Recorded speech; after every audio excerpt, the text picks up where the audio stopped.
what a finish. What a man. The drum roll finishes, and the target is hit. And that was it. And it comes on finals night, and it's a knockout. Dirty Harrison! Mervyn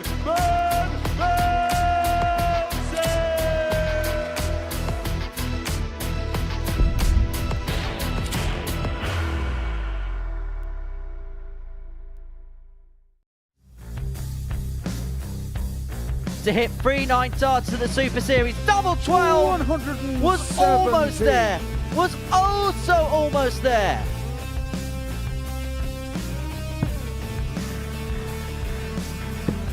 James on the fifth leg.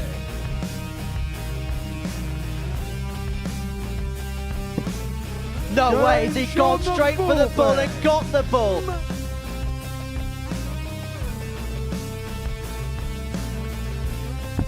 Such as a finish like that.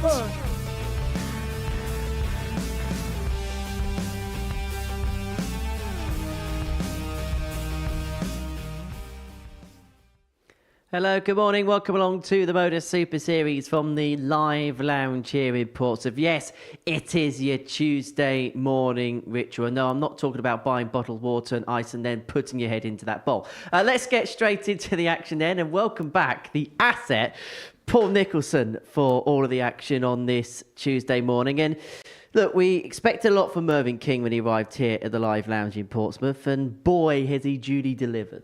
Yeah, he has. A perfect first day. Started with a ton plus average. And maybe the fact that he was playing Steve West in his first game, one of the legendary players in this building, it meant that his preparation must have started around 6:30 in the morning, making sure he was sharp for his first ever game under the live lounge roof. He started off well with that 103 average, but he stuck to a very, very high standard throughout the course of the day, didn't he? Yeah, after the first game, it went down a bit of a peg, but it was still better than his opponents. And towards the end, he rediscovered something else. It's a fabulous first day.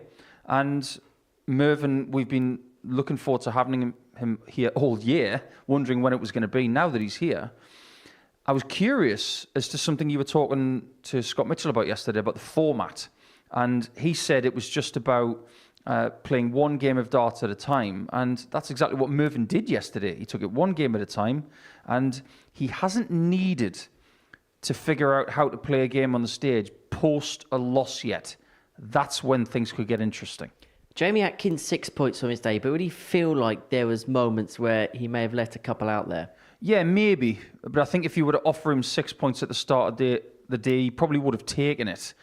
I liked the look of Jamie yesterday. He looked like he's got some authority in his throw and a bit of posture in the third dart. He looks like he's ready to make another Saturday. Right, let's have a look at the odds and see what the bookies think about proceedings. It's Mervyn King that unsurprisingly leads the way. He's a heavy 2-5 favourite. 4-point lead after day one. Probably no surprises there, is there? No, I don't think so. You're going to have Steve West in third position of the chasing pack. Huntley just picking up the one win yesterday. He struggled in staying in the top half of Group A tables when he's been here. So predominantly he's been going into Group C. That is something I would, at this stage, see happening again.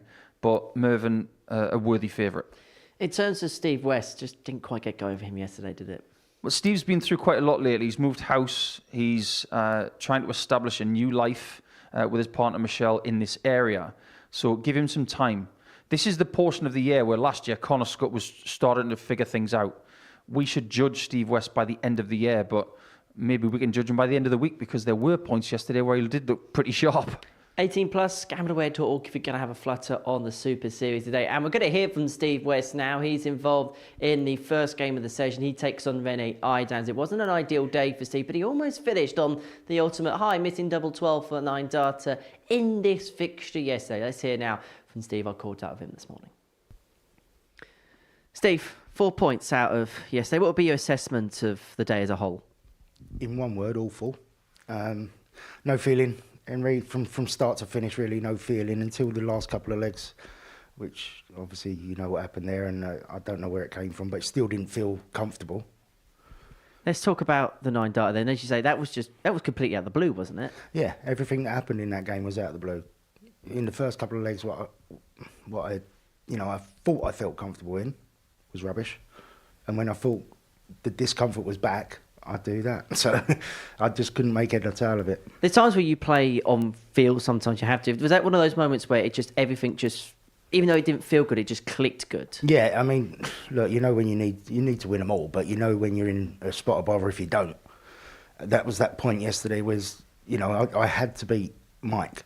I had to beat Rene. I had to beat Max or whoever it was in the middle, and I didn't until I got to Rene. So, it's one of them. Go away with 2 points, creep in and hang on with 4. I'd rather that, to be honest. Did you still fancy the double 12 though when you went for it? 100%. When I threw it, I thought, oh, that's all right. And it was that far away. It was just like I said, the feeling wasn't great, but I thought I threw that pretty well, and it was miles away. To the week ahead, is it a case now of just first step, ensuring you get Group B? I know you're still going to challenge for the top spot in Group B, but make sure damage limitation and then build from there. Yeah, it's like, look, in my eyes, Group A is out of my reach now. Because the way I'm feeling, the way I'm throwing, I'm not going to win 5 out of 5 2 days in a row, which is what I need to do. So Group B is a realistic goal for me, and that's what I'm going to aim for. Finally, the sofa all sorted? Yeah, we got the sofa in yesterday. I sat on it for about 5 minutes, went to bed, woke up this morning, sat on it for another 5 minutes, and then come here. So, well, I wish you all the very best, Steve. Good luck. Excellent. Thanks, mate. Yeah, it wasn't quite a BFH for Steve West. It was more DFS once the session was done yesterday at the Live Lounge. He takes up Rennie Eidams as he begin day 2 here in Portsmouth. And both players will be looking to make a kick in the middle session of Group A. Rennie Eidams, the 35-year-old from Hagen in Germany, won his week now back in Series 4. That is 6 series ago. The Cube is looking to solve the problem. Up against Steve West, the 49-year-old from Waltham Abbey, 5-timer weekly winner, looking to make it through to a 6th Champions Week come the end of play this week. So game 1 of 15 and we're going to bring into you live today here on Pluto TV. Every single one of them is going to be officiated by that man in your picture, Jack Garwood. And I'm happy to say the asset, Paul Nicholson, is alongside me here in the commentary box. And if day 1 is anything to go by, we could be in for quite the cracker.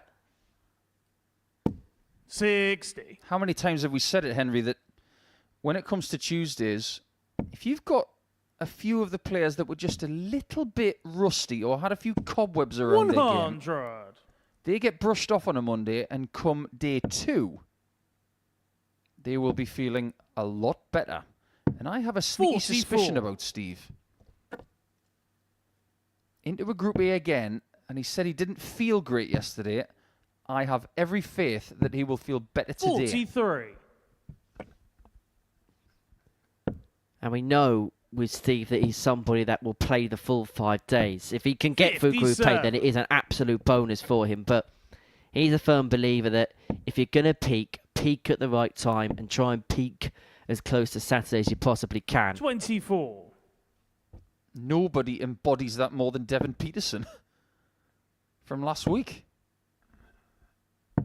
Harrison was the one that was fancied. But it's Peterson that got the weekly title.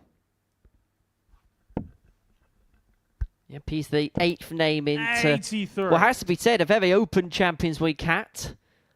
A number of debutants in there. For now, we're beginning to get a little bit of experience in there. 57. Derek Coulson is going to be a very, very difficult object to remove when we get to week 13. I tell you what, I really like the look of Scott Campbell at the minute. The way he's played since winning week 6. 43. That is super encouraging for the Champions Week. And I know he's absolutely delighted to have been confirmed as a player in Group A for Champions Week. Ever since he won his week, and he knew that at the time it was the highest average, he was forever asking, is the average enough? Is the average enough? And I think he's glad to know that his numbers were exactly that. Eidams looking at 1-2-4 to take the opening leg. The bullseye does not go the line and length, not matching up. You require 110. The shot is off now. 31. But this shot for Rennie is something that gets everybody's attention. It isn't easy.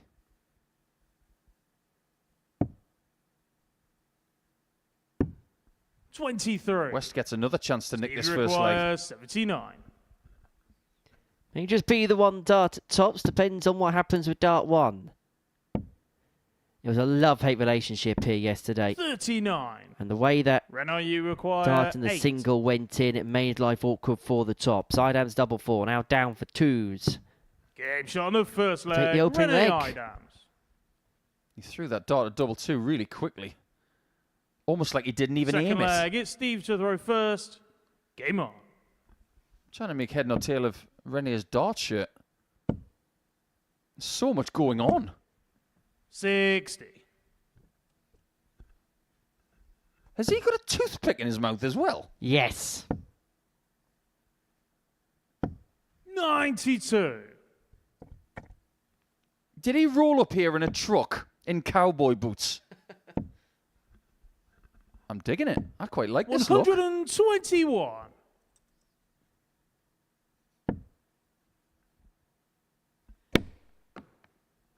Would have been even funnier if it was a long strain of 80. grass. Like Huckleberry Finn cruising down the river. All you need then is a bit of double denim, and then we really have completed the look. Yeah, no shoes. 100. And a straw hat that's a little bit dishevelled. Didn't think we were going to be talking about Huckleberry Finn in the second leg, trust me. All I ask 45. from our production team is please do not zoom in on the toothpick.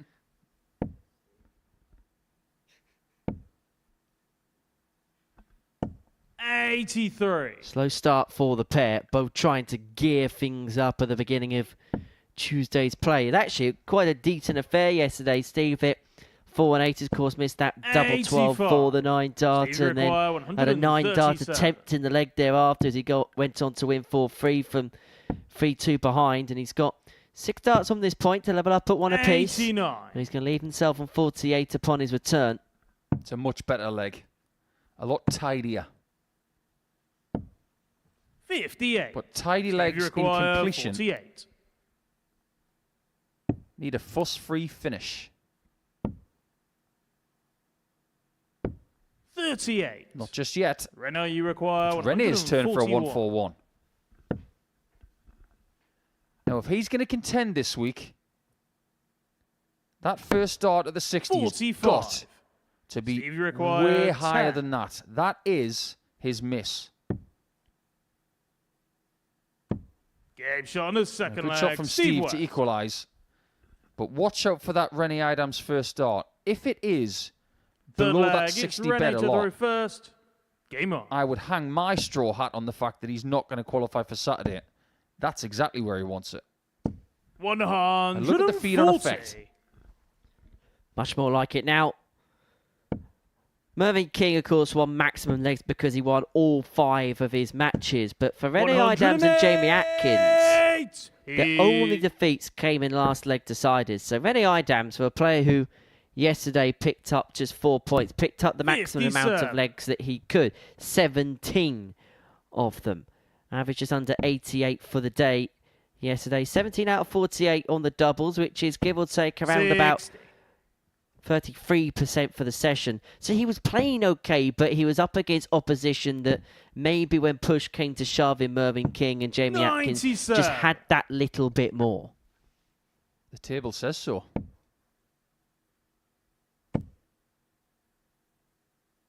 $100. This game is getting better leg on leg. 79. Steve require 161. I'm seeing more people on this 161 going for treble 18 first than ever before. 40. It's a discussion René, we you can have require later in the week because 128. people are throwing their sat-navs on the floor when it comes to certain checkouts. They're looking at 92. different Steve routes require organically. 121.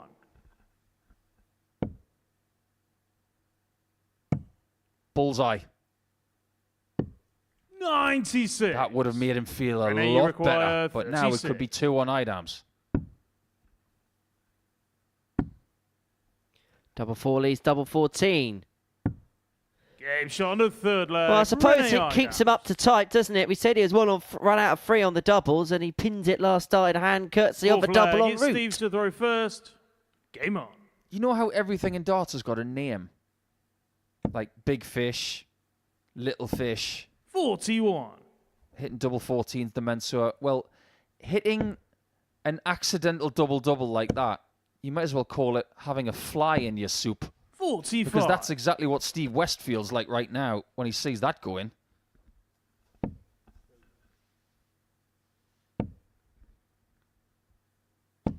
$41. He doesn't look particularly comfortable when at the address point here, Steve. 140. The dart is not coming into his grip comfortably every time.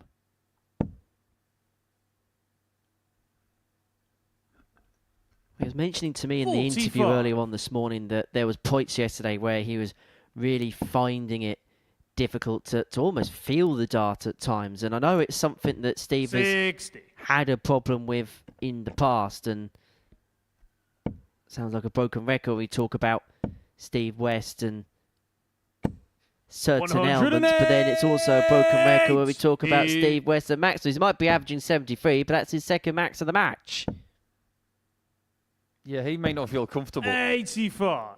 but he'll probably still hit more 180s than you. Well, the irony is, Steve West played some of his best darts in the months leading up to a hip surgery. 44. And he played here in 2023. He's played the most of his career hurt. If he was to play for a week with no pain 59. at all, Steve require 150. I'm not even confident he'd play that well. Went 3 bullseyes. Now, we saw Romeo Gerberach do that last week. And we saw Max de Jong hit it first dart when needing 54. just one of them. Rene, you require 112. Then has a cheeky little darts over to Jack Guy. But Eidams here looking at the 112 for the break. Not another double-double. Not again. 84. I think if that Steve had gone require in, 96. Steve would have just turned around and said, "What are you doing?" Double 17. 62. Try to beat him at his own game. Rene, you require 28. Double 14 plays double 17. Don't see that in most legs. No score. Now, Wes has got an Steve option and has got requires a decision 34. to make here. Straight 4 or split? Game shot on the fourth That's a leg. courageous Steve dart. West. On those bottom doubles that are odd, like 7 to 17 and the stuff in between, Fifth leg. It's Rene to throw first. Game on. if you're going to be courageous on dart 2, well, off you go. Most people save it for dart 52. 3. Cagey with the first, maybe try and search a little bit closer with dart 2. But dart 2 is the hardest one to go for it, because if you split it, you've got a dart in your hand you can't use.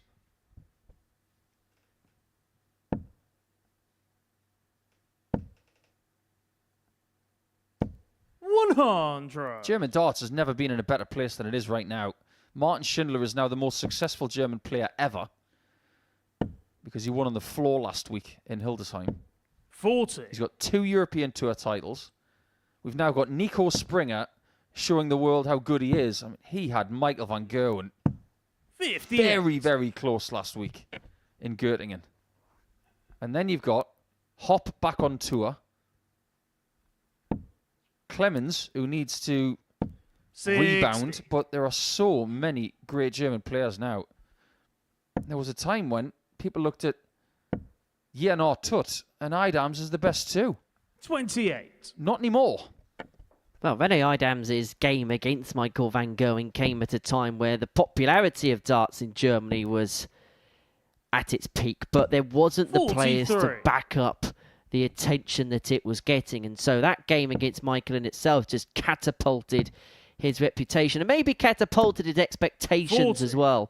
Maybe not from within himself, but from other people, from the German public particularly, because they were that desperate. They were craving somebody that could be competitive at the top end of the circuit. All you have to do is go to a European Tour event in Germany and realise just how popular it is. 81. Steve require 158. Well, Steve West spent a lot of time in the Netherlands during that particular 58. boom towards the Rene, you require middle to end of the 142. noughties. This would be naughty, but the 142 is going to go, and so West will look at a ton to get a break of foe, a 3-2 lead, and then he would have the 94. darts for the match, Steve and he may have to require take it out because 100. Eidams has left himself on a single to double.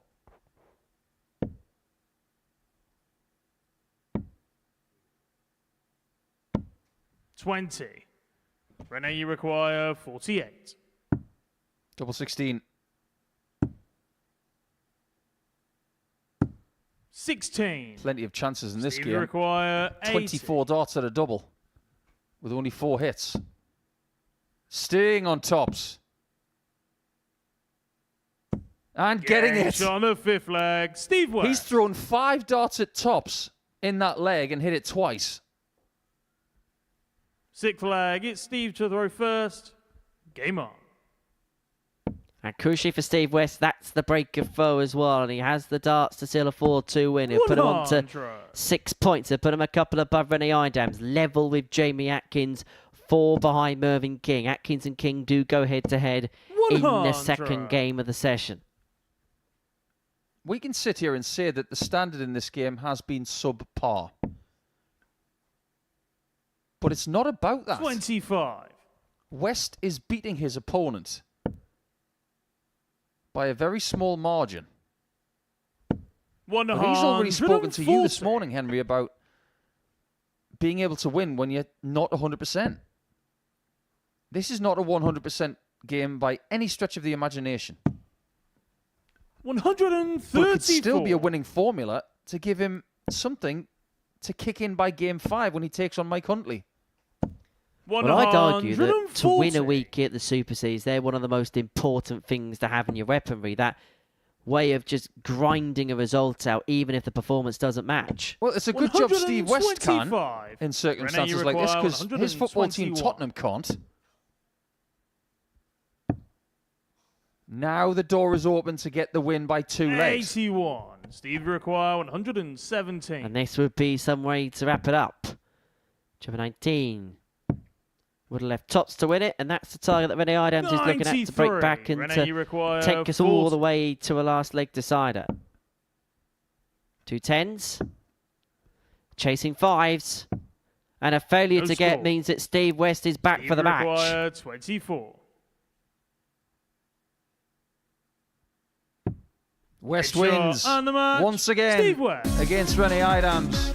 Not a classic by any stretch of the imagination, but he will take the 2 points and run, because now on 6 points he has got himself an equalised position with Jamie Atkins. With Jamie having a game in hand, he will now take on the person at the top of the table, Mervyn King.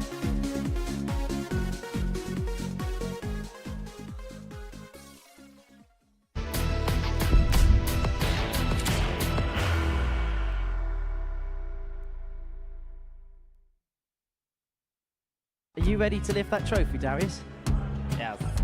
Let's do it then. Ladies and gentlemen, your Modus Super Series 9 champion is Lucky D, Darius Labanowski!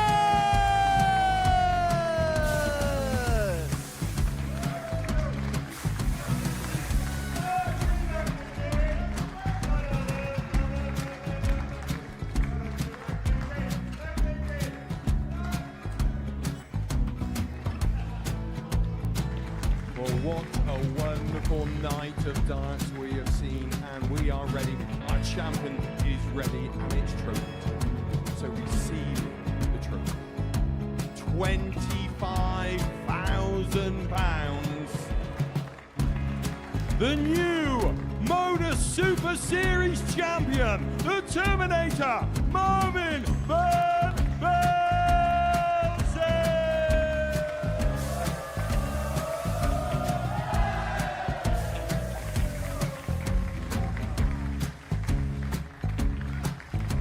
And one more time, the 8th Modus Super Series champion, the Terminator, Mervyn King. And the new Modus Super Series champion is Andreas Dirty Harrison.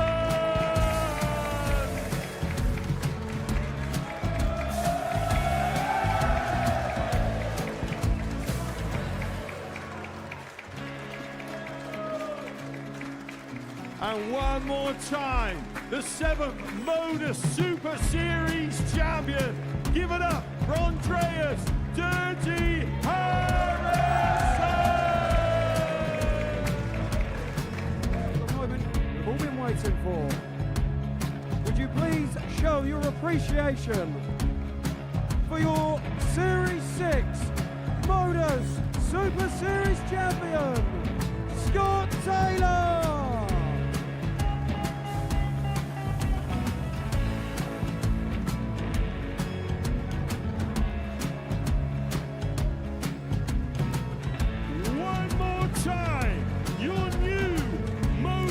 Super Series champion. He is Chucky. He is Jim McEwen. Ladies and gentlemen, your Modus Super Series champion, retaining his title, the Luke Lidlow.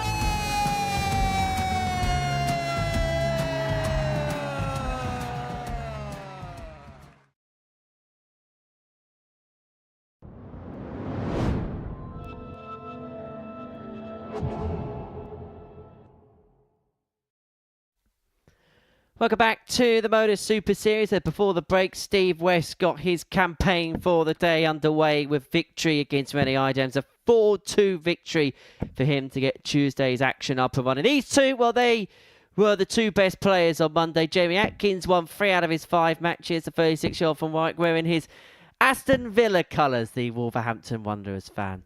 Up against Mervyn King, who had a perfect first day here at the Live Lounging Pause, announced his arrival and announced it perfectly. 5 wins out of 5, including a superb comeback win in this one yesterday. Legs of 12 and 11 to come back from 3-2 down to still a 4-3 win, averaging 97 in that particular contest. 4 out of 4 on the doubles as well. And when you look at the numbers, you delve into day one, he was by far and away better than everybody else. Running average of 94.57, 20 out of 46 when it came to his finishing. He just quite simply had too much for the field yesterday. It proves a point that Mervyn has been trying to make for quite some time. That he can still compete.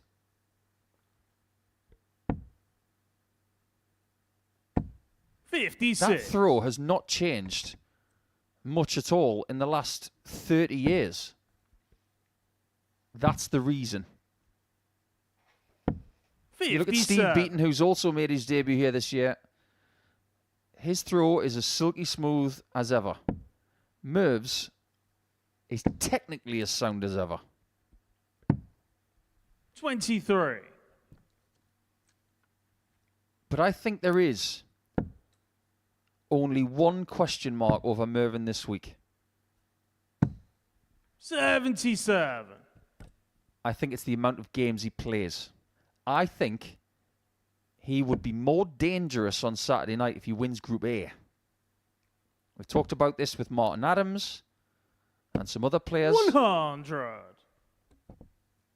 As darts fit as he could be, I still believe if he comes into Saturday night fresh off 2 days off, I think he would be more dangerous. 96. And I think as well, for players like Mervyn, like Steve Beaton, like Simon Whitlock, potentially as well, I totally understand why the first time you play here, you play the full week. But I just wonder, as the year goes on, whether they, in their mind, because they know they're going to get direct invitations, whether they think, actually, am I better served playing a 2-day group to get the maximum out of it? Because they're not here to pick up places. They're here to win the week. Would they be better off claiming the $5,000 by playing in a 2-day group as opposed to potentially playing 5 days? I think that's something we should bring up 92 on Thursday night when James Richardson is here. I think he is someone I look at as more dangerous playing 2 days leading to a Saturday. 98. I think the 5 days leading to a Saturday can get to some people. 170. Certainly horses for courses. And at the moment, Mervyn King has been jumping perfectly here at the live lounge. But Jamie Atkins, 68 to 68. take the opening leg.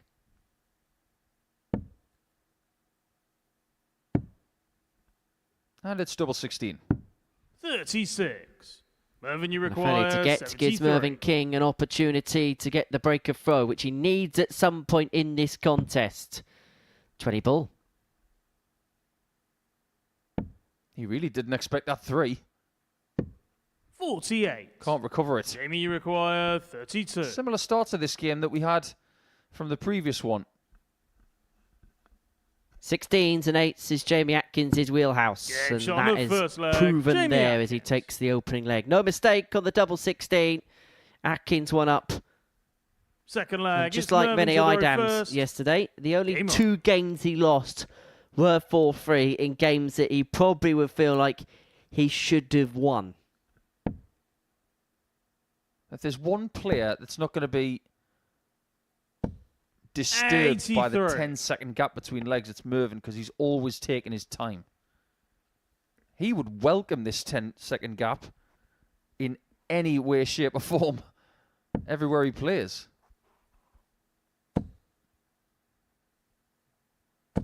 $108. But one thing that these two have got in common is that they've both played for their country, albeit quite far apart.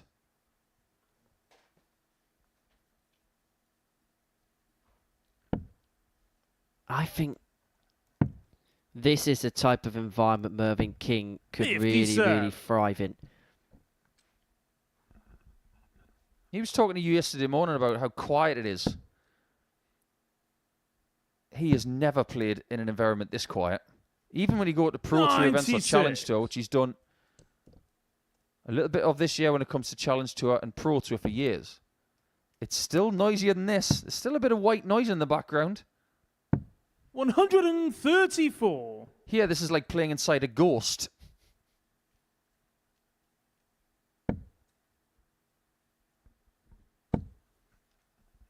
The reason I say that is because he had a half-decent record 170. in the Championship League, which was, I suppose, in terms of tournament, the closest that you'll get to the Super Series without it being the Super Series. Now, he lost in the final of that in 2008 to 140. Phil Taylor 7-5 in Jamie legs. There's no require shame in losing to 55. Phil Taylor in the final of the Championship League. No, there isn't. Not when he was putting in some of the numbers he was putting in. Tops for Jamie. 35. Might have his pocket pinched. Mervyn, you require 87. Or should I say his pocket picked?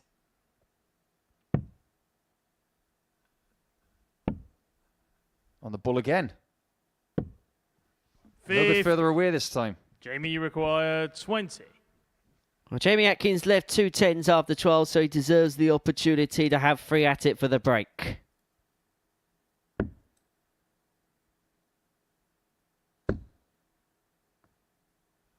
He's tall enough to get it over the top of the flight, No score. but it's not high enough. Mervyn, you require 37.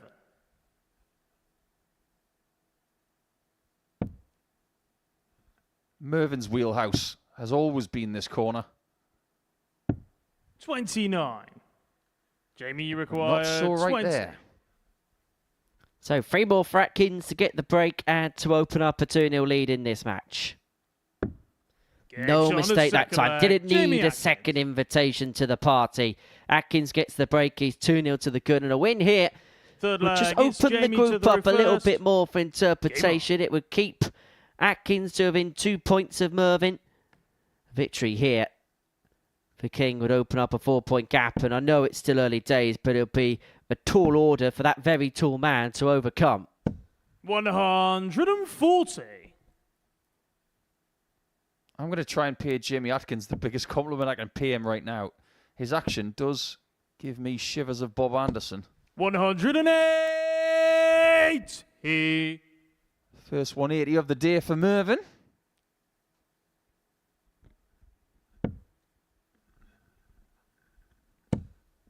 That's his 5th of this campaign. 84. But when Jamie's holding that dot towards the end and he thrusts his hand forward, it It does have shades of Bob Anderson, because that's what the Limestone Cowboy used to do. 134. Well, I'm sure he's going to take that compliment more than the compliment he got from Scott Mitchell yesterday, who compared him to an angry fish. Would you care to explain that one? So apparently, 134. the way that he opens his mouth as he releases the darts, it's reminiscent of an angry fish. Now, Scott Mitchell knows animals quite well, but I didn't know that he was a fish guy. 93. Jamie, you require 143.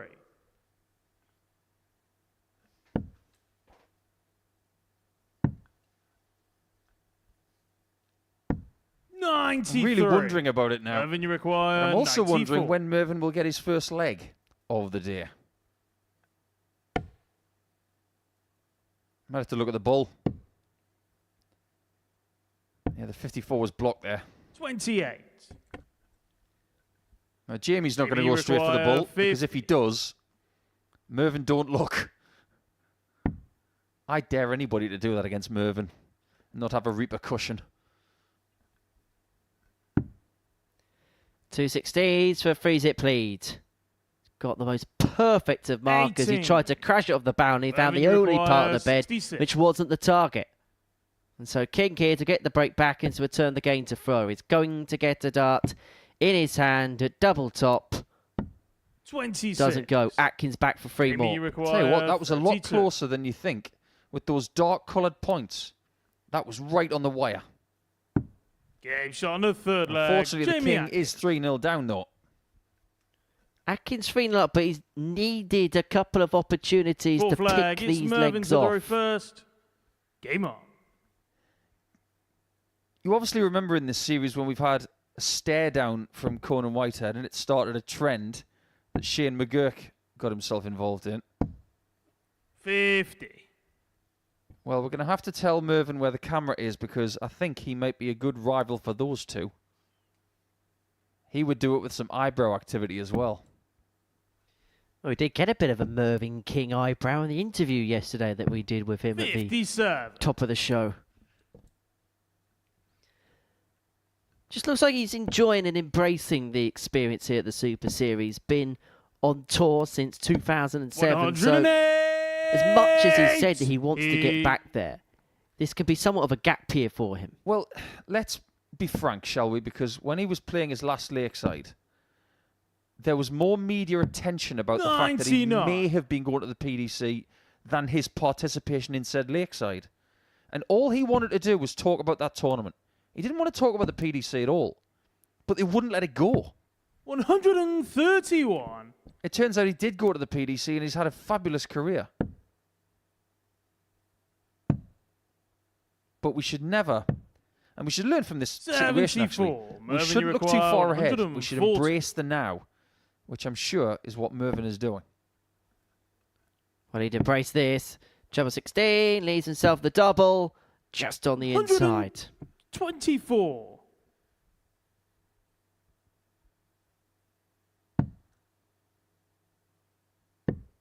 Yeah, I like this. It's 57 now. 101. That's masterful. Mervyn, you require That's how you do it. 16. To pull one back. Game shot Two on the eights is fourth found, leg. 13 Mervyn dart, a King. much better leg for Mervyn King. But Jamie Atkins here has the throw to condemn the King to his Fifth first leg, defeat in it's this Jamie building. to throw first. Game on. You said that Jamie is a Wolverhampton Wanderers fan. He's wearing colours that are more likely seen on a West Ham or Aston Villa shirt. 60. Mervyn's not really a football fan. But if he was, who do you think he would support? Well, he was born in Ipswich and then moved to the outskirts of Norwich. 140. Well, surely it would be MK Dons. The initials are MK. They don't have any fans. 100. Might want to watch your step, Deacon. He's played many times at that stadium. 125. He's actually been to a final.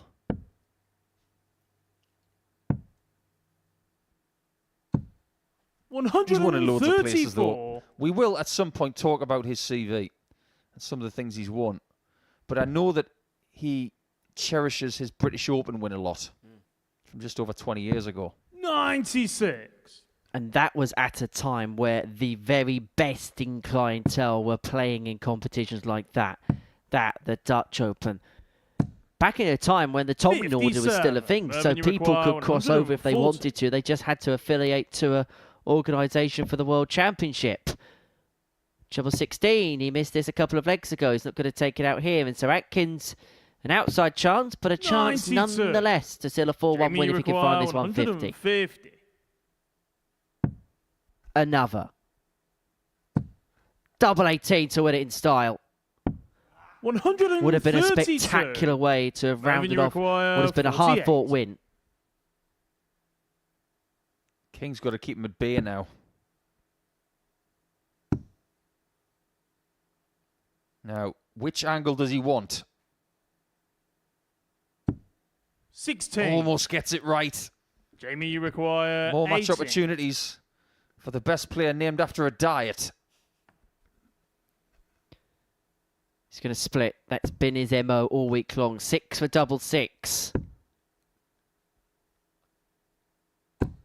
6. Doesn't go. Mervyn King is Mervyn, still you in it. require 32. There was a time where if he saw Mervyn on 32, he'd just scrub the leg and move on. He can throw it from any angle and find it. 24. Not this time.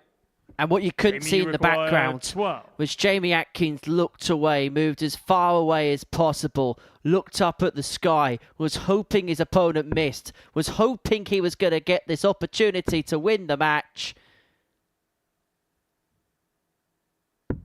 And eventually he takes it and inflicts a first defeat upon Mervyn King here at the Live Lounge in Portsmouth. And it means there's just a couple of points between this pair, and they look like the top pairing in this group. Jamie Atkins moves on to 8 points, Mervyn King is stuck on 10, and suddenly we have a race in our hands to see who the top player in Group A is going to be. We're going to take a short break, and when we return, we're going to see Max de Jong in action up against Michael Huntley.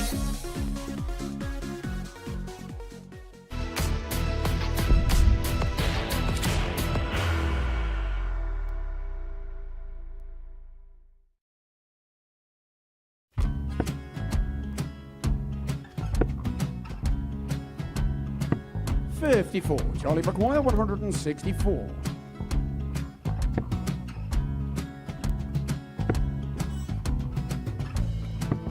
44.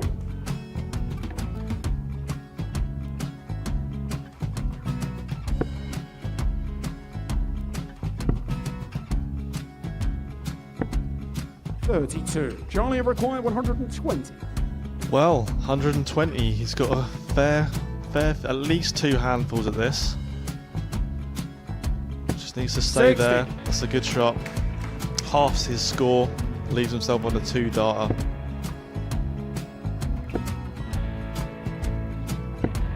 $26. Charlie Time on his require side 60. to become back-to-back singles champion.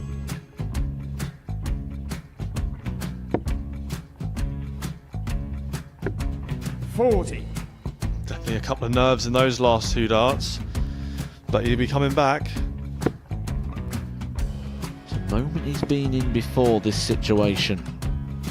Standing at the back of the stage, Charlie approaching the required hockey with a 20. chance to win the title.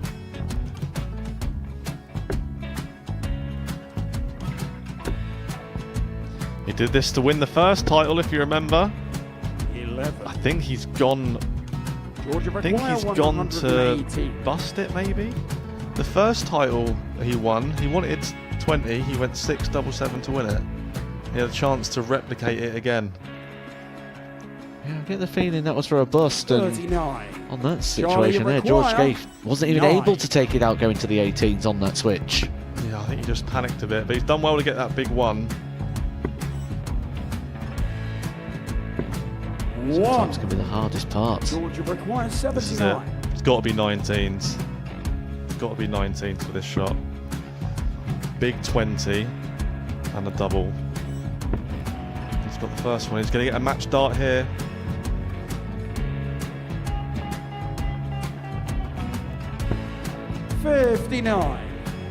Charlie threw the entire body into that one. Just didn't want to let go of the dart.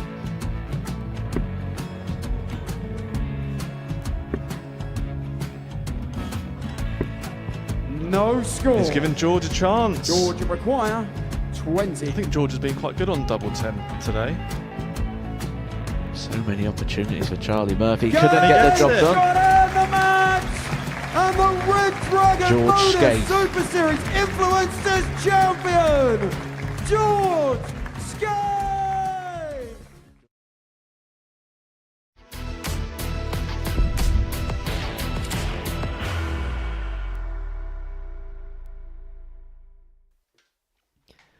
Welcome back to the Modus Super Series, where before the break, Jamie Atkins got the better of Mervyn King by 4 legs to 1. That rounds off game number 2 of the session. Next up for us, Michael Huntley takes on Max de Jong.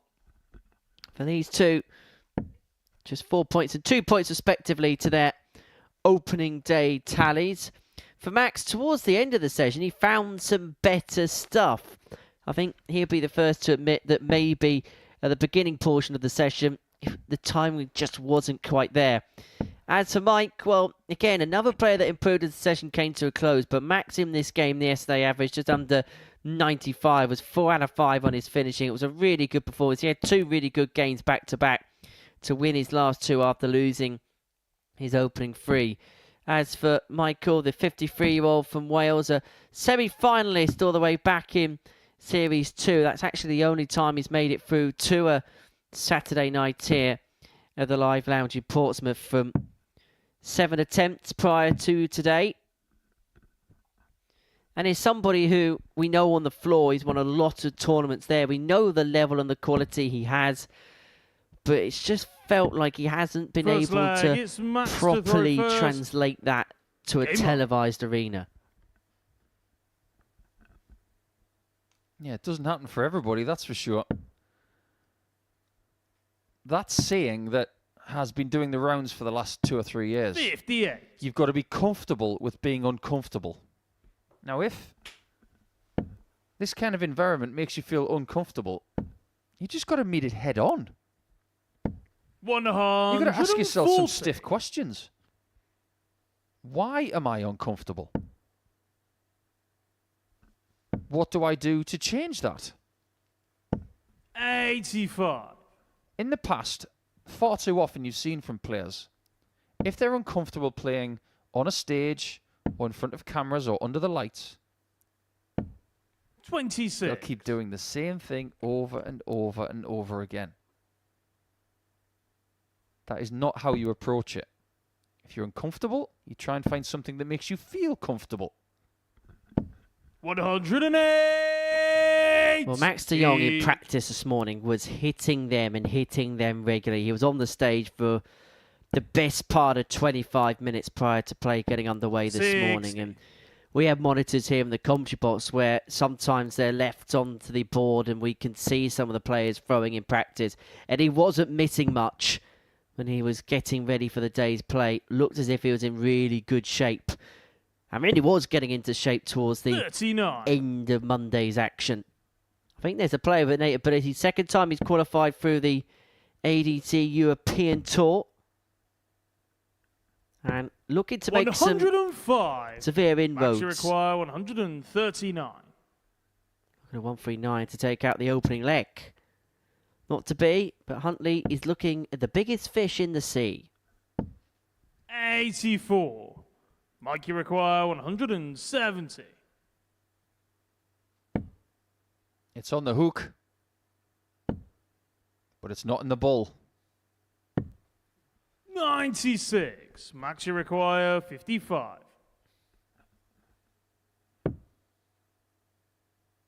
Double top for Max.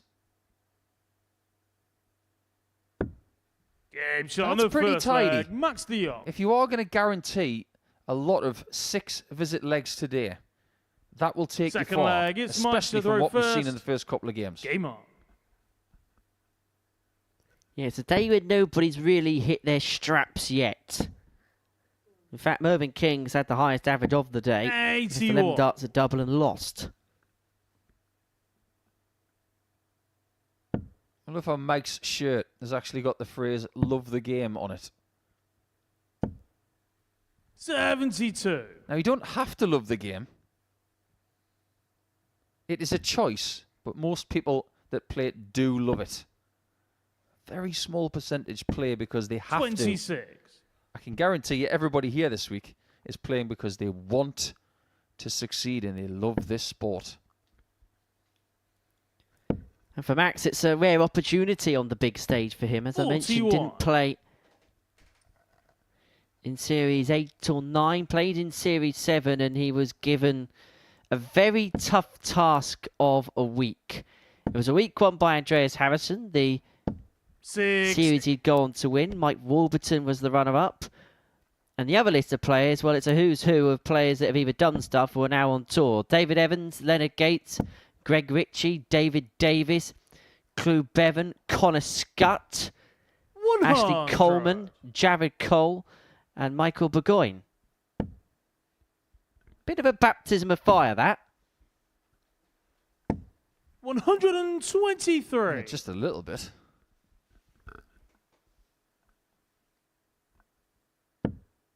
Watching Max de Jong throw, his action reminds me of someone, and I cannot for the life of me remember who it is. 85. I will remember by the end of the day. As for Huntley, though, his action is all his own. 43. Those skinny flights have become quite unfashionable recently. Most people are using moulded flights that are the size that Max has. Or indeed the kite-shaped flight, which is making a bit of a comeback. 99. Thanks to the success of Johnny Clayton.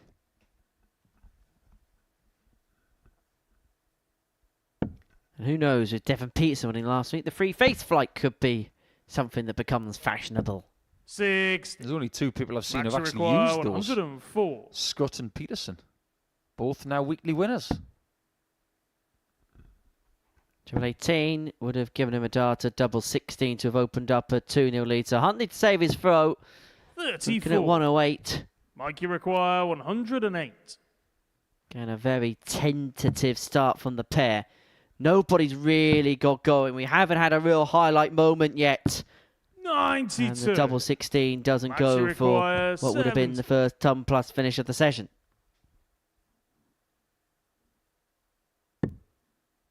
Okay. Somebody's been watching Luke Littler.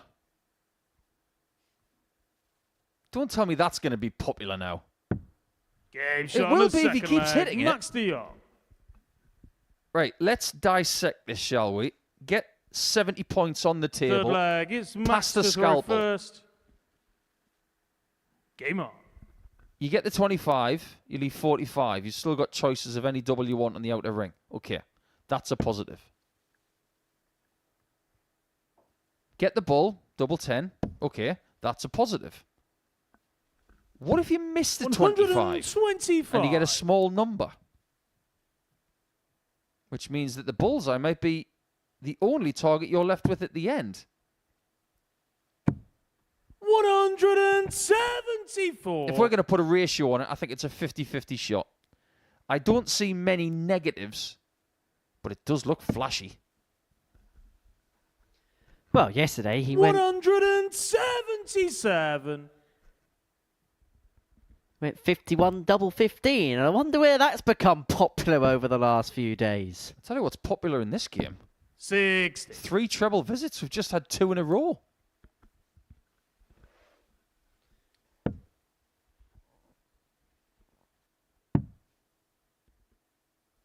Now, de Jong had got the break in the previous leg. Maybe not in 64. fashionable fashion.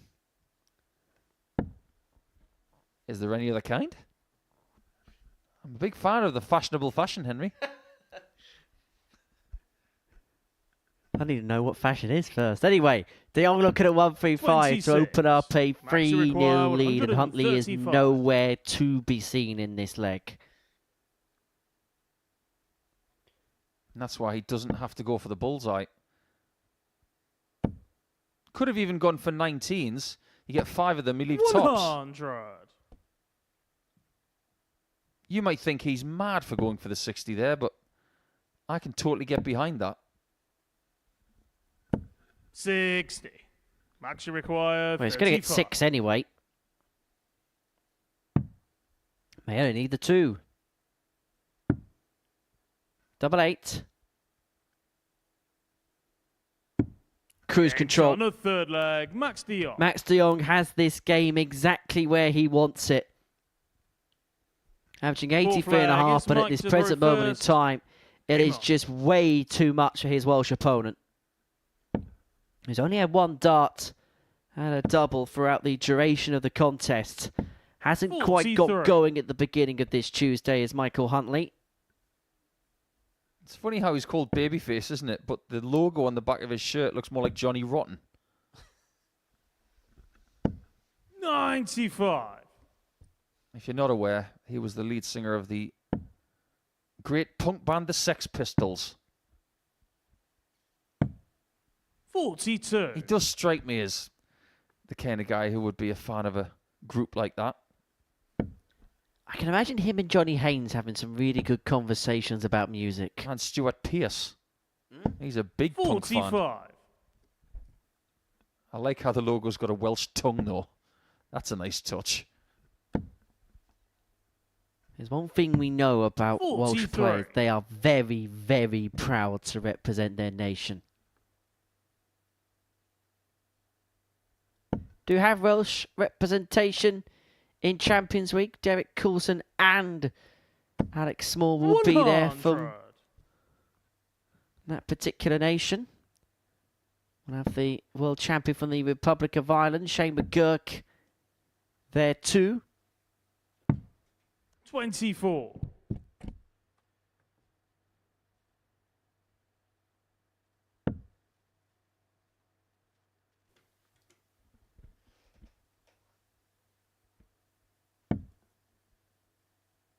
He said that Max is in cruise control.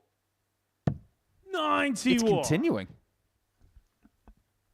He hasn't had to do anything beyond what's seemingly been par for the course.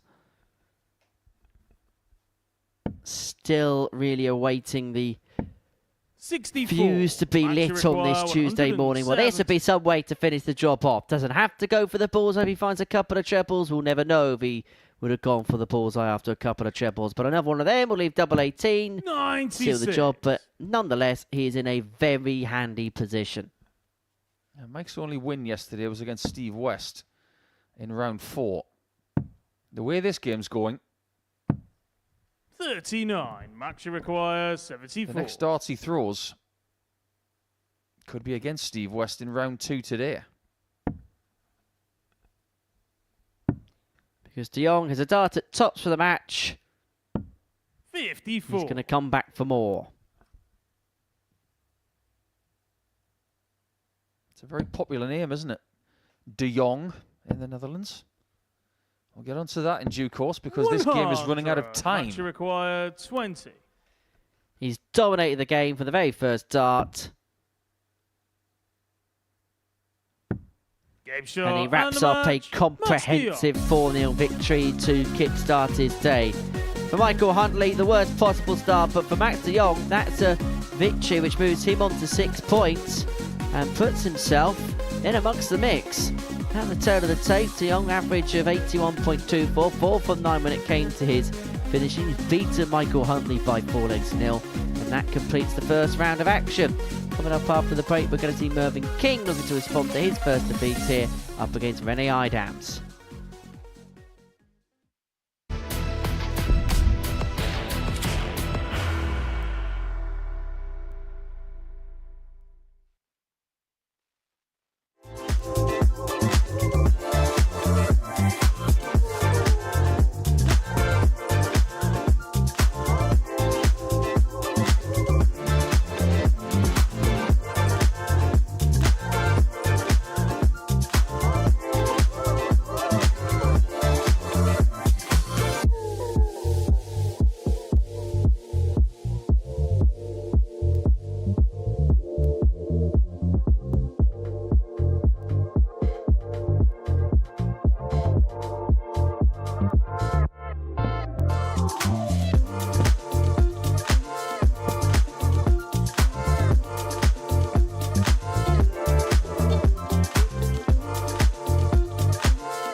Welcome back to the Modus Super Series. The first round's worth of action on this Tuesday morning has been completed.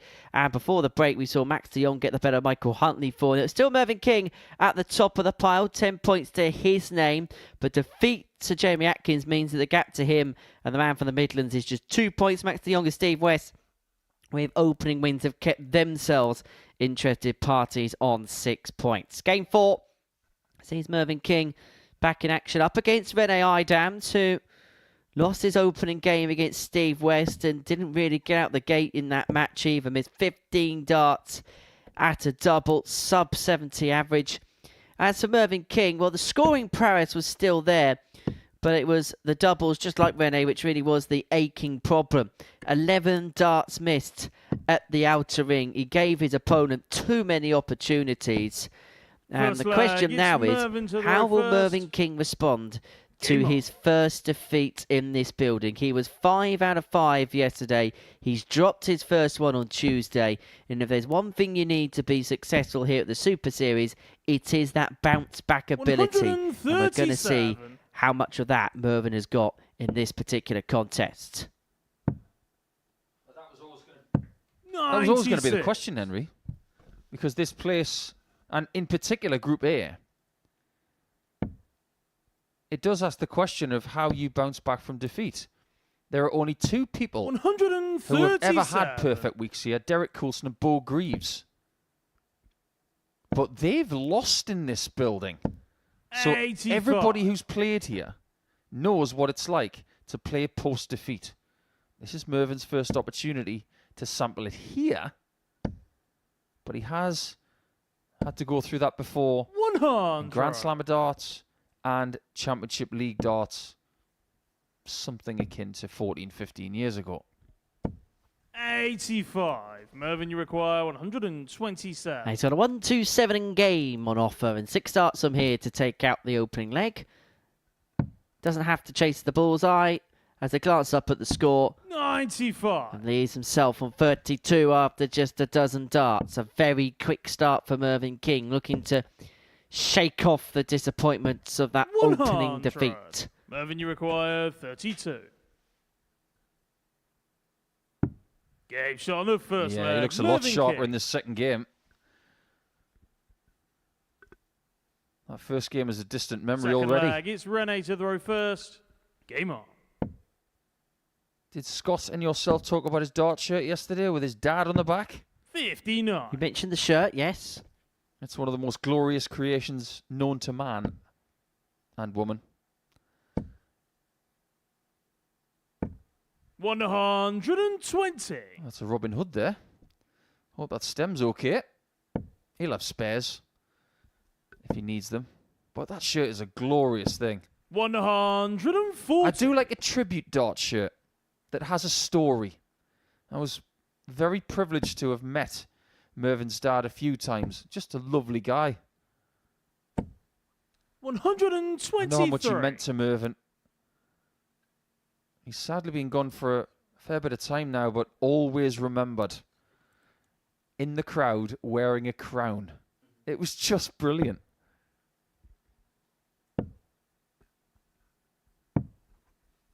$59. That stem eventually is not good enough. So it goes in the recycle bin. You can see that touching tribute there on the back of Mervyn's shirt. And it's a different type of shirt for Mervyn, because for how many years were we used to seeing Mervyn in a different type of regalia? He used to wear dart shirts 80. that were ridiculously shiny.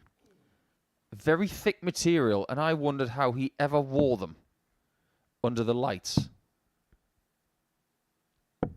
57.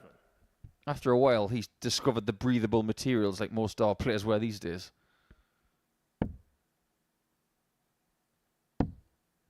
But if you think that's not the wackiest thing he's ever worn, 98. you haven't seen a photograph from 1995 when he made his televised debut and he was wearing a leather waistcoat. 95. I'm sure Mervyn didn't want me to bring that up, 80. but I have proof of that game. I have a photograph of it. Now, who would be crazy enough to wear a waistcoat in a televised match? A leather one, though. That's a double 11. Shot on the second leg. And this is a Mervyn very King. different performance from Mervyn. For the want of a better phrase, considering his Third name, leg, it's Mervyn to take the this row one to the first. bank. Game on. Yes, that's right, because the governor of the Bank of England used to be called Mervyn King. And I think there was a World Bowls champion called Mervyn King as well. Multiple World Bowls champion.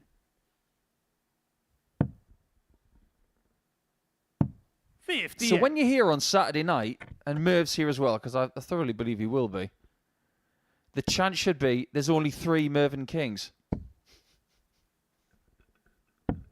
134. Well, here, there's only one man that's really striking any kind of blows. King averaging in excess of 109, 2 out of 2 on his doubles. At this present moment in time, it's just way too much for any Eidams. Had that 103.66 against Steve West yesterday. That was the best we saw from him, the best we saw of anybody in this group so far. But the way he's playing in this present moment in time, looks like he's even going to surpass that. Require 127. The way he's looking through the board at the minute, don't call him the king, just call him the Sting.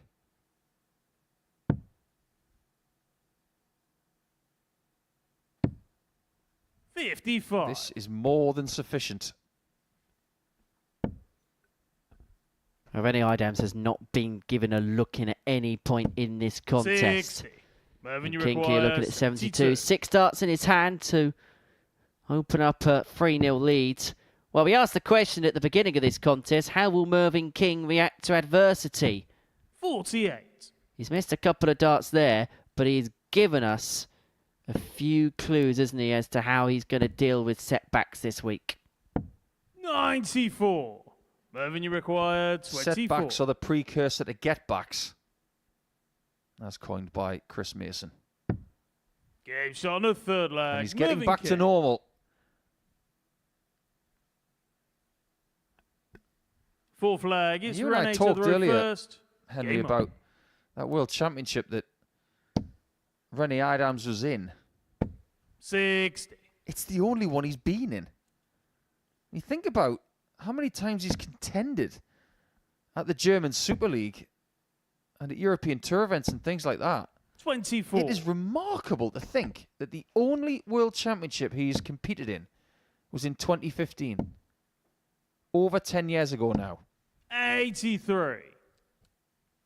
But if you can remember who Mervyn played in his first game in that tournament, then you really do have a good memory. 96. Well, I know who Rene played. There's not enough letters on the Scrabble board. Vanuatu, wasn't it, of Thailand? 43. Tanawat Gavinuntawong. That's the one. We call him Cool Cat Tanawat because he has funky pants. 100. Mervyn's first game was against a very vibrant, personality-filled Russian 58. called Alexander Oreshkin. And it was only 3-2. 140. Yes, I remember that fella. Wasn't that the player that had the chant Oreshkin? Probably. But he's the 93. Russian Whitlock. Mervyn, you require That's what people were 141. calling him. We might call Mervyn King a winner in as little as 4 or 5 darts time. 59. He's getting there. Rene, you require Bit by bit. 164.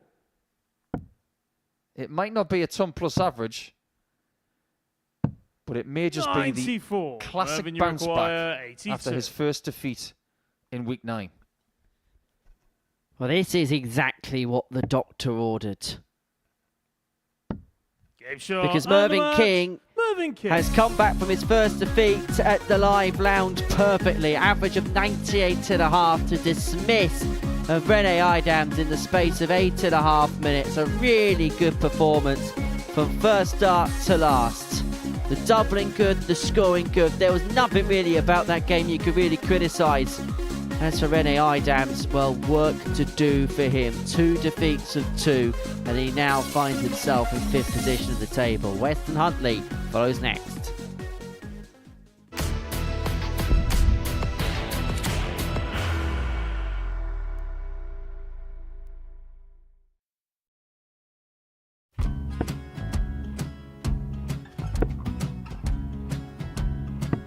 $54. Charlie Maguire, 164.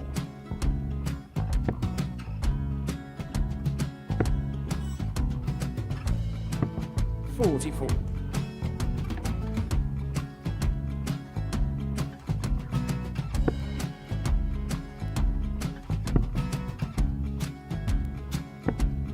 $32. Charlie required 120. Well, 120. He's got a fair, at least 2 handfuls of this. Just needs to stay 60. there. That's a good shot. Halves his score. Leaves himself on a 2-darter.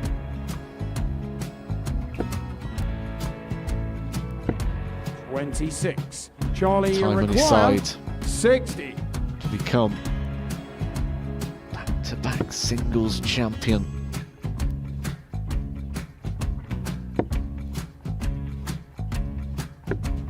$40.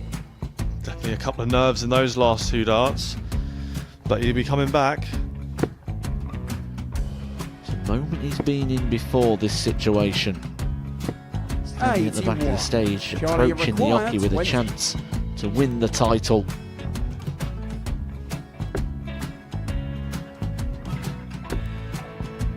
He did this to win the first title, if you remember. 11. I think he's gone. Georgia I think he's gone to bust it, maybe. The first title he won, he wanted 20. He went 6-7-7 to win it. He had a chance to replicate it again. Yeah, I get the feeling that was for a bust. And 39. on that situation there, George Gay wasn't even able to take it out going to the 18s on that switch. Yeah, I think he just panicked a bit, but he's done well to get that big one. Sometimes can be the hardest part. Georgia requires This is it. 79. It's got to be 19s. It's got to be 19s for this shot. Big 20 and a double. He's got the first one. He's going to get a match dart here.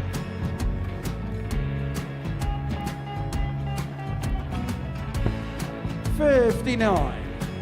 Charlie Threw the entire required body into that 8. one. Just didn't want to let go of the dart.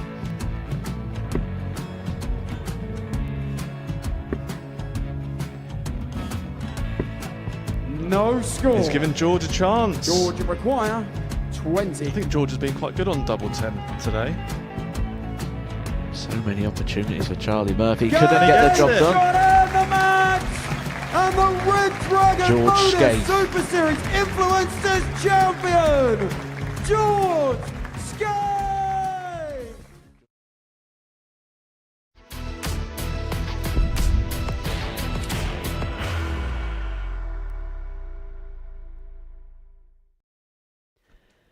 Welcome back to the Modus Super Series. Before the break, Mervyn King got the better of Rene Eidams by 4 legs to nil, averaging 98.5. 4 out of 6 on his doubles as well. A great response to an opening defeat for him.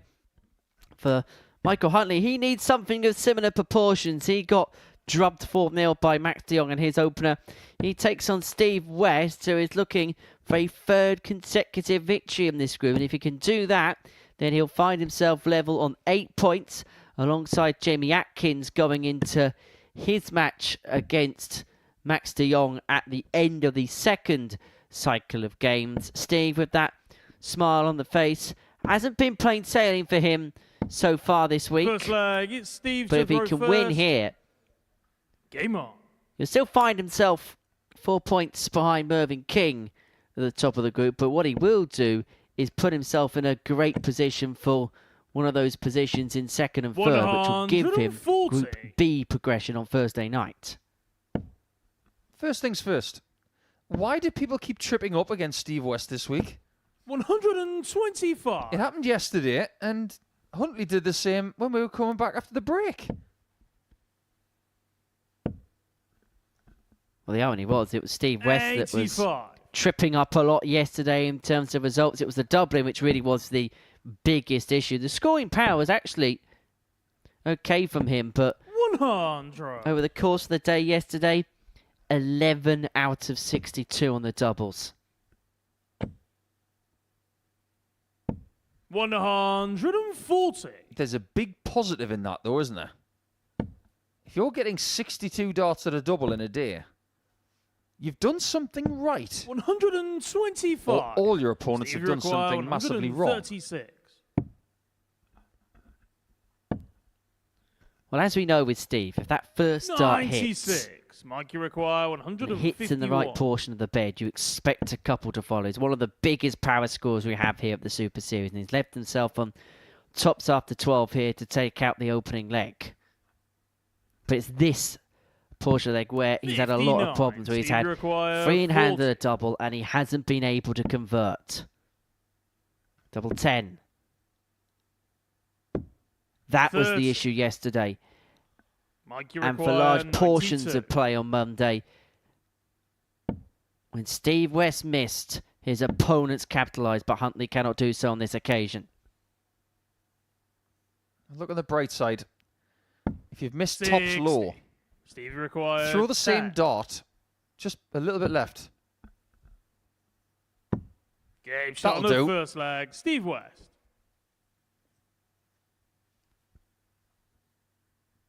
Second leg. It's Mike to throw first. Game on. You know how we've got our pairs competition coming up in the next few weeks? Yes. If they were going to have non-international pairs, 100. and one person wasn't on the PDC tour right now, you could have simply pairs 100. with simply Steve West and simply Thomas Lovely.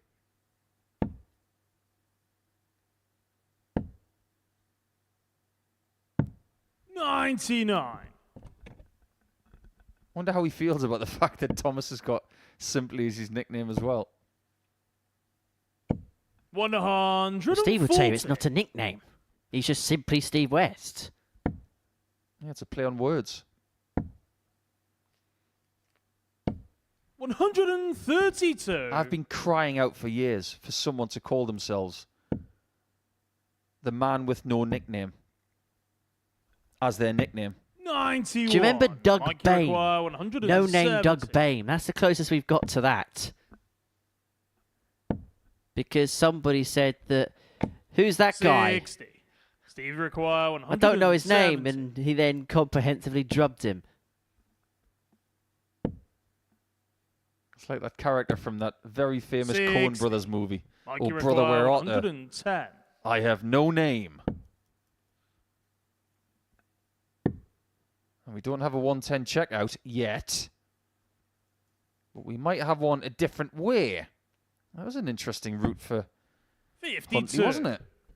Steve require 110. Steve will head for triple AT to leave the double, but doesn't go on this particular 54. occasion. Huntley's got an opportunity require to 58. square this match up at one apiece. It's double top. And now 38. West has an opportunity to get the break. He require should get two at 56. tops to double his advantage.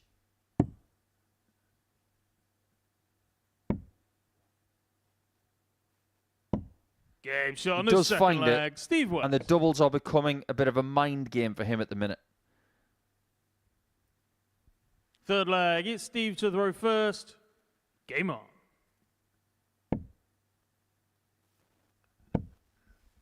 Steve making himself feel at home. 2-0 to the good. 140. He's 4th on 40 already in the contest. 108.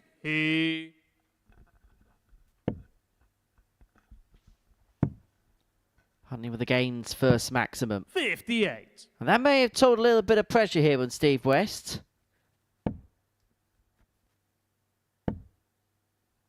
And one of them, and he's in a very good position of the leg. 100. He's taken the darts off his opponent here in leg 3. I've known Steve quite a few years. 59. And if you were to ask me questions about him, I'd know most of the answers. But I don't know the answer to this question. I think we should get the answer. 100. What does he believe is his greatest darting achievement? Is it beating Michael van Gerwen at the Euros? 100. Is it getting to a Pro Tour final where he lost out to said player? Is it being the last person to beat Phil Taylor at the World Grand Prix? 144. You'll have to tune into the latest edition of the Tungsten Talk where Steve West talks exactly about that. 58. Mikey required 24. 2 12s to bring it back to 2-1. That was not a good dart. Double 6. Game shot And on the it goes. third leg, 14 Mike darts are Huntley. back to 2-1 and the game is back on throat. Fourth leg. I think it's Steve's Mike one of to those throw players. first. Isn't Game I on. think he'd be the first to admit this. He's a player that's done a lot in his career, but will probably feel like he hasn't got that title which has defined him as a 84. player. And I think if he wins a Champions Week, which he has come very close to on a couple of occasions, that might just be the title in which he's defined by. 59. There's no doubt, ever since he's dropped down to this level and he's had success here, that people have spoken about Steve West as much now as perhaps as they ever have spoken about Steve West in a darting sense. 100. No, that's fair. I think for a while he was known as the best player on the PDC Tour without a title. 140. Because he was constantly in the big majors. He had some gut-wrenching defeats, especially one to Daryl Gurney at the match play, which honestly made everybody feel a bit nauseated. It's not because Daryl won, it was just the manner of the defeat. 111. But if we are being fair to Steve, if you compare him to someone like Andy Bolton, he's won more titles than Andy. 32. They're of a similar age. He has won the Denmark Open twice and the Finnish Open back in 08. So if the Super 59. Series was in Scandinavia, he'd probably win there as well. The Denmark Open, one of the biggest events on the BDO/WDF circuit. 83. Steve required. Come on, Steve, show us what you're made of. 132. How can you get 132?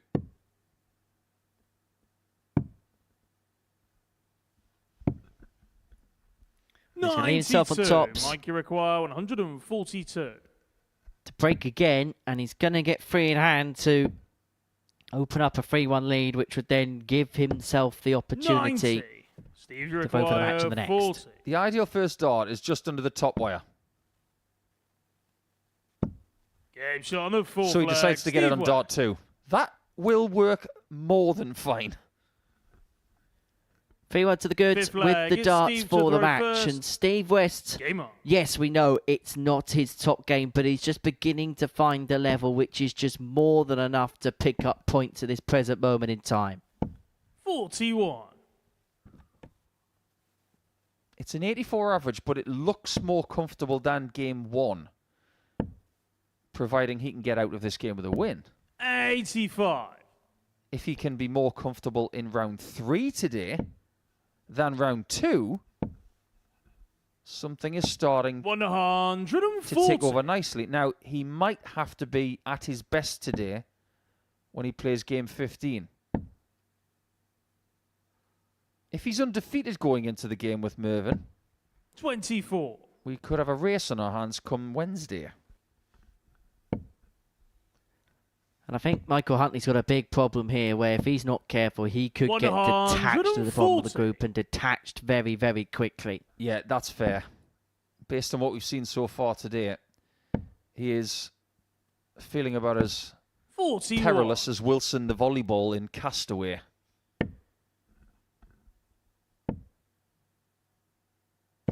$125. Well, Steve should get 2 darts to win it upon his return. For Michael Huntley, the worst possible start to the day. Looks like he's going to lose his first 2 matches 60. by Steve picking up requires just a solitary 55. leg. For Steve West, this would be the perfect start. Tops makes Big it shot 2 and the wins out of match. 2 Steve and a West. much improved performance. Average just under 90 in the end. The doubling much better than what it was at times on Monday. And for Steve West, well, he's beginning to look upwards in this Group A table. He moves on to 8 points, level with Jamie Atkins, but he can move on to 10 if he can get the better of Max de Jong. And that game is coming up on the other side of this short break.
Welcome back to the live lounge here in Portsmouth, where before the break we saw Steve West get the better Michael Huntley by 4 legs to 1. Our 6th game sees Jamie Atkins and Max de Jong go toe-to-toe here at the live lounge. And for Jamie, an opportunity to move back to within a couple of points of Mervyn King at the top of the table. But he will be wary of this fixture because this was the game yesterday where things began to go wrong for him.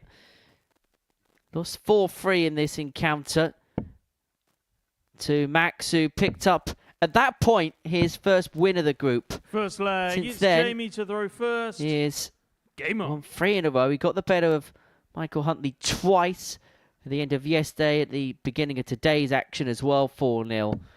And so, for Jamie, he'll know there's an air of trepidation about this match. 140. The one thing we know from him is when that scoring hits, he is such a difficult player to dislodge. But I do want to talk about Jamie Atkins' darts. 53. Because I've just had a I've just had a text Go on, Jim White. from our good friend, from our good friend and colleague Trina Gulliver, because Jamie Atkins is using Trina Gulliver darts. 60. So the segue goes like this. Jamie Atkins is using the darts designed and used by Trina Gulliver, MBE, against 43. MDJ. 10 world titles with them darts. 93. If they were the exact Jamie darts require that Trina used, 138. they should be in a museum. They are a Trina Gulliver design. I'm sure that those darts are 58. kept somewhere in safekeeping. You've just opened up an idea of something we can discuss. Oh, that's unfortunate. 120. Jamie require There was no 8. more room left at the inn, so it went out. Well, was a dart that good? It was actually quite bad because it then bounced out of the board. There's going to be a lot of tungsten in the way of this, and that is why Jamie Atkins is not the world's biggest fan of tops. 60. But he is going to come back free in hand at double 10. And so far this week, the breakdown from tops to 10s to 5 has been disastrous at points. He's a 16s and 8s guy, 85. and at Jamie times it require has shown. 20. I can sympathise. That'll work. Action on Oh, the first it'll work leg, very, Jamie very well. Atkins.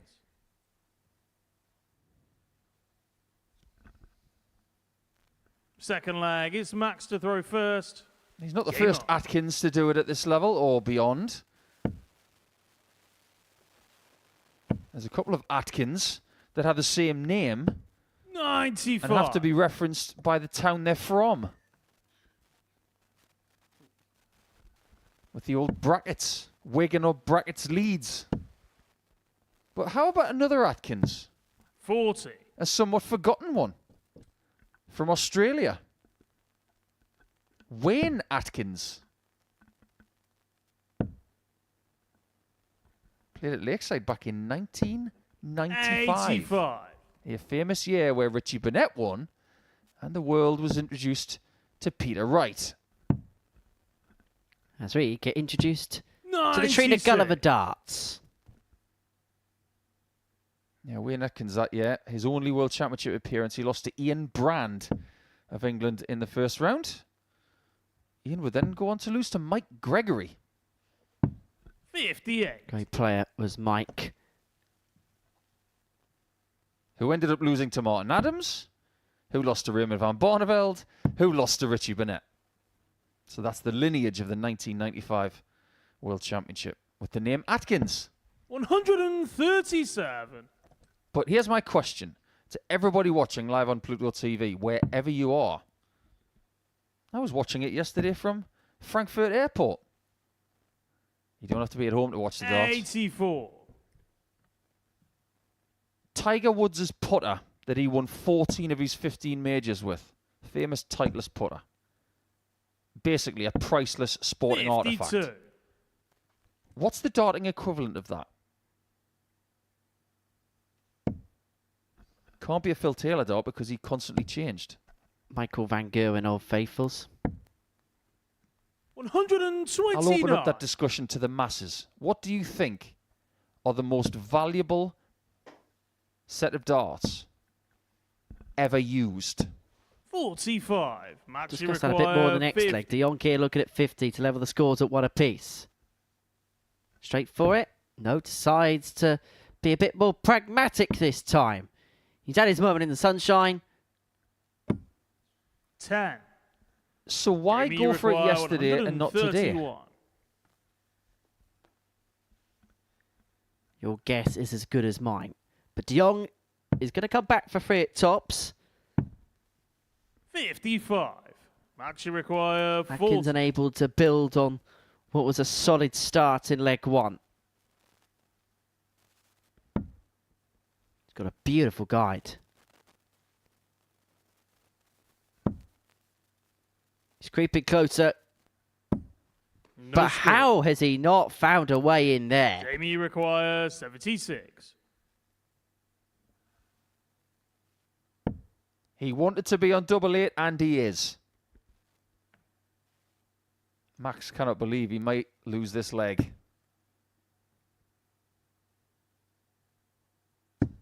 Same thing happens to Jamie. Max, you require 40. Well, Miss Double-itis is a contagious disease.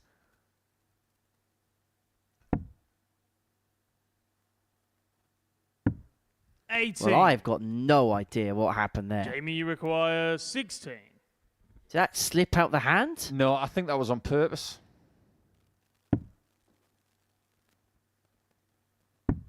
Answers on a postcard, but nonetheless, Atkins has got the break and a 2-0 lead. He stayed in rhythm for that. That was on Third purpose. leg, it's Jamie to throw first. He may have just taken Game on. Dirk van Dijvenbode thinking to a new level. Good luck to our spotter, everybody. 108. Perfect start to leg 3 for Jamie Atkins. He...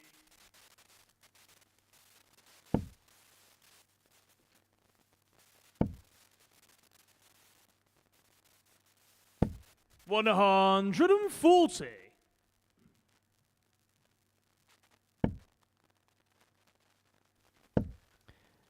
Well, we saw Steve West miss double 12 for 9 yesterday. Jamie Atkins isn't going to get to 141 for it here.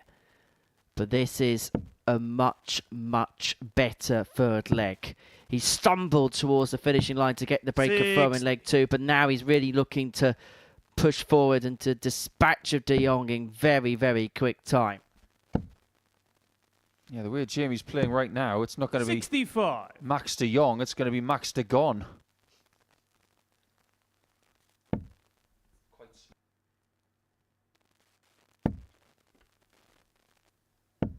60. Jamie, you require 116. How do I get the feeling that De Jong is bruised from the previous leg still? Double top. 96. I can understand why he doesn't like tops if he throws darts like that at it.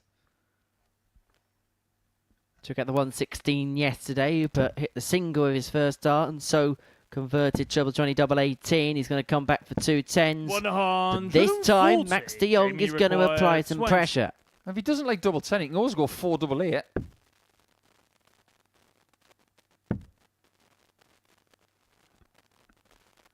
That breakdown is causing a breakdown. Max, you require 101. And De Jong here has got an opportunity to pinch this leg in a similar way that Jamie Atkins pinched the previous.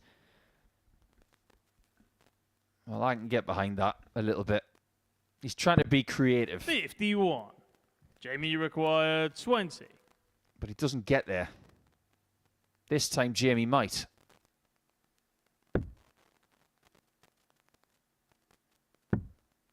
He's got a better marker. Game And shot uses the it very, third very leg. well for a Jamie 3-0 lead.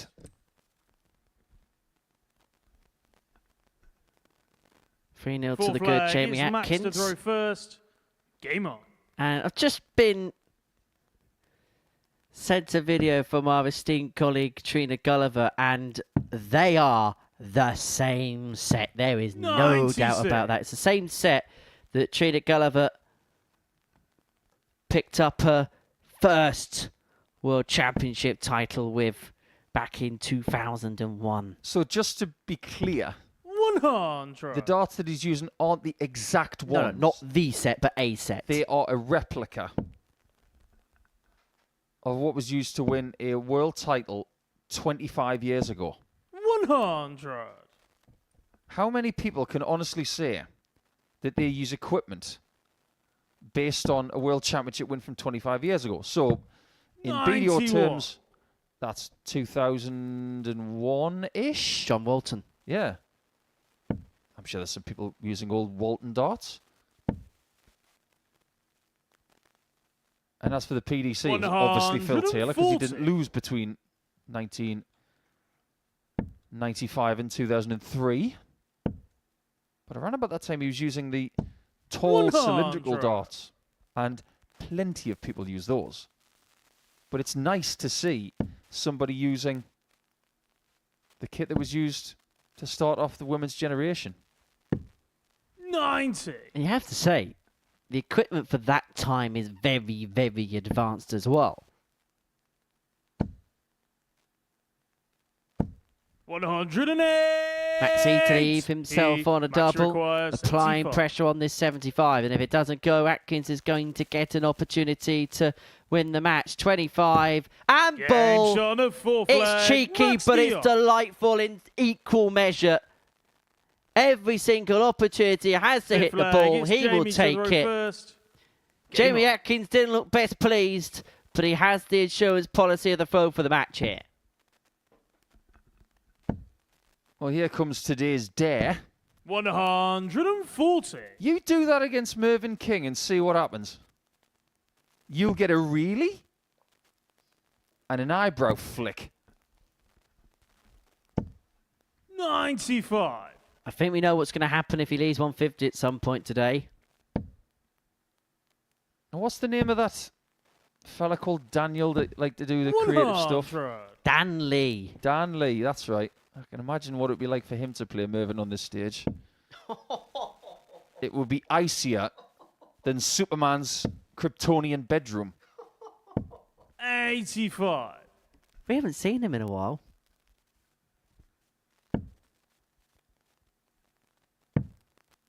Him against Kevin Painter would be quite the watch. 42.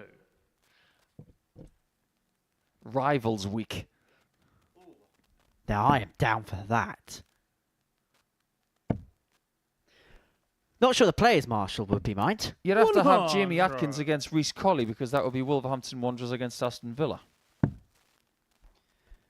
We have to get Steve West, the best Tottenham supporting dart player that we 95. have here at the Super Series, up against the best Arsenal supporting dart player here, for whom I don't know now. Cameron Crabtree's got his card. You could play Glenn Durrant in a meeting of Newcastle and Middlesbrough. 140. And just like Jamie Newcastle against require Middlesbrough, it'd be second fiddle to 124. a meeting between two more established clubs.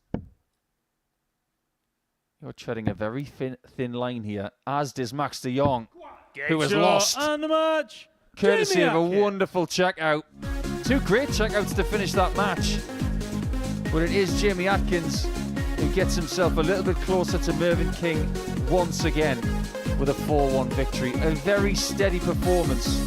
87.35 on the average. The doubles were good enough, but they might not have to be that shaky to get more success a little bit later on.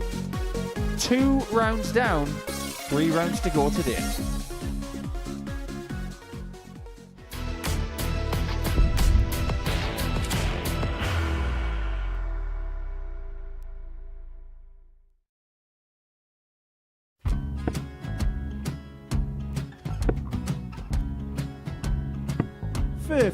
Charlie McGuire, 164.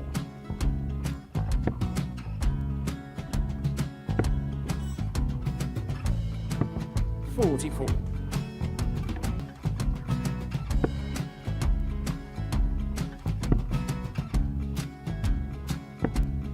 32. Charlie required 120.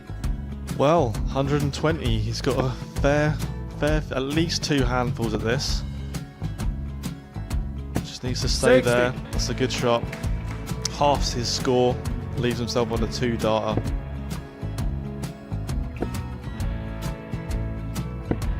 $26. Charlie Time on his required side 60. to become back-to-back singles champion.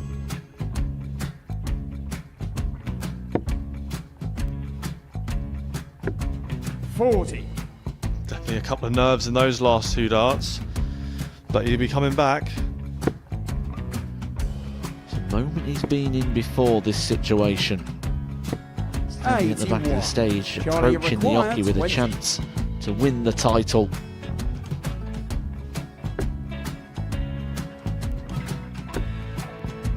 He did this to win the first title, if you remember.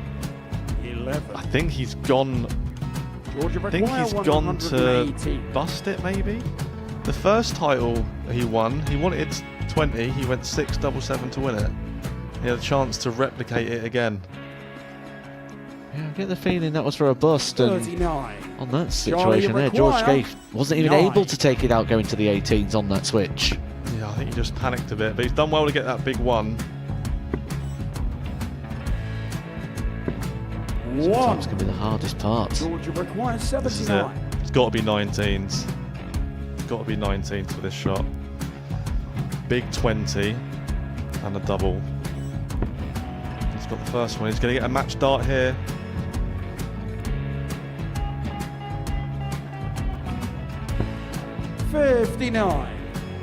Charlie Threw the entire body into that 8. one. Just didn't want to let go of the dart.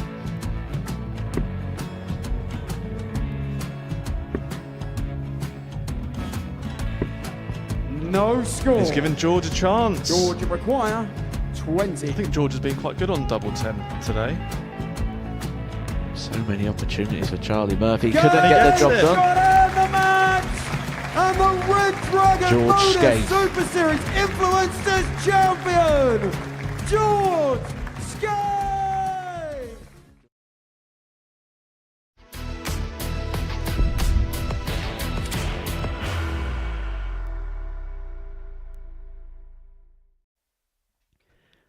Welcome back to the Modus Super Series. We're a couple of rounds down on this Tuesday morning. Before the break, Jamie Atkins got the better of Max de Jong by 4 legs to 1. And as you can see, Steve West and Jamie Atkins, the only players to have won 2 matches today. Steve West, the only player to have won a game against the throw so far this morning. Mervyn King suffered his first defeat, but reacted with a 4-0 win against Eidams.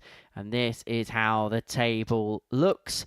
At the halfway point of the group, Mervyn King has a 2-point lead from Jamie Atkins in second. Steve West finds himself on 8 points. He's keeping closest order to everybody else. De Jong, Eidams and Huntley, the bottom 3 in the group. And we're going to see a meeting between top and bottom now in game 7 of our session. Mervyn King looking for win number 7 out of 8. As for Michael Huntley, he is looking for just a second win in this group. So far today, it's picked up just the solitary. Did improve from game 1 to game 2, but Steve West just had too much for him in match 5 of the session. I suppose the danger is the way Mervyn King responded to that adversity of losing to Jamie Atkins was average 98.5, was 4 out of 6 on his doubles against Eidams. And that is the type of level that if Mervyn King can get going even now, he can still ascertain over the period, over the course of a session. And if he does that here, you sense he's going to have too much for his Welsh opponent. Yeah, he definitely looked more comfortable in game 2 today.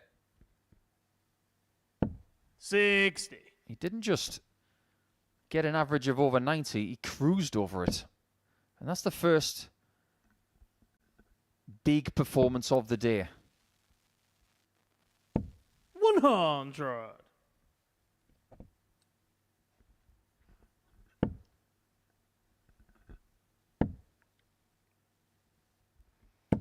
Now, correct me if I'm wrong, Henry, but I believe that Mervyn is the 3rd king to play here. Ricky and Robbie. Yes, you are indeed correct. 40. Ricky King played in Series 9 Week 5, got through to the Saturday. Robbie King had a couple of pokes, didn't he, at the Super Series because of the fact he was from Australia. He played in Series 4 Week 11, which was an intriguing week. It was won by our good friend Patrick Van Den 140. Bugard beat Jared Cole in the final.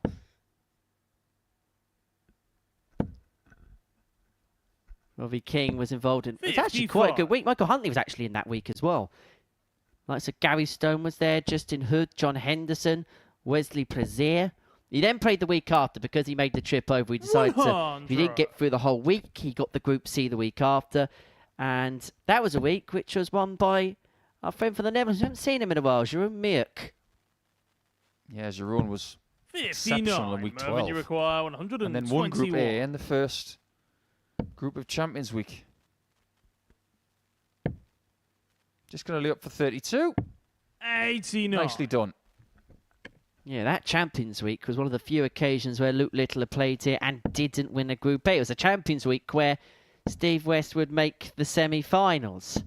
100. Mervyn, you require Had Colin Osborne on the 32. rack, but was unable to convert. Can King convert the 32 to take out the opening leg of a break? A Game clip shot off on the the foul first into the leg, middle of the Mervyn bed. King. King one up.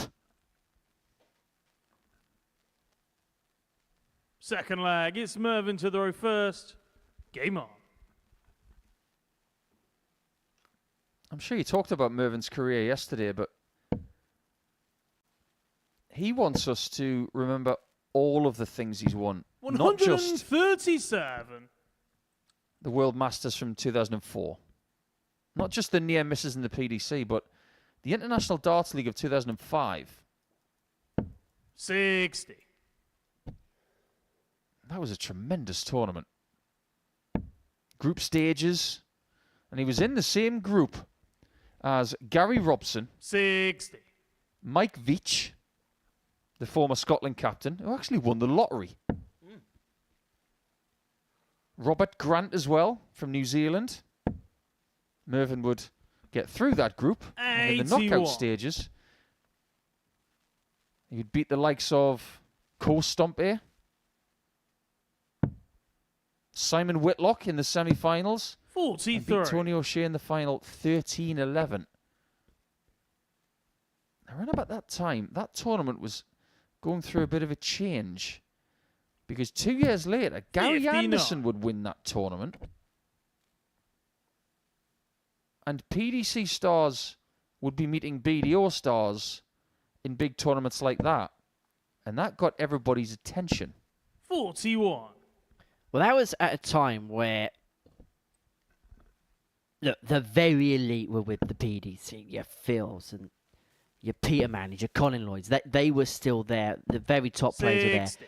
But probably the level underneath that, outside of the real elite, a lot of them were probably still plying their trade with the BDO. So there was still at that particular moment in time a bit of a jostle as to which code has the 80. best players. And those events in the Netherlands, particularly in 05, 6, 7, before the Grand Slam came in and the PDC pulled that rug beneath the carpet of those BDO events, they were intriguing encounters because it kind of 139. answered questions, Mervyn, you didn't it? require 140. King answered the question here. This is the third time he's been on 140 today. That's the first time he's gone for 2 treble 20s. Mervyn was saying yesterday in his interview 78. with us at the end of the session, he was Like talking you to Scott require about it. 102. Because he stands to the left, he loves a treble 20 to the right-hand side of the bed. And I think because the live dart one was so good for him, that was why he stayed there. 70. Huntley looking at double 16, just misses it for the Mervyn, you 102. require And 62. so King comes back. He got the break in the opener. He's now looking to cash it in here and open up a 2-0 lead. That's different. 28 left. That'll do. Game shot on the second leg. Mervyn King. That's the old salt beer trick. Salt in the wound. Third leg, it's Mike to throw first. Well, Game on. Mervyn has played for so long and so effectively. I'm sure he's probably done that before. Having said that, he had 52 with 2 there. He was going for 12 in tops. 81. That never used to happen. Over the last 5 years, it's happened a little more. 108. Well, this is a business-like performance, isn't it, so far from 60. Mervyn King. He knows if he plays to his level, he should get the job done here, and he's doing a very good job of it. Average only 86.5, but this leg so far is quite good. 140. He will say over and over again, as much as he is a perfectionist when it comes to performance, as long as you're beating people, it doesn't matter. 140. It's about game on game. He plays the game in an old school way, with an old school mentality. And that's not necessarily a bad thing. 95. 86 after 9 for the double break for a free zip lead. And you then have the darts in the next to wrap this match up once and for 81. all. Mervyn, you require 86. Huntley is struggling.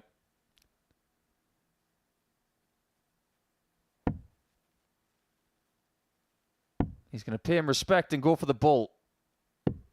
61. Right. Mike, you require With the weight of dart, 139. but the line not so. Shots on. Well, you can weigh up the 99. obvious Mervyn, you argument of going for the require 42 25. instead of the bull, but you can't accuse Huntley of throwing bad darts there. 2 8s for 3-0. 17. Doesn't go. So Huntley here Mike, you is require going to get 3 40. darts in hand to bring it back to 2-1. For large portions of this match, he's been a Shot on the bystander. third It's only leg, his Mike second dart to Huntley. the double. But credit goes where credit's due. He's pinned that tops first time of asking, and he's Fourth just flag, it's asked the Mervyn to the question road of the first. king. Game on. I just want to go back to that 2005 International Darts League one more time. Just talking about what you were saying, where things were starting to meet in the middle. 123. Let's take the quarterfinalists. Tony O'Shea didn't do PDC. Martin Atkins 45. of Leeds didn't really do PDC. Martin Eidams did do PDC, but only for a couple of years when he was allowed to in the late 98. 90s. Actually won a PDC title in Sweden. Beat Phil Taylor in the final. But predominantly BDO player. Daryl Fitton, BDO player. Didn't go to the PDC. 108. And then you take the 4 people in the other half of the draw. Only one of them didn't really go to the PDC in the end. That was Niels de Ruyter. The other 3 did. 35. They were Mervyn, Co Stompé, and Simon Whitlock. And they would have storied careers. Stompé, a World Cup winner. 98. Mervyn did all of his stuff. And Whitlock, obviously, world finalist, European champion. And World Cup winner. ... 108.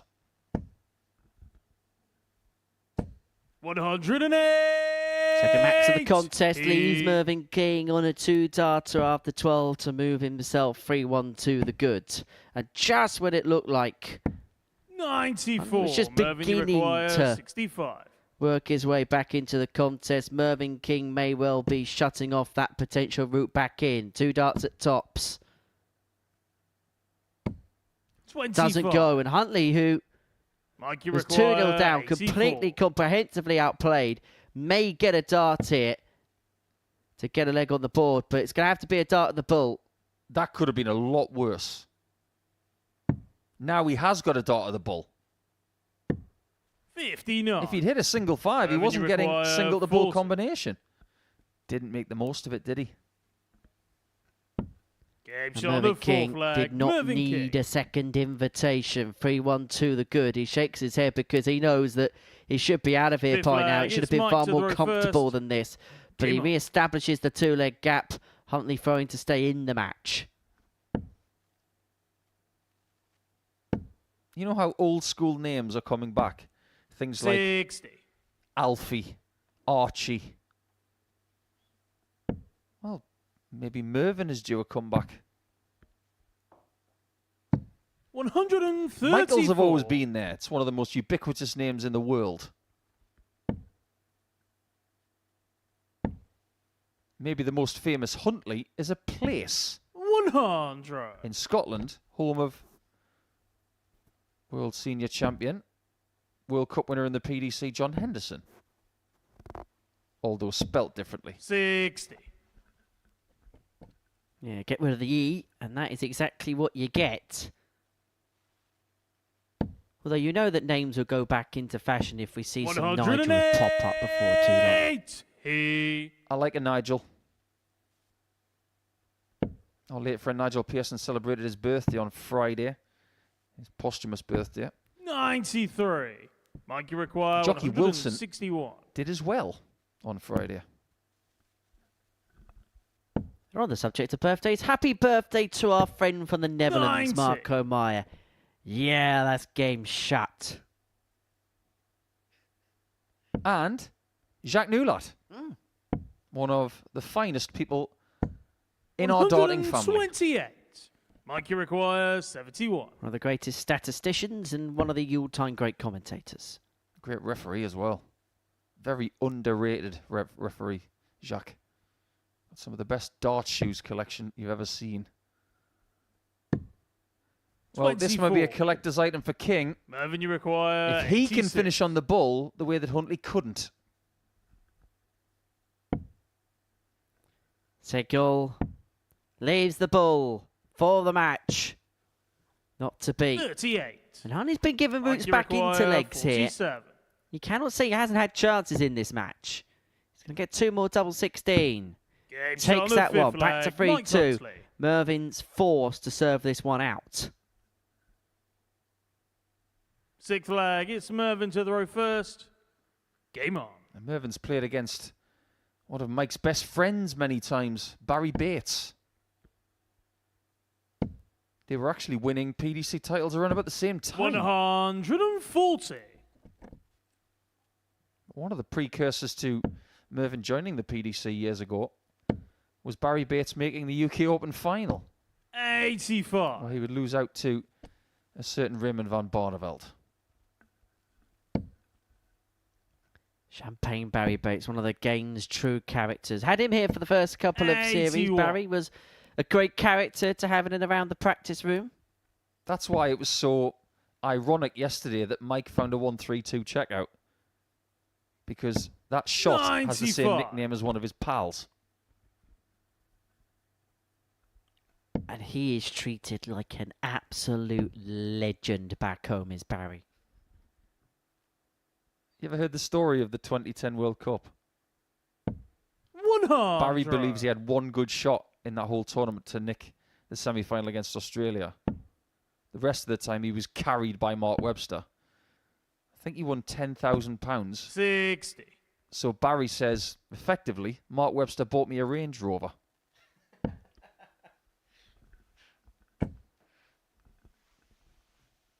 Has to be careful not to catch here. 160. That's why he went that high. It's found the tops, which may not be the worst thing in the world for Mervyn.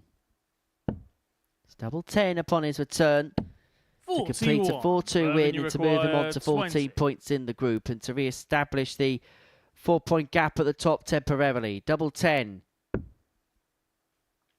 been made to work hard for this, Mervyn. He allowed opportunities to his opponent, but eventually he finishes the job off. A 4-2 victory for Mervyn King will move him on to 14 points in the group. And he is back in full control, full charge of proceedings. Well, Michael Huntley had opportunities, mainly brought out the fact that Mervyn King missed 9 at a double there. Sealing a 4-2 win against Michael Huntley. We're going to take a short break, and when we return, we're going to see Renee Eidams take on Jamie Atkins.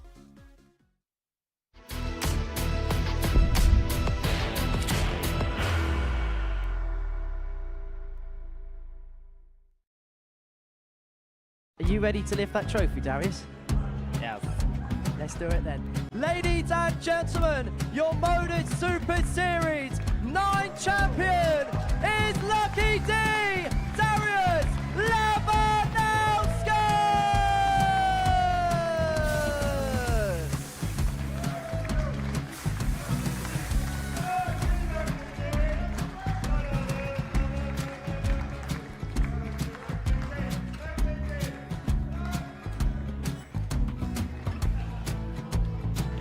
Well, what a wonderful night of darts we have seen, and we are ready. Our champion is ready, and it's trophy. So receive the trophy. £25,000. The new Modus Super Series champion, the Terminator, Mervyn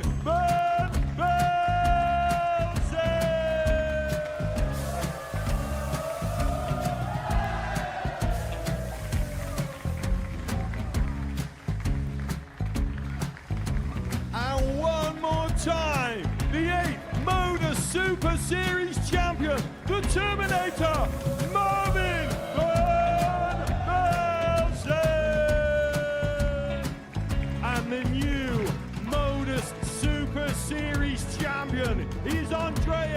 Dirty Harrison.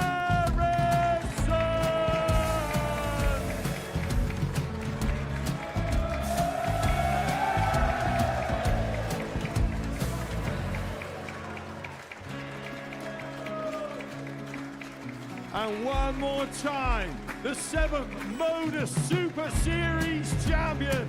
Give it up for Andreas Dirty Harrison.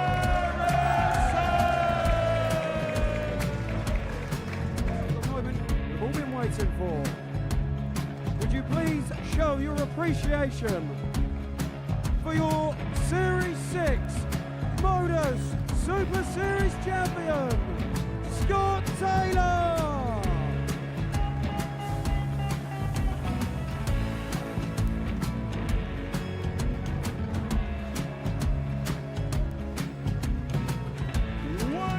Time, your new Modus Super Series champion. He is Chucky. He is Jim McEwen. Ladies and gentlemen, your Modus Super Series champion, retaining his title, the Nuke, Luke Littler!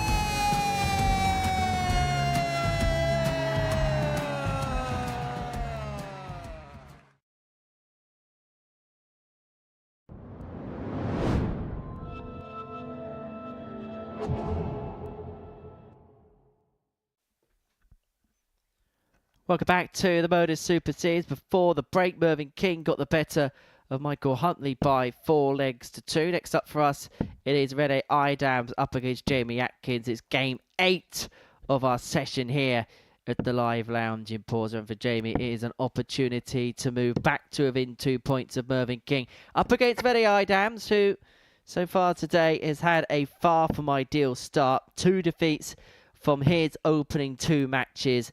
Means that he now finds himself second bottom of the group, and his objectives have seemingly changed from the beginning of the day. He would have thought that a good day may see himself in the background of a position to win Group A, when he now finds himself in the background just to get into Group B tomorrow night. A lot can change in a short space of time when it's round robin play like this. 134. Even though Steve West has not played anywhere near his best today, 45. he's the one who's made the biggest move. Atkins is still in second position. King is still top. But West has jumped from 4th to 3rd. Eidams has gone down to 5th 97. from 3rd.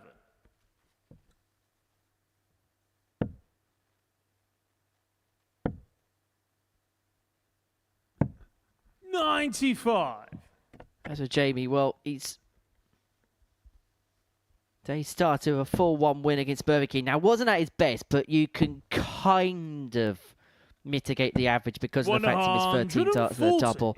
And then upped it again in the scoring stakes. 3-1 80s and a 4-1 success against Max de Jong. But again, missed 10 darts and a double in that contest. So the scoring's been okay today. It's just needed a few opportunities to finish legs off.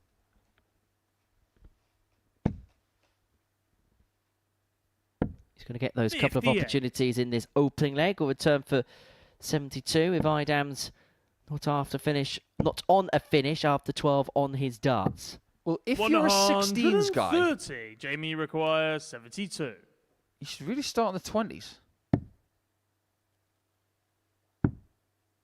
Well, it's double 12. 60. It almost works out. Rene He's left himself on 75. a double that has a name, doesn't it, Henry? 63. As it stands, they're both on it. Jamie So what's it requires called? 12. For Jamie Atkins, this is Razzle Dazzle. Razzle Dazzle indeed. Jamie Atkins. Want to tell us why? There is a story behind it. It's not just the fact they just ran Jamie inside to of the throw goal. first. Oh, guess what? We're going to call this double 6 Razzle Dazzle. Game on. Now, Jamie Atkins, his stablemate is Danny Lauby, American player, former weekly winner, of course, here at the Super Series. And them two are fairly tight to 93. their manager. And Danny Laube is very, very good on double six. Maybe one of the best double six hitters on 58. tour. And it's just become a running joke that double six has become the razzle-dazzle double. 83. Now, Henry is actually quoting that story, but it's not a classic anecdote, is it? 60. I believe there is more to it than meets the eye, but I haven't got that type of information yet. I'm sure I will before too long. 59. I think every double on the board, we should ask these players 85. to put somebody's name next to each one and tell us who you think is the best ever on every double. Some of them are obvious. Some of them aren't. 139. Who would be the best bullseye hitter ever? 59. Jamie, you require 127. Probably Michael Van Gerwen.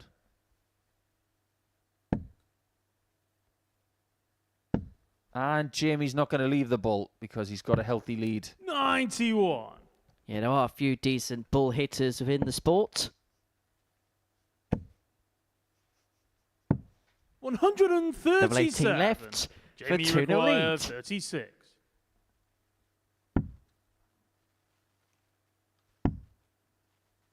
Double 9. Game shot on the second leg. That's a good Jamie fix there from Atkins. Jamie. That could have got pretty sticky. Third leg, it's Rene to throw first. Game on. Now, I've got a point to make about people like Jamie Atkins, because he's in his mid-30s. He may just be approaching his peak. 100. And when you're playing some of the best darts of your life, you want to test yourself against some people that you've idolized. You want to say to your friends, your family, your kids, I played them. 100. This is already a good day for him. He's already beaten Mervyn King. So now he just wants to take other players off his list. 99. I can completely sympathize with that frame of mind, because when you look at someone like Mervyn, even though he thinks he's got a great deal of time ahead of him, and he probably has, but what if a player that you really want to play doesn't?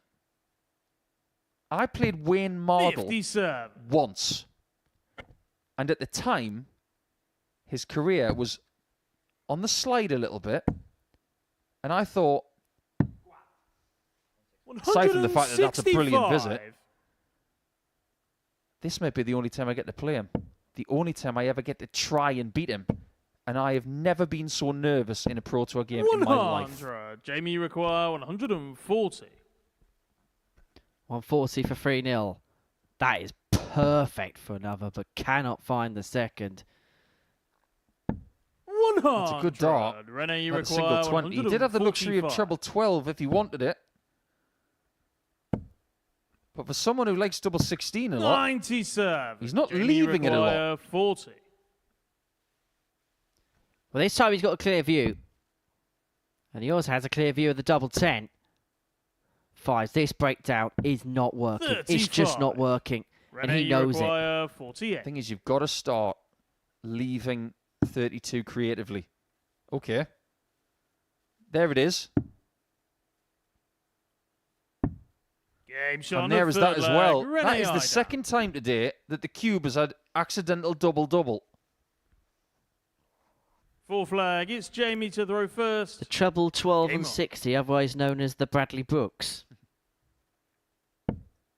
Just back on that point one more time. If you get one opportunity to play against, 121. and I use this term correctly, a great player, you don't turn your back. 121. You go for it. And someone like Jamie, who's got obvious talent, he's an England international after all. Played in a World Cup. 100. It's all about getting experience against those great players and seeing how you react.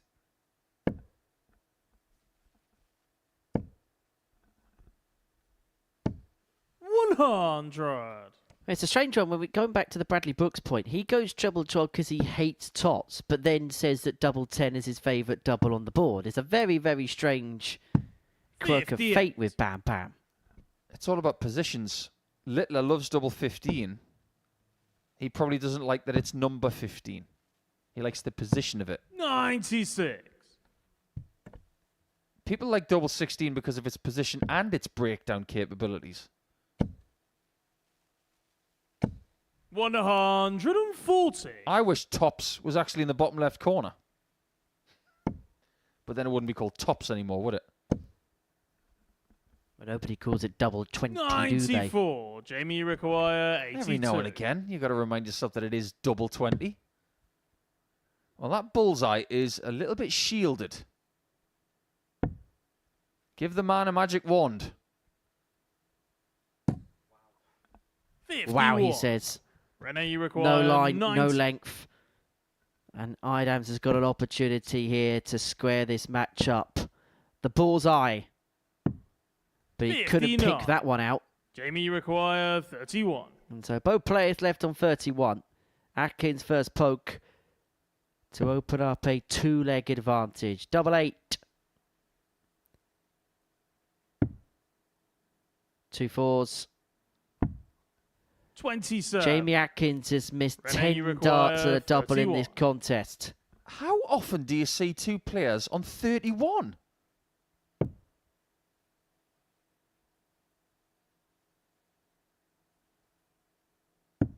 Game shot on the He's not on fourth 31 leg. anymore. Rene He's on Eidams. 2.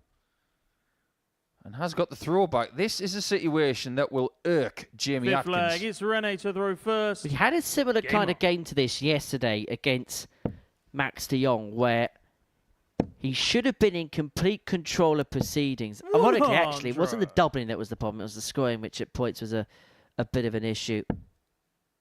And he just let that game slip away from him. And if he's not careful, 134. he could be doing something similar here against Rene.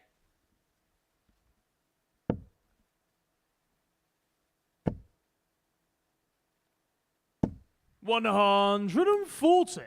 You know, these two dart players have Christian names of very famous chefs. 59. Jamie. Oliver. Yep. Rene. You get this one, I'll be impressed. Gusto. Rene Redzepi. Oh, never. 91. Yeah, he's recognised as one of the best chefs in the world. He used to run a famous restaurant in Denmark where one of the courses was lettuce and ants. Apparently they taste like oranges. Well, forget 56. lettuce and ants. Rene, you Jamie require Atkins has egg on his 170. face because he realised that he wasn't on 309, he was on 308, and so he's giving Rene Eidams an extra turn to the 58. board to see this leg off. Wasn't that long ago that Jamie was owning this game. But missing 10 darts at a double has cost him dear. 100. Rene, you require 112. 112 to move in front. Well, it's not the most textbook route for the 112, and Eidams is going to take it out.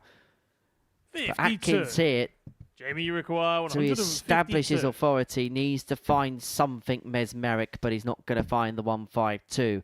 So Eidams, who 100. at times Rene, you looked second require best in this 60. match, has got an opportunity to lead if he can find double top.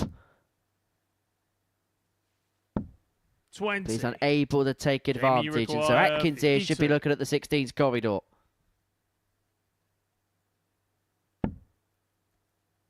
Can he find it this time? Game shot on the fifth Very leg. positive Jamie shot. Atkins. I like the fact he's gone for the top half as well. Shows a bit of spirit, Sixth doesn't leg. he? It's Jamie to throw first. There was absolutely nothing wrong with that as well. If any player was Game to on. take umbrage to someone going, go on, at the end of a leg like that, just a small one. This is a game of winners and losers. It was something to get him going. It wasn't in the face of the opponent. It wasn't a massive celebration. If anything, it wasn't a celebration. It was almost a telling off to a certain extent. And it's certainly fired him up as he finds the game's first max. 25. He knows that he could have been 3-2 down in a game that he has dominated large swathes of. But it looks like he may have wrestled this game back into his favour. He got the break back and now looking good on throw. He does look good, but there's still a job to do. 43. Eidams believes that his opportunity of having the darts in leg 5, then losing it, has lost him this game. 90. Tremendous. Really great last dart. Needs himself a 135. And he's going to get plenty of time to get this particular job done. 135.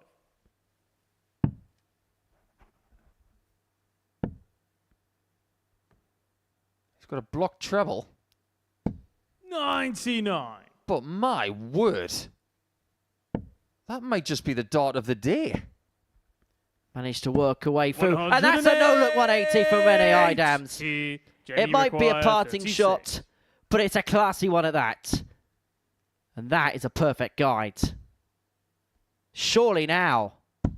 He had two perfect guides, and he nestles it in with the third. And Jamie Atkins is back on the board. He was made to work harder for that than perhaps he should have, but he is sealed a 4-2 win nonetheless. It started with a bit of razzle-dazzle. Rennie Eidams gave us a bit of razzmatazz, but it was the machismo of Jamie Atkins which has sealed that match. A 4-2 victory for him. Coming up next, we are going to see Max de Jong in action up against Steve West. It is game number 9 of the session.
Welcome back to the Modus Live Lounge. Looking really resplendent, isn't it, on this Tuesday morning? It's a beautiful day. The sun is shining, the skies are blue, and we have some beautiful darts for you.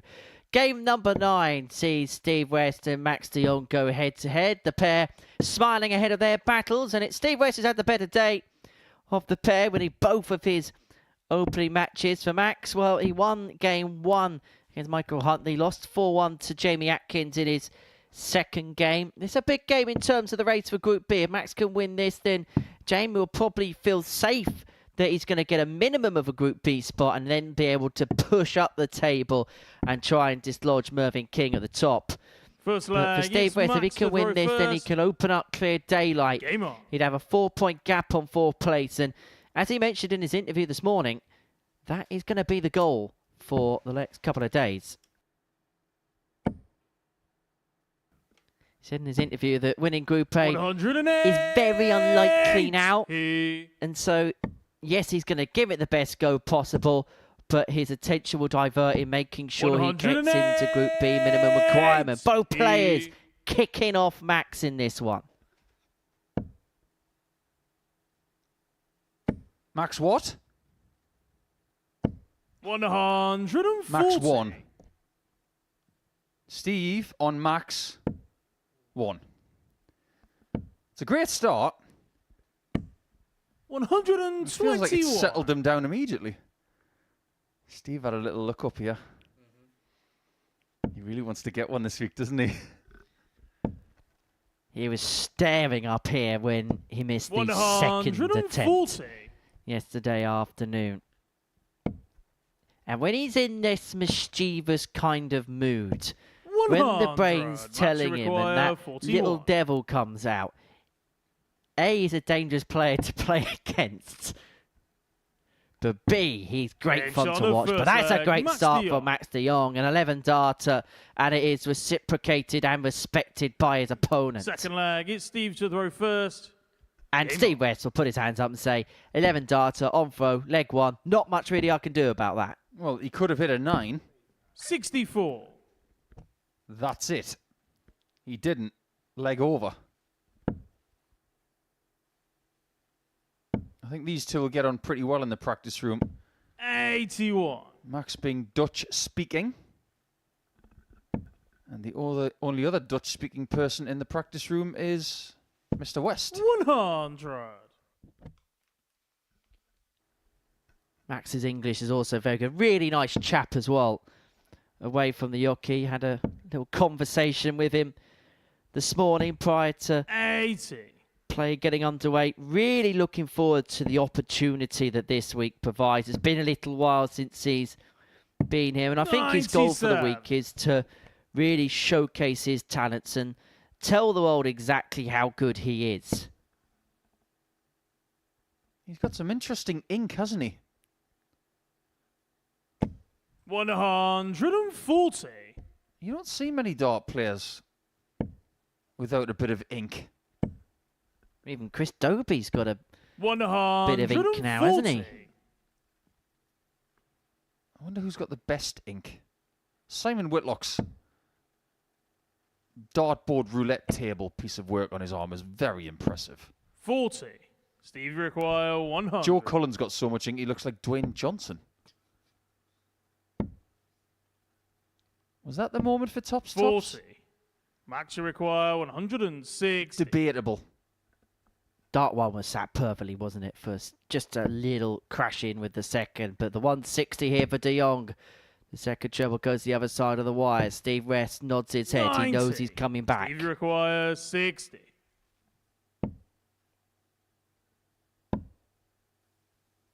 Beautiful guide. 40. Tried to nestle it in, but it was actually the 70. first dart there which knocked it off course after diverting into the second.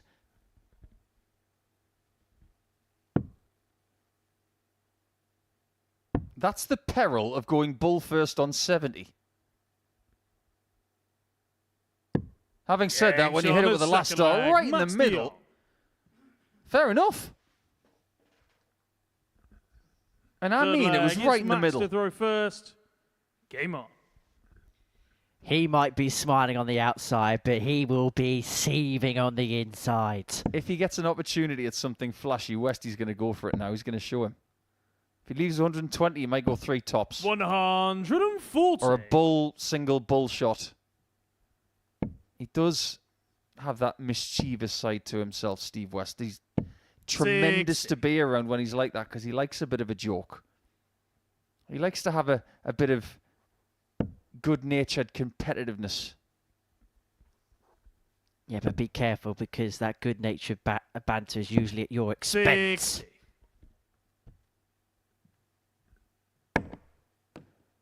Well, that was a clutter. Well, we speak about, Chris Mason speaks about 71. players throwing a bag of nails. But Steve West can throw with nails. It's a family trait. I've seen him hit a 180 with bookies' pens. At that point, I thought he was a witch.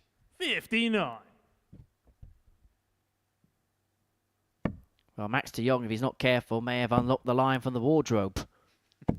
140. Because at any moment, if something interesting is left, I think Steve West is going to go for it.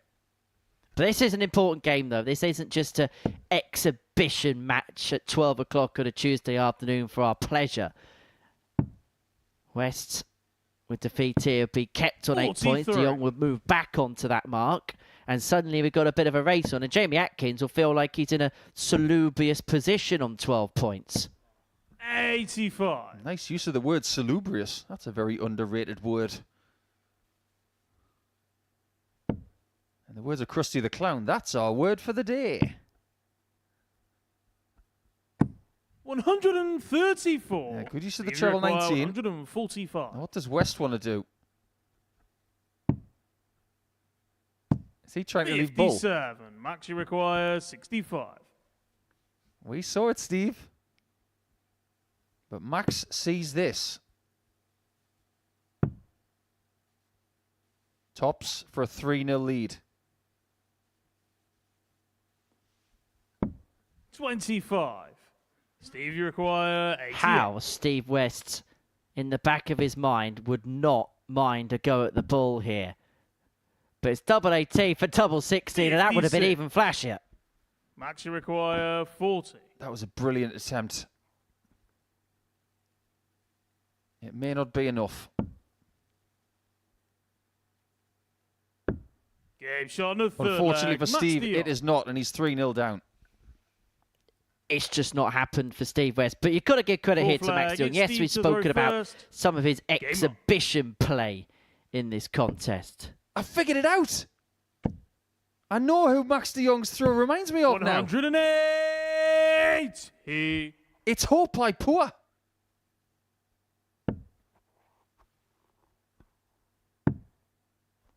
Oh, that's a weight off my shoulders. I've been thinking about that all day.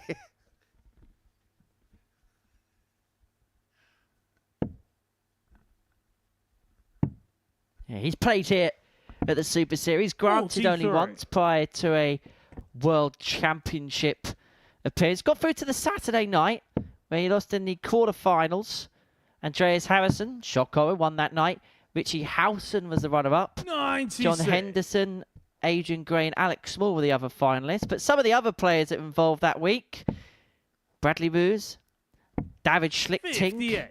the Turtle, Scott Mitchell, one of our own, Justin Smith, the Bearded Dragon, Andreas Tov Jorgensen, Chris Wiggins. That was actually the week that Scott Mitchell had to, who was commentating 1 minute and then had to 54. play the next because Norbert Attard of Malta had to withdraw from the event an hour before play. So Scott Mitchell was doing some colouring in the commentary box, 100. got a knock on the door from our players' marshal and said, "Scott, you're up. Can you get some trousers on, please?"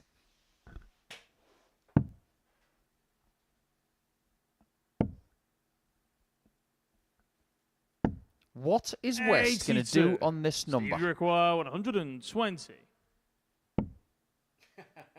I knew he was going to do that. 60. And based on his position, that was actually a very smart thing to do with darts 2 and 3. You obviously wanted to get the 60, but just keep it safe. Make sure you've got 2 darts at a double 61. to keep the match Steve, alive. you require 60.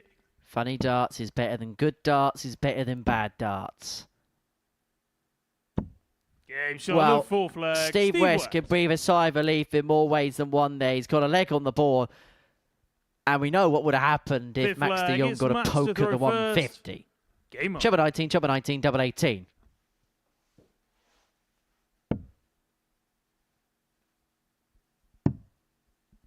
We've speculated about different groups 84. over the course of time, but can you imagine if we had a Group A where everybody's name rhymed? We could have De Jong, 55. Zong, and Long. Well, we can't have Long because he's on the tour now.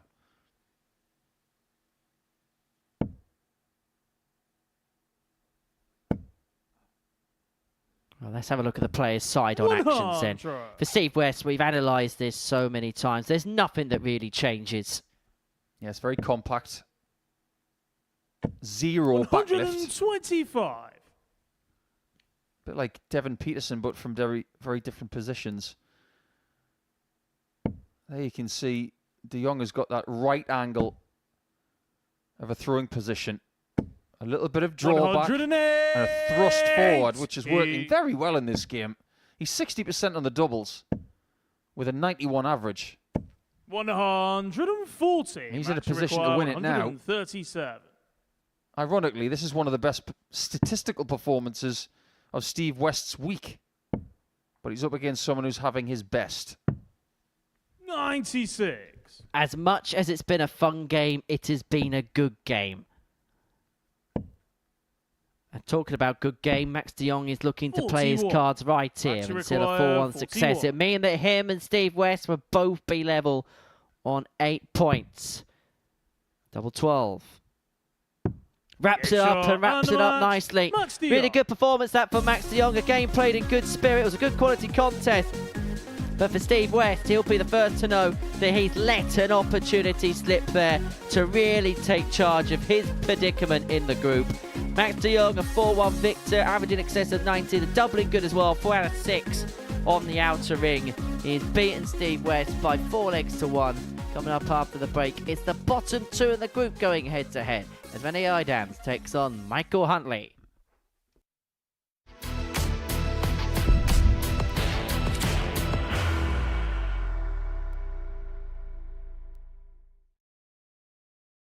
Are you ready to lift that trophy, Darius? Yes. Let's do it then. Ladies and gentlemen, your Modus Super Series 9 champion is Lucky D, Darius Labanowski!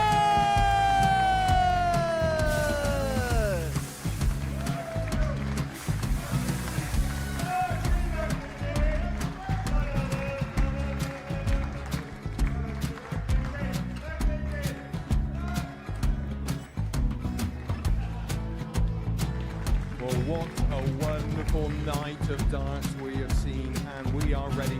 Our champion is ready, and it's trophy. So receive the trophy. £25,000. The new Modus Super Series champion, the Terminator, Mervyn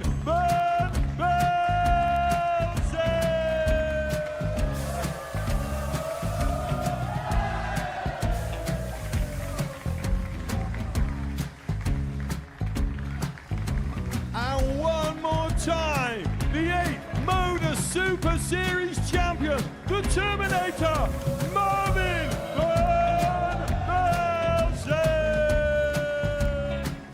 And the new Modus Super Series champion is Andreas Dirty Harrison.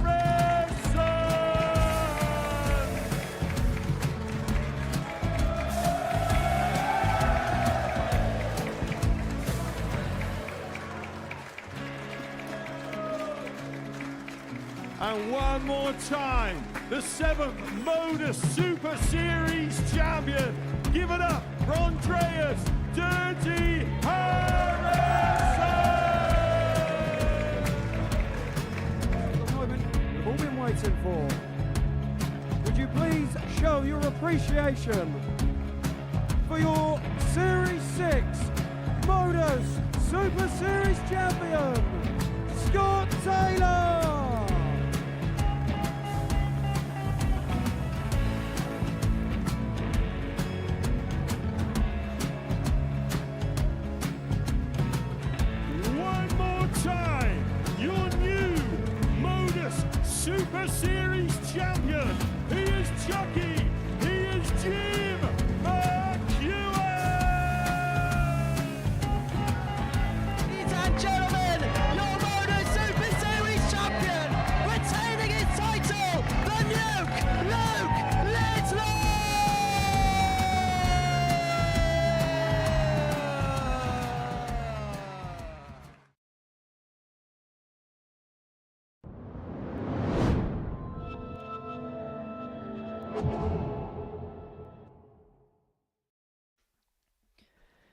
Welcome back to the Modus Super Series. We're 3 rounds down on this Tuesday morning, and these are the results from the 9 matches up to press. Before the break, Max de Jong got the better of Steve West by 4 legs to 1. Jamie Atkins and Mervyn King also in the winner's enclosure in round number 3. Mervyn King still at the top of the table. He still has a 2-point lead from Jamie Atkins, and really the top 2 are just doing all the damage once again on this Tuesday.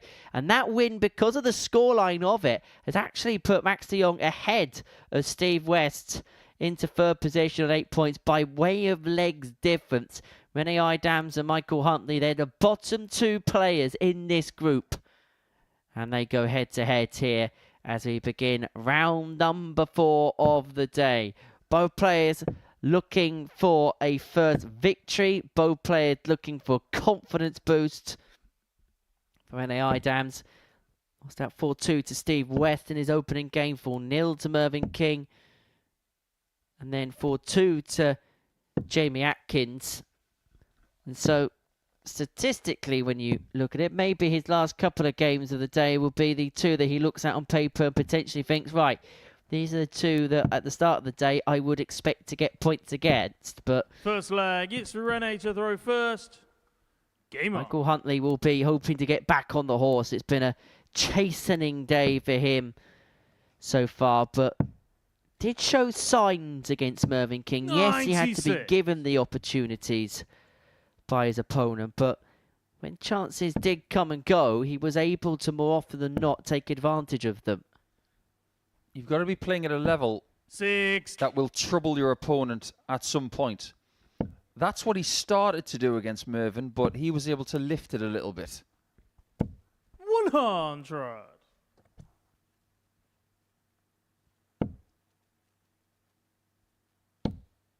I think what we're starting to see with these 2 87. is a likelihood of Group C more than anything else. So in weight, we're talking about Jonathan Platt, Tommy Lishman, 140. and David Williams. I wonder how many times we're going to call him David Williams when he's playing in Group C. 140. Or maybe by another name. Well, the last game was darts for fun, wasn't it? There's a possibility he could be playing against Steve West rather than with him on Thursday afternoon. 133. That would be weird.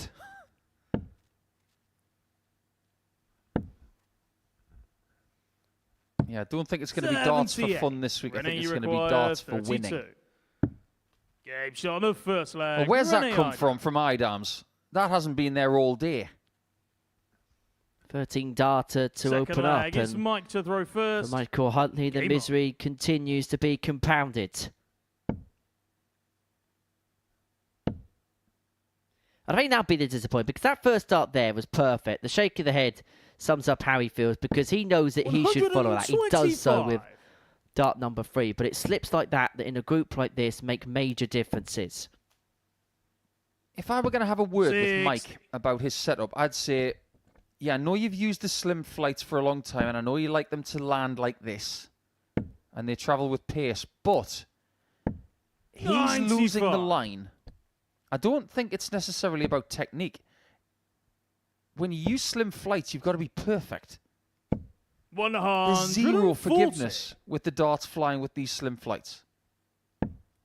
If he just puts an extra little bit of coverage at the top of the dart, he might get a bit of forgiveness. 60.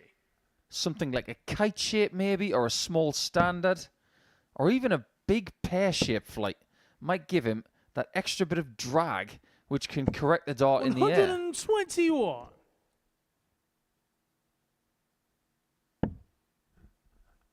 Well, is Rene Eidams beginning to find a bit of a groove here? It's been a slow start to his day, 140. but the early indications here is that maybe that rhythm is beginning to be found. There's a 13 darter in the first leg. 100. And he's going to leave himself Like on a you 2 darter require after 12 81. to potentially break the throw if Huntley cannot find this 81.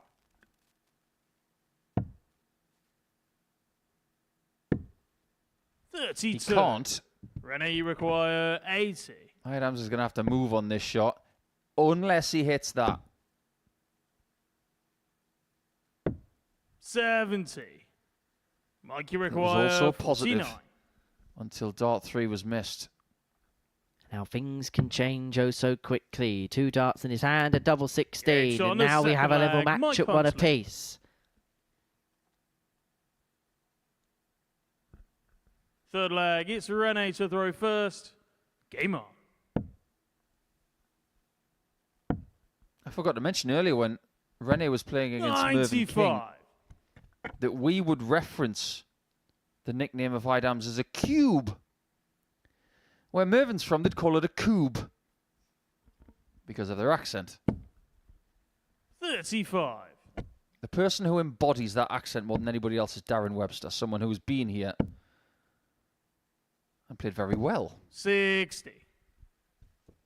First time I ever heard him talking about snooker. We asked him what you use in that sport, and he said it's a snooker coup.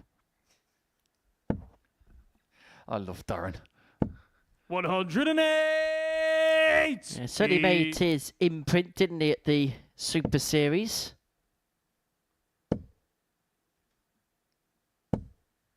100. That is a special ton from Eidams. He's just found a treble 20 when he could see about 20% of it. Ditto. 99.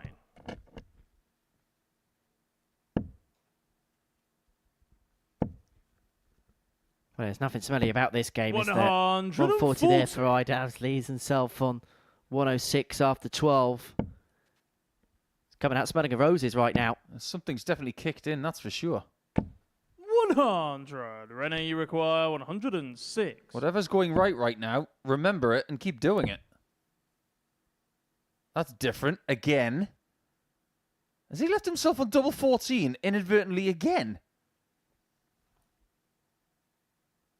Anything and everything to leave 28. Rene Eidams.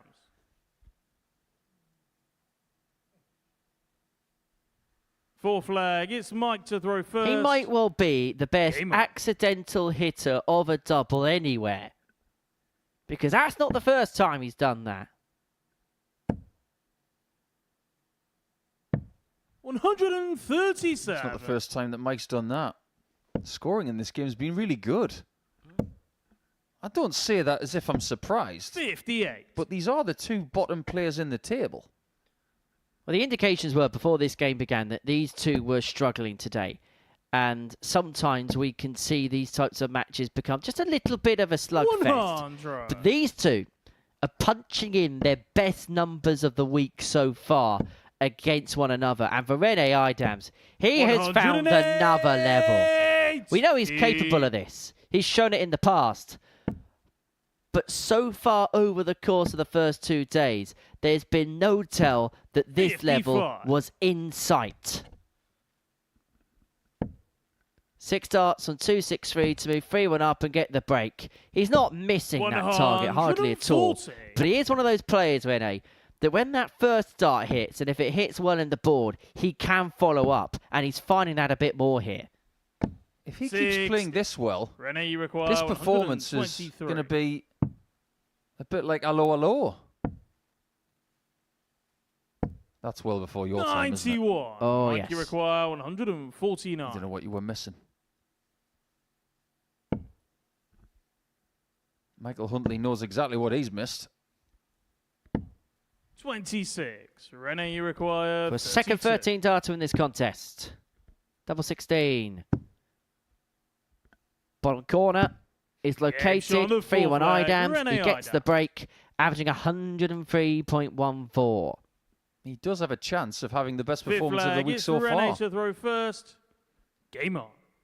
Is he going to better what Mervyn did yesterday? In order to do that, it's going to have to be a 14 darter or better. 98. You mentioned hello. I was in primary school when the Green Grass was a TV 60. program. You weren't even thought of when it was coming off the air, Henry. 125. It was actually a sitcom about a French cafe where they did welcome people from Germany during the war. 100. And some people with some terrible accents, even a famous policeman who couldn't speak French but thought he could. So as of 24 minutes ago, we 48. could still say good morning. No such thing as terrible accents, Nico. You would know. Your natural accent, there's nothing wrong with it, but you can't do accents. So, by virtue of that, pay respect to Mike and to Rene. Never do a German accent and never do a Welsh one either. We'll just do Geordie instead. Please don't. 100. Well, ton there for Eidams has left himself on 130 for the match. He's not going to finish this off in 14, but he could finish it off in 15, and he could do so with his second ton plus checkout of the match. 43. Rene, you Not that he require has to 130. take it out on this particular occasion. Not that he's going to either. Just checking with Jack to see where that is. Didn't want to make a mistake. 40. He didn't, but it's a poor visit all the same. Didn't make the inroads that he would have expected, because at the end of all of this, he may just get a dart at the bullseye. 99. Rene, you require Huntley's 90. left himself in a position where he should get a dart at the outer ring. For the match, the bullseye is found, and what a performance it was from Rene Eidams. Finished off with a brilliant bullseye, an average of 98.5, his best performance of the week. For Michael Huntley, he upped his game in that one, but got no change. That was superb from Rene Eidams. For most of that match, the average was ticking in excess of a ton. It ends in and around the 98.5 mark. 4 out of 8 on his doubles at 106, a real highlight. Coming up after the break, Mervyn King against Max de Jong. And if Max keeps going for bullseyes, this could be interesting.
Welcome back to the Modus Super Series, where before the break, Eidams got the better Michael Huntley by 4 legs to 1. Next up for us, Mervyn King takes on Max de Jong. And for Max, well, he's having a very good day. He finds himself third position in the group, but Mervyn King is looking to once again open up that 4-point gap ahead of Jamie Atkins' game against Steve West. And the fact that Mervyn's been constantly playing the first in rounds today has meant that he's constantly had an opportunity to put it to his opposition at the top of the table in the man from the Midlands, Jamie Atkins. And he can do so once again up against Max de Jong, though, who so far today has put in some decent stuff. His only defeat so far is to Jamie Atkins. Beat Steve West with a performance which should draw some attention. Average just under 91, 4 out of 6 on the doubles. There was a little bit of flashy stuff in there, but actually the overall performance was very controlled. He got in front and never really gave Steve West an opening. 22. When someone averages over 90 with a couple of maximums and a very nice conversion rate, you've got an excellent chance of winning a darts match here. 41. But imagine his confidence if he can beat West and King. 100. They've got the best CVs of anybody in this group. And that's the first dart that he really wants all match long. 108. Case in point. I think Max could be a really tricky customer for 57. Mervyn King. He's certainly found another level today compared to what we saw at points on Monday. And that first dart, even if it's not finding the treble 20 bed, it's finding something much more handy than it was yesterday. It's giving him an opportunity to score far more prolifically than he did on Monday.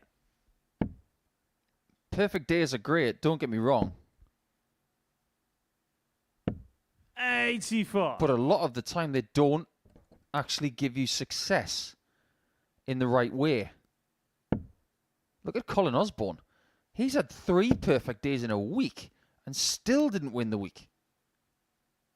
That might never happen again. 60. The only other player I can remember that happening to was early on this series, Adam Zavada, who won every single game of the Monday. He went through Group B without dropping a match, lost the final to Alex Small. 20.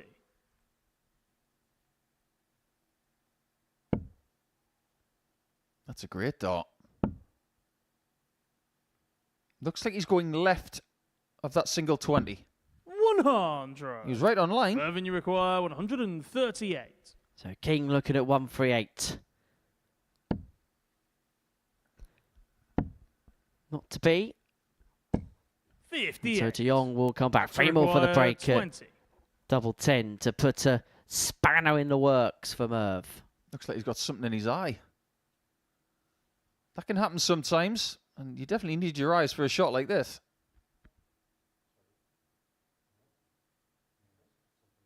I think he's got an eyelash in his eye.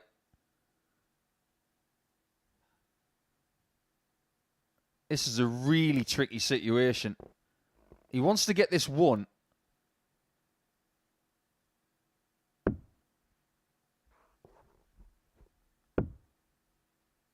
He hasn't won it yet. Now he has. He can breathe a sigh of relief there. That's really tricky. Second leg, it's Max to throw first. Blinking, you'll miss it. Well, he's blinking like an Olympian right now.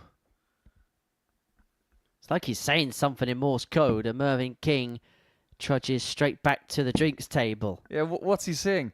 Help me. 60. You don't need help. You're winning. Right now, if he could leave the stage, go and put some eye drops in, and then take a timeout, he'd take 100. it.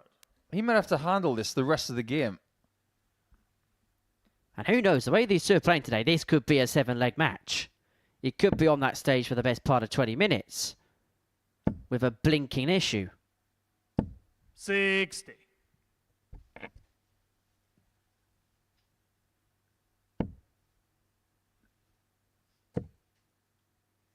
You didn't just say that, but Henry's been dancing in the commentary box like Chandler on a table in Friends.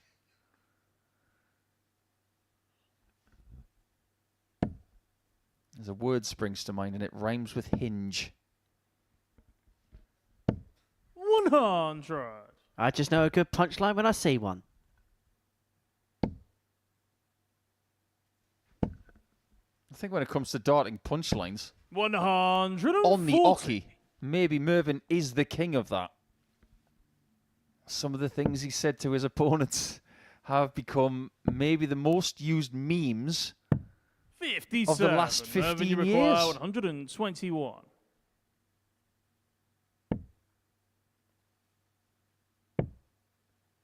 Another layup for 32. 89. All is well. He's been noted for saying really. On one occasion in 2020, he said, "What is wrong with you?" 54. Mervyn, you require. That made everybody 32. giggle a little bit. Game shot on the second And when he leg. hit a shot Mervyn like King. that in the penultimate leg of that same tournament, he Third leg. was It's going Mervyn to the celebrate in a first. very big way, then decided, actually, I'll not bother. Mervyn does have a whimsical side, trust me. It's a little bit like that Ralph Hasenhüttl celebration. 140. That's probably the first time in the history of planet Earth that Mervyn King has been compared to Ralph Hasenhüttl. 58. Former RB Leipzig manager, had a failed stint at Southampton.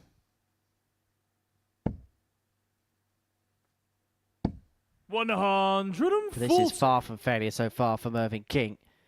Max de Jong got off to a quick start, but the man from Norfolk responding very well. He's brought his average up to in excess of 97, 13 darts in the previous leg.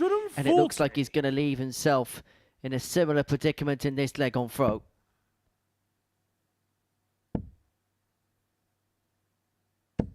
Oh, this is a brilliant leg of darts. 3 140s to leave 81 after 9. He's just got these gears which he can unlock at any moment. 81. Was in a little bit of trouble after de Jong lost that first leg. Sorry, de Jong won that first leg, shall I say. And ever since, 49. Mervyn King has looked imperious. He's always used these barrels that have the scallops in them. 57. But only for about Mervyn, you 4.5 to require 5 years 32. has he used them with grip inside the scallops. Game shot on the third leg. They work Mervyn perfectly King. there for a 13 darter and a 2-1 lead. Well, Mervyn's darts is probably the leg, it's most match to throw easily first. recognisable on the Game on. market. You can tell Mervyn's darts from a lot of other players, particularly his old set. Yeah, I think that's fair. I used to have a set of those myself. And Stephen Burton, who's played here on the very first night in 96. Portsmouth, I do believe if he's not still using Mervyn King old darts, his new ones are based on them. 56. Well, for the old darts, there's only 2 of them because one of them's still stuck down that smoke screen there. This is Max's setup, which I suppose looks as standard could get. Yeah, that's fair. 100. Not a great deal of grip variance, whereas these ones, they've got a lot of technology in those 55. barrels. But one thing, if you cast your mind back over the last 20 odd years, some things change, some things don't. King's flights have been pretty much the same the entire 96. time, with the exception of every now and again he used some flights with his face on, but he's always liked playing with red stems and red flights. 100. And he comes from that generation, Steve Beaton, very similar, that they find something that works for them and they try and make best use of it. Work with what they've got to make themselves the best of what they can possibly be. 129. The idea of doing a Peter Wright would never enter the thinking of someone like Mervyn. Not in the same sense. I've seen him take different weights on stage. 96. but they'd be the same require construct. 80. Same barrel, different weight, based on atmospherics. Well, 32. I'm going to bring this up because I can. At the weekend, Jermaine Watamina did that, going double 16, double 16. Max de Jong's just tried it. 100. And I'm going to say this the kind way. I'm not a fan. 48.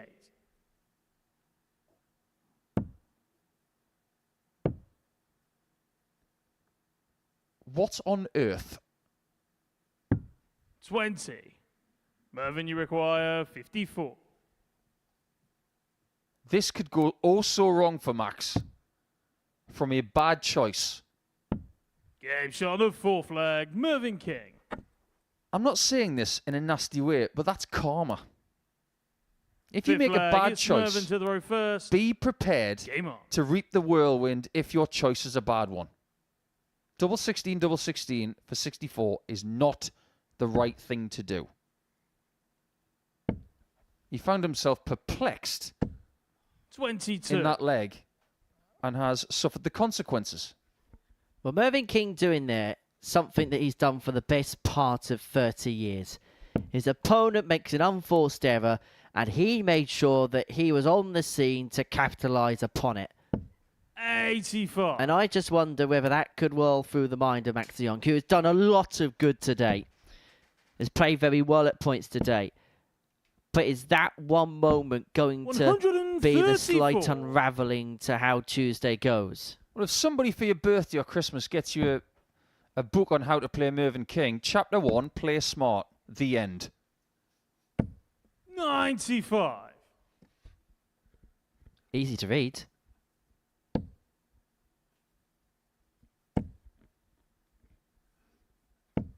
$140. But Mervyn King reading the situation well. Got the break in the previous day because of that 64 moment for Max, and now looking to apply maximum punishment. Yeah, it may just be nearly 30 years since he made his England debut. Now, we're going to save it for the final match of the day because there is a very important international series happening this weekend. But think back to 1996 and who was possibly in that England team. We will tell you in game 15. 108. Mervyn, you require 145. King looking at 145 to win it and win it in some style. Not to be on this occasion, so De Jong 81 to extend it. I tell you what, 145 has got memories for Merv. That's what Van Gerwen hit against him to win the World Grand Prix in 2012. Okay. If this is going to become popular, then all bets are off. That's the second time he's done it this week. I think he's got a subscription to PDC TV, and he's just gone for everything he's seen at the weekend. And I don't think Mervyn King was entirely impressed by what just happened there.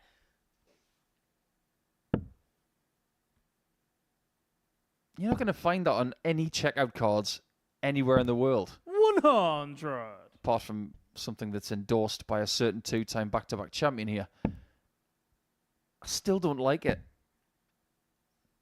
Dart players are synonymous 100. in liking even numbers because of the way they break down. Now people are starting to leave primary odd number doubles. 99. It's like someone's taken the rule book and put it through a shredder.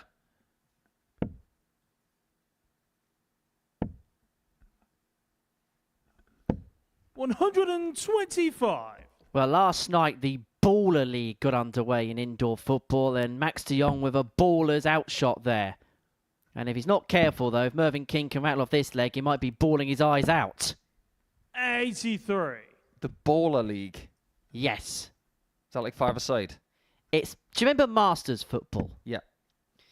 It's a bit like that, but you got Angry Ginge on it. 81. I understand.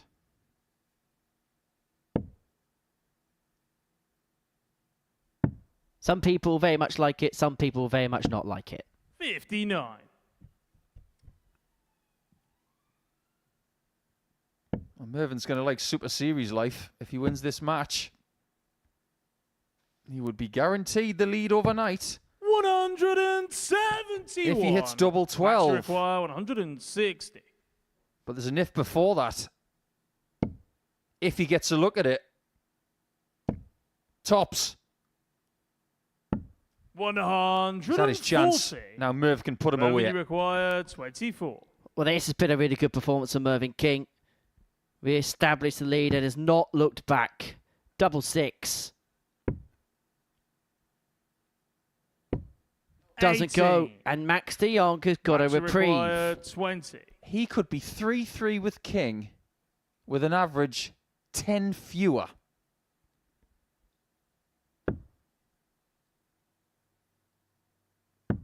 Game shot on That's the what's sixth happened. leg. Max de Jong. It's actually more than 10. It's more like 12. 7 Which from illustrates final this. leg. It's Mervyn to The throw legs that first. Mervyn King is winning Game are on. legs of quality. Max de Jong is just picking up the scraps when there's been perhaps a little bit of an opening. Pretty much all gone to throw in this match. Level at 3-3. But you've got to give credit to Max de Jong because, 59. yes, he has been outplayed by Mervyn King for large portions of this contest. But when he's been given opportunities, he has taken it. 33% on the doubles.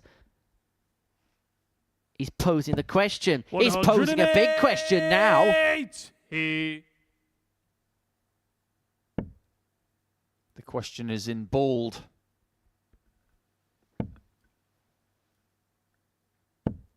There are 2 things left to do. Underline it and put a full stop at the end. Max can get to a finish with 3 darts from 3-2-1, or at least he could have. 59. Mervyn can't from his position.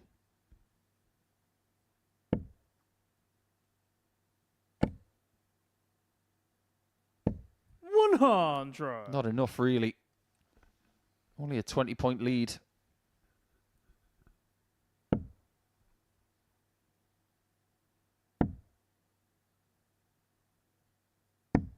$56. Maybe he's going to get away with it.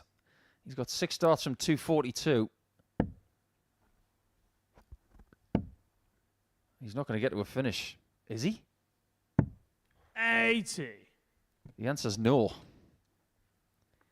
It was a decent recovery, but not a great recovery. But Max de Jong, having hit that max with his first 3 darts, hasn't found the treble since, up until that point. Another one of them leads him on a 2-darter after 12. Mervyn King has to hit big and hope. Yeah, he's been scuppered by hitting that treble 1 in the previous visit. And how Jamie Atkins 56. is glancing over this Match in the practice requires room right 66. now. Because he takes on Steve West in a few moments' time, and he may have an opportunity to draw level in the group. He went bullseye there to leave himself double 8. One dart at tops is 26. not going to go. King, Mervyn, one you require opportunity 106. at 106.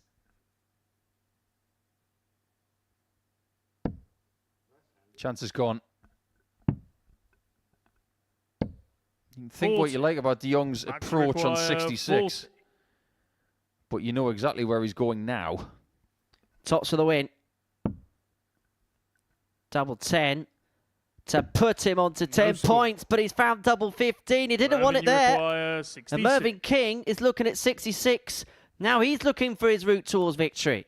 Well, now Max has won a leg on double 15, and he might lose the match after hitting it. Very different route for 66. Oh, and he's not going to get a shot at a double either. 56. Max, you require But 40. because de Jong hit the double 15, he goes back all the way to tops. Mervyn knows he has missed an opportunity, and he is not happy about it. De Jong comes back for more. And this shot time he and the finds the match. double Max 10 de Jong. to win what was quite an intriguing contest between the pair.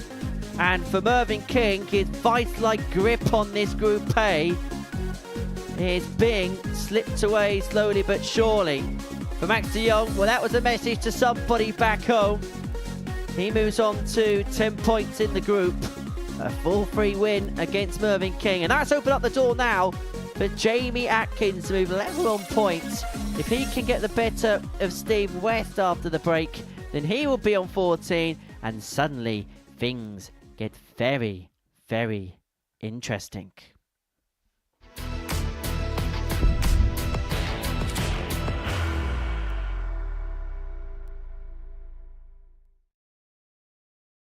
Are you ready to lift that trophy, Darius? Yes. Let's do it then. Ladies and gentlemen, your Modus Super Series 9 champion is Lucky D! Darius Lewandowski!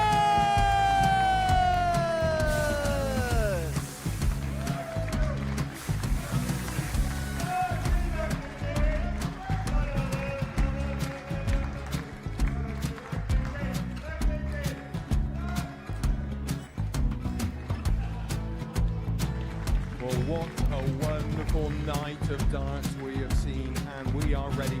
Our champion is ready, and it's trophy. So we seal the trophy. £25,000. The new Modus Super Series champion, the Terminator, Mervyn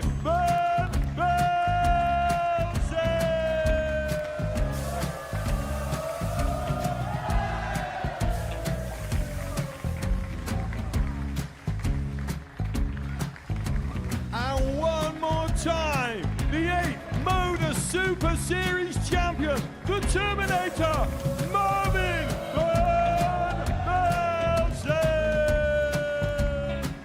And the new Modus Super Series champion is Andreas Dirty Harrison.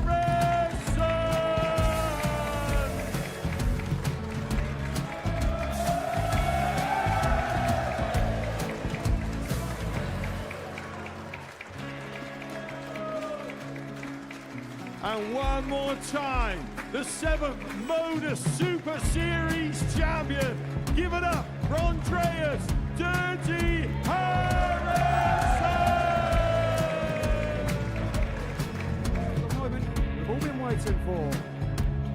Would you please show your appreciation for your Series 6 Modus Super Series champion, Scott Taylor!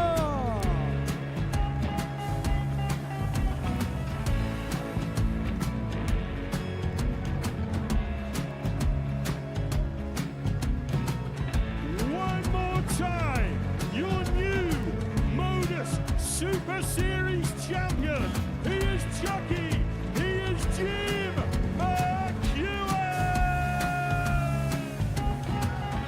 Ladies and gentlemen, your Modus Super Series champion, retaining his title, the Nuke, Luke Littler!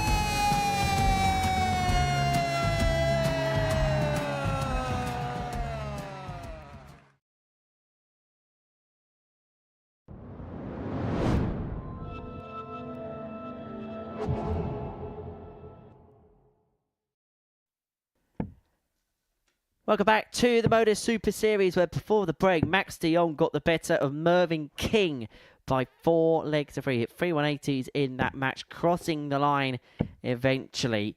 Next up for us, Steve West and Jamie Atkins go head-to-head. Steve, who has been playing all day with a smile on his face, and it's really, really good to see. He's really enjoying this week and the exploits that he has got for the next 5 days. He takes on Jamie Atkins, who would have been beaming from ear to ear when he saw that last dart go in there from Max de Jong before the break. Jamie to throw first. Because that means that he has an opportunity here to move on to 14 points in the group.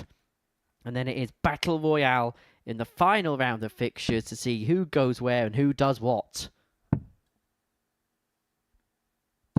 134. I've never asked you this before, but do you think that when Bradley Brooks ages by about 10 years, he's going to look like Jamie Atkins? There's a lot of similarities between the two of them. 140. They've got the same sort of build, same amount of ink on their arms. There's not a great deal of difference between their techniques. 43. Well, put it this way, I think Jamie Atkins' tattoos are all spelt correctly, unlike Bradley's. Do tell. Now, you know his nickname is 134. Bam Bam, B-A-M, B-A-M. Thanks for spelling it out, yes. Well, on one of his tattoos, the Bam Bam is spelt with 2 M's because he got it when on 140. holiday once upon a time.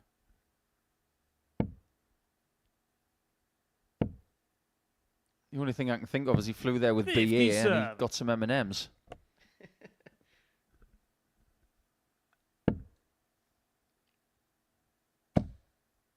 Is there any reason why this couldn't be the final on Saturday 81. night? Stevie require 170. Could even be split up on Thursday and Friday. 82. Jamie, you require It's 103. quite likely they might be in the same position. However, 67. West who gets a chance to break in Stevie the first leg. require 88. Now, Jamie Atkins is a 16s and 8s man, but he is electing to leave double 18 a lot more this week. The ball for West 58. is not there. Jamie, you require The line was all right, 36. but the length was just a bit too high.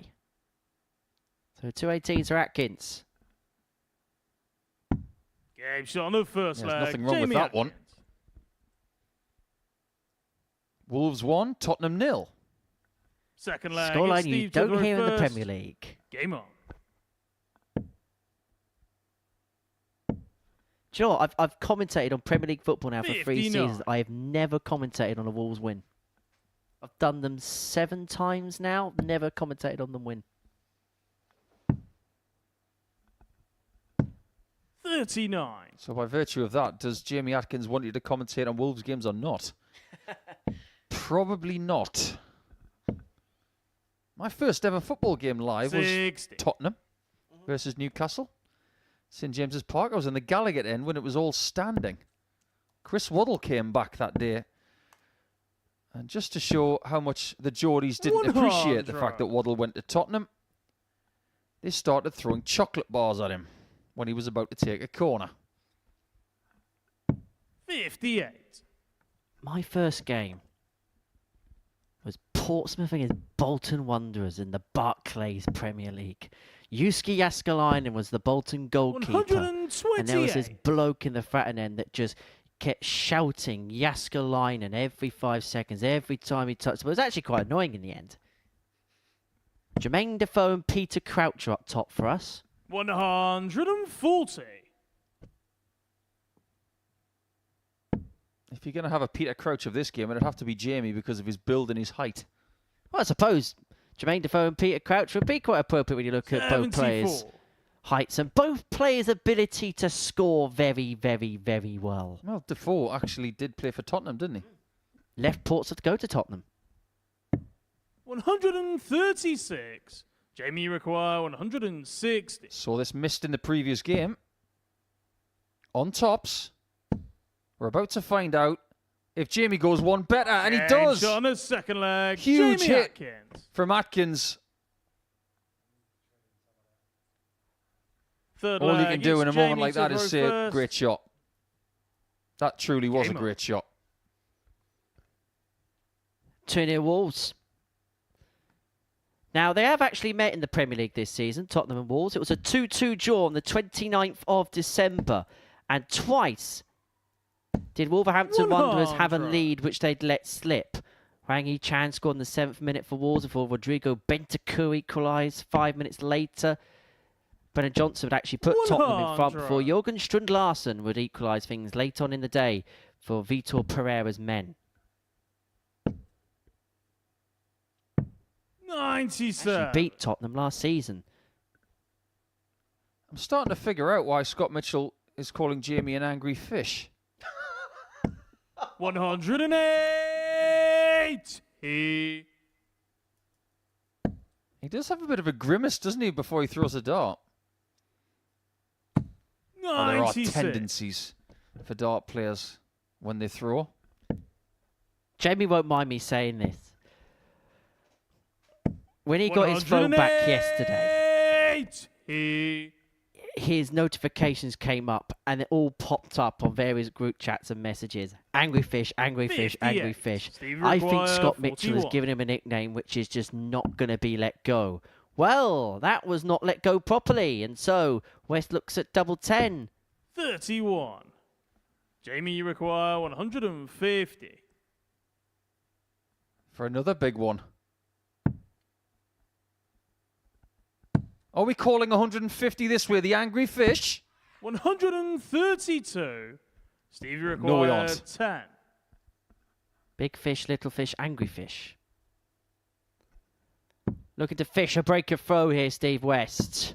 But No he score. couldn't hook it in, and so Atkins Jamie, you for a require 3-0 lead. 18. Now, hasn't gone straight for double 9 all week long. He's tended to split. It's 10 for double 4. Now, it has been 6 double 6. That's the intended target, but a missed stray there means that he Game's on the finds the third double leg. 4, Jamie Atkins. which is next door to the double, which he's had the most success with this week, double 18. He's 3-0 up any which way, and Steve West could Fourth only leg, shake it's Steve his to throw head. first. Because Game what on. looked like a day where things could look in an upward trajectory, suddenly he is looking over his shoulder. He's looking behind De Jong, and he may well be 60. looking at Rennie Eidams just behind him in the table as well.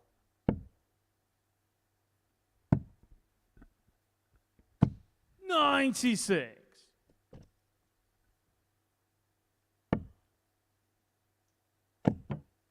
Even if you go into Group C this week, don't talk your chances down, because over the last couple of series, 80. more people have succeeded from Group C than ever. You know how I feel about Group C.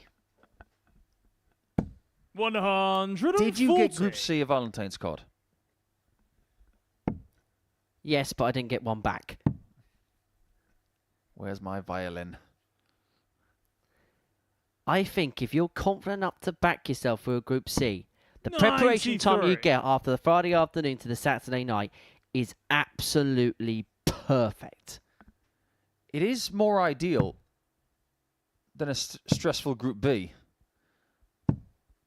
95. However, tell that to Devin Peterson, because the last 2 times he's been to a Saturday night, he's been through the ringer with Paul Hogan. 134. So far in Jamie that require 107. particular head-to-head, it's 1-1. When it comes to weekly titles, Atkins is at it again. And this time, it was the angry fish going for the big fish. 81. Steve, you require Apparently that's caught on. 134. Tops. Cannot find, and so Atkins will come back. May just be a dart at the ball zone on the back of the 89 74. to seal Jamie, a you require comprehensive 89. 4-0 success. It's been a good performance, been a good game. Steve West has averaged 92, but he could be on the receiving end of a 4-0 dropping if Jamie Atkins could have 64. found the bullseye there. Steve, you require 60.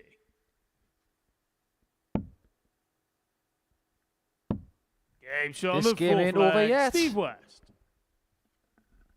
And the possibility of 10 points before the last game on Tuesday Fifth is leg, not it's done yet Jamie to either. throw first. Game on. Jamie is so close to being top of the table with a game to go today. He's got Huntley 58. in his last round fixture. He's bottom of the table. Mervyn King's got this guy. If we're being fair, 57. 2 very different possibilities.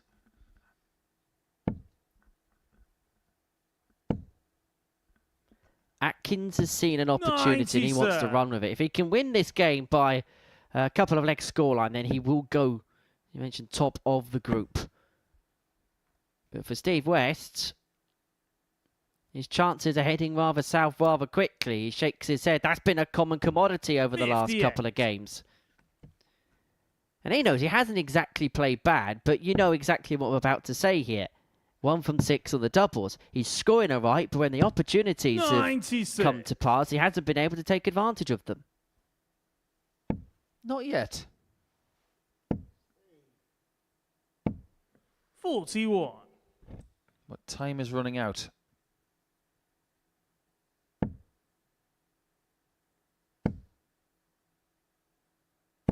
$140. Such a lovely flow about that follow through from Jamie. when you first see his action, it looks quite violent. It really isn't. Jamie, you require 110. It's one of those players that in full flow is such a joy to watch. Treble 18 leaves the double for the match. 74. That was to move himself top of the table.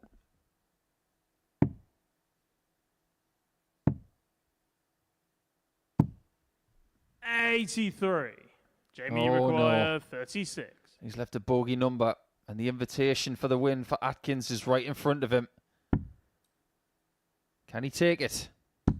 Game shot and the match. With authority. Jamie Atkins. Jamie Atkins wins by 3 legs, and because of that margin, he now jumps Mervyn King in the table to 14 points with a better leg difference. We have a new leader. He is a Wolves fan in Aston Villa colours. Atkins with a 91.85 average, 40% on the doubles, and that high checkout of 160. Fabulous performance before the final round of play today.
Welcome back to the Modus Super Series. Before the break, Jamie Atkins got the better of Steve West by 4 legs to 1.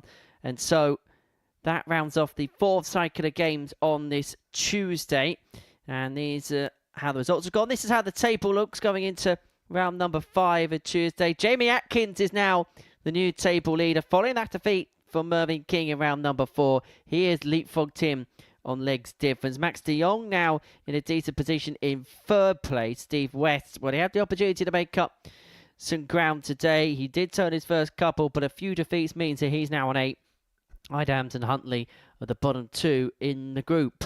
And here's Max de Jong, who's in action now. He can temporarily move 4 points clear of Steve West and guarantee that he is going to be in the top 3 positions come Wednesday's play here at the Live Lounge Report. If he takes on Rennie Eidams, the Cube, who is looking to get himself off to 6 points and on to 8 come the end of play. And the Cube, well, he's got a puzzle to solve, hasn't he? He started the day as one of the players to perhaps to look out for in terms of maybe upsetting the apple cart a little bit, but it First has leg, not happened Max for him to throw first. on Tuesday Game on. in comparison to Monday. But for Max de Jong, it's been a much improved day. At times it's been a little bit flashy. At times it's been a little bit questionable. But what cannot be understated is how well at points he has 99. acquitted himself.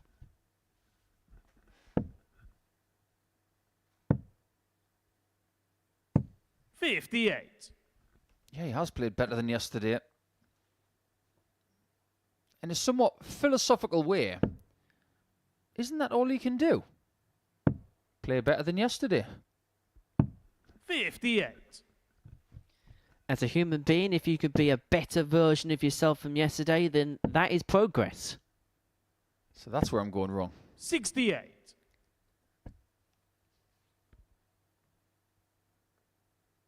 I wonder how Rennie Eidams is feeling right now. He's got 6 points. He played really well in his previous game. I don't mean that to sound 140. surprising, but quite frankly, we were surprised to the level he played.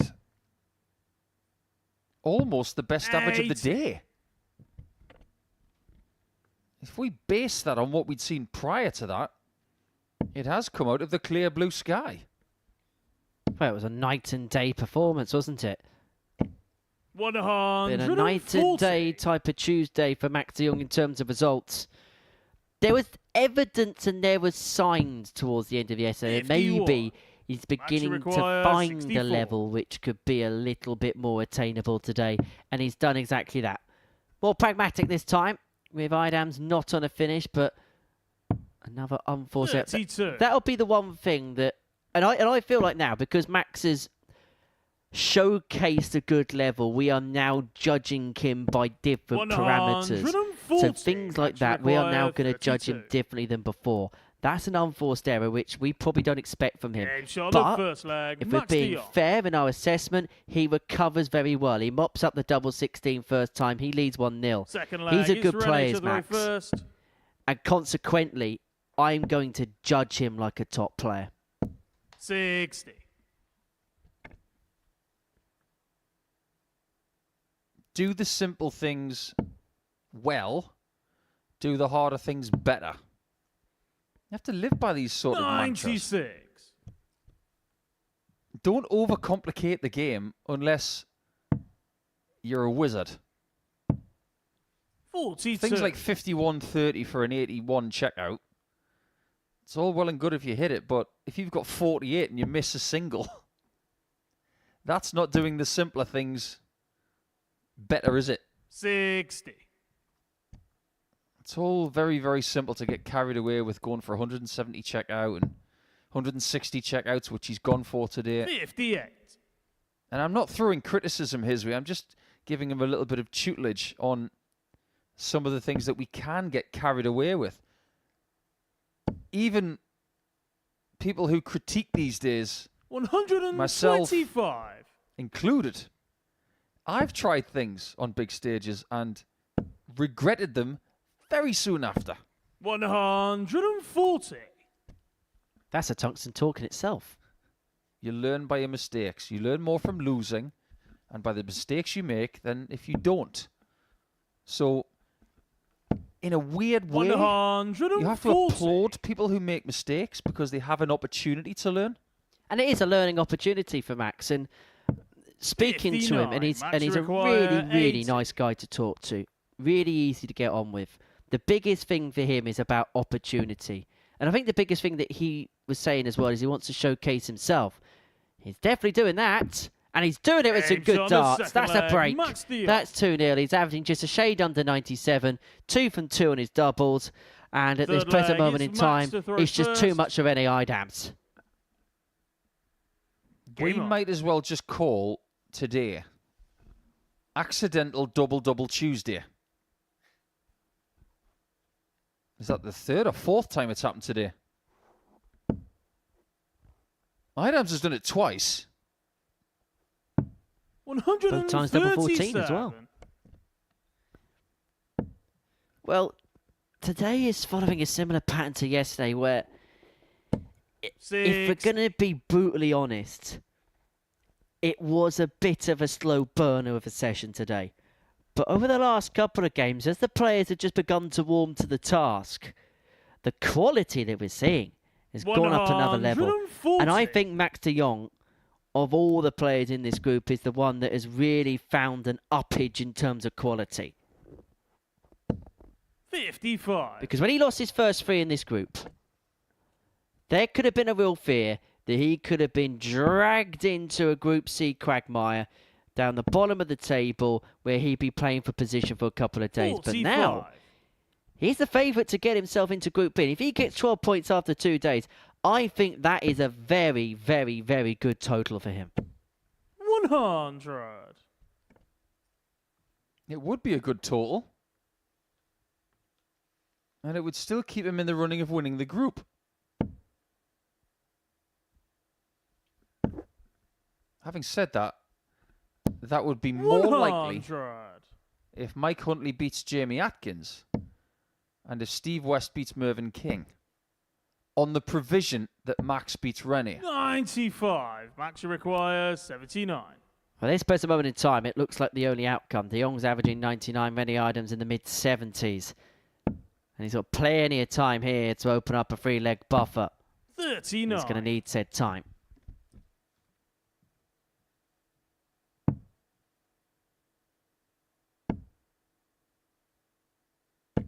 $139.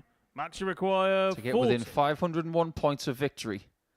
And to give his leg difference Game shot a on the real third leg. jolt. Max de Jong.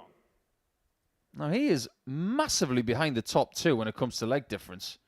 But a Fourth 4-0 leg victory is Rene to throw first. would inch him Game on. closer.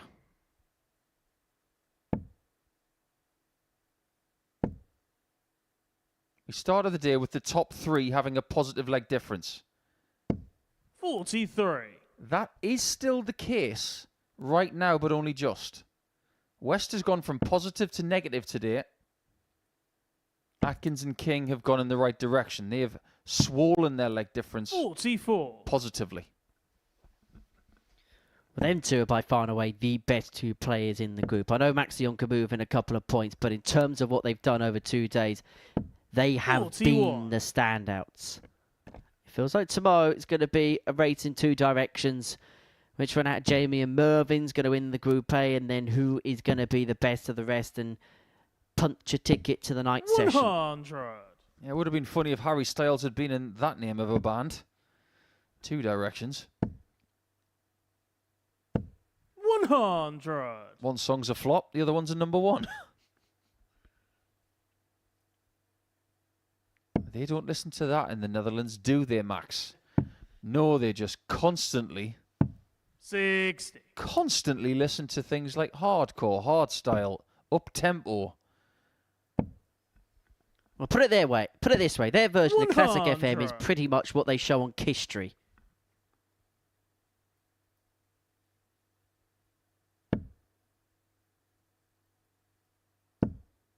Tumbleweed passes by.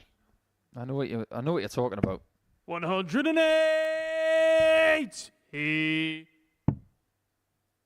Oh, that's a rather bass, 57. heavy, Max laden require 180 to 170. leave a match-winning shot.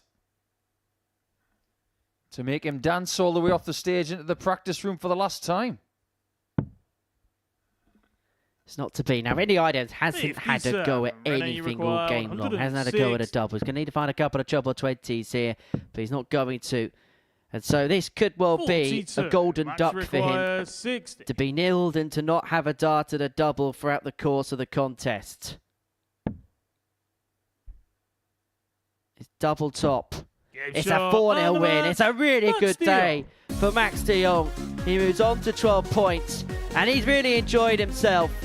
There's been some flashy moments. He's had some fun. Maybe a couple of moments we could question, but what you can't question is his innate ability, his love for the game, and his sheer quality and prowess. Ending there with an average of 93.94, 4 from 5 when it came to the finishing. That was a really good performance to end a really good day for Max de Jong. Coming up after the break, Michael Huntley takes on Jamie Atkins in our penultimate contest of the session.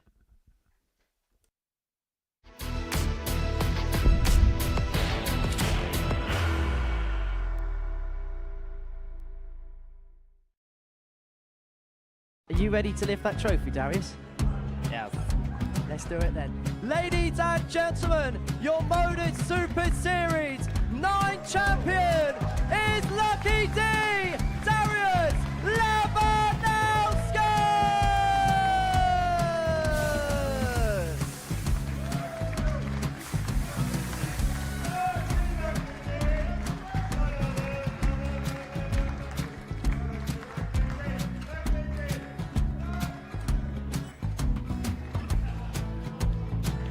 Well, what a wonderful night of darts we have seen, and we are ready. Our champion is ready, and it's trophy. So we seal the trophy. £25,000. The new Modus Super Series champion, the Terminator, Mervyn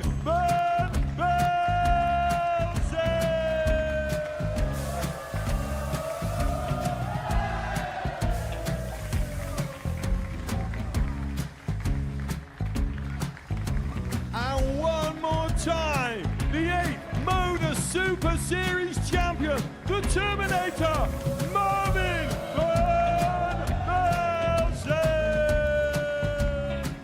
And the new Modus Super Series champion is Andreas Dirty Harrison.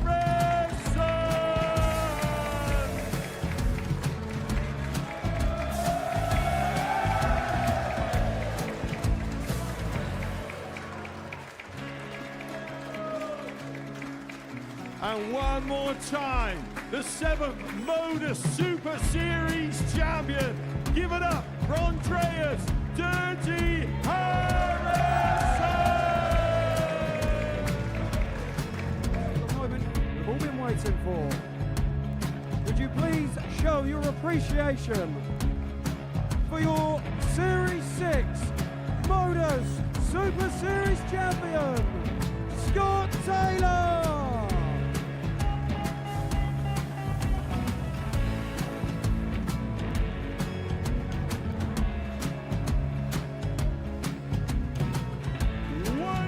Time, your new Modus Super Series champion. He is Chucky. He is Jim McEwen. Ladies and gentlemen, your Modus Super Series champion, retaining his title, the Nuke, Luke Lidlow!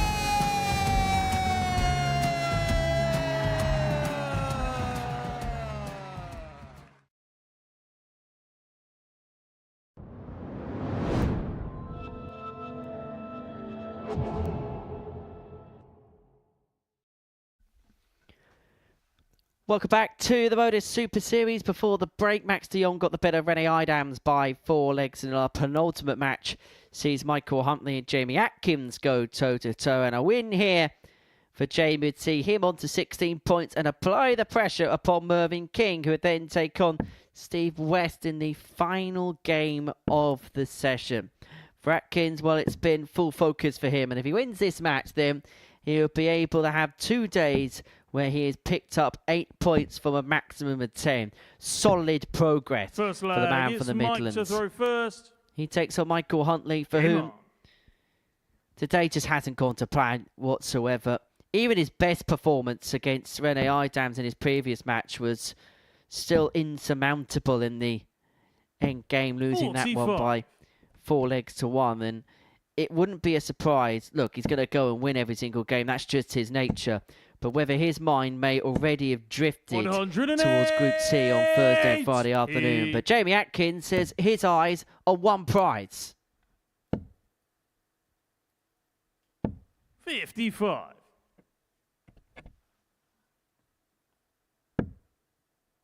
That puts Pear to a 9-darter attempt. 57. But you're absolutely right. Day 2 can stipulate your ambitions for Wednesday. No matter what happens here. 60. And make no bones about it, Jamie is a heavy favourite to win this game. He is going to be contending for a Group A 41. win for the first time in his Super Series career.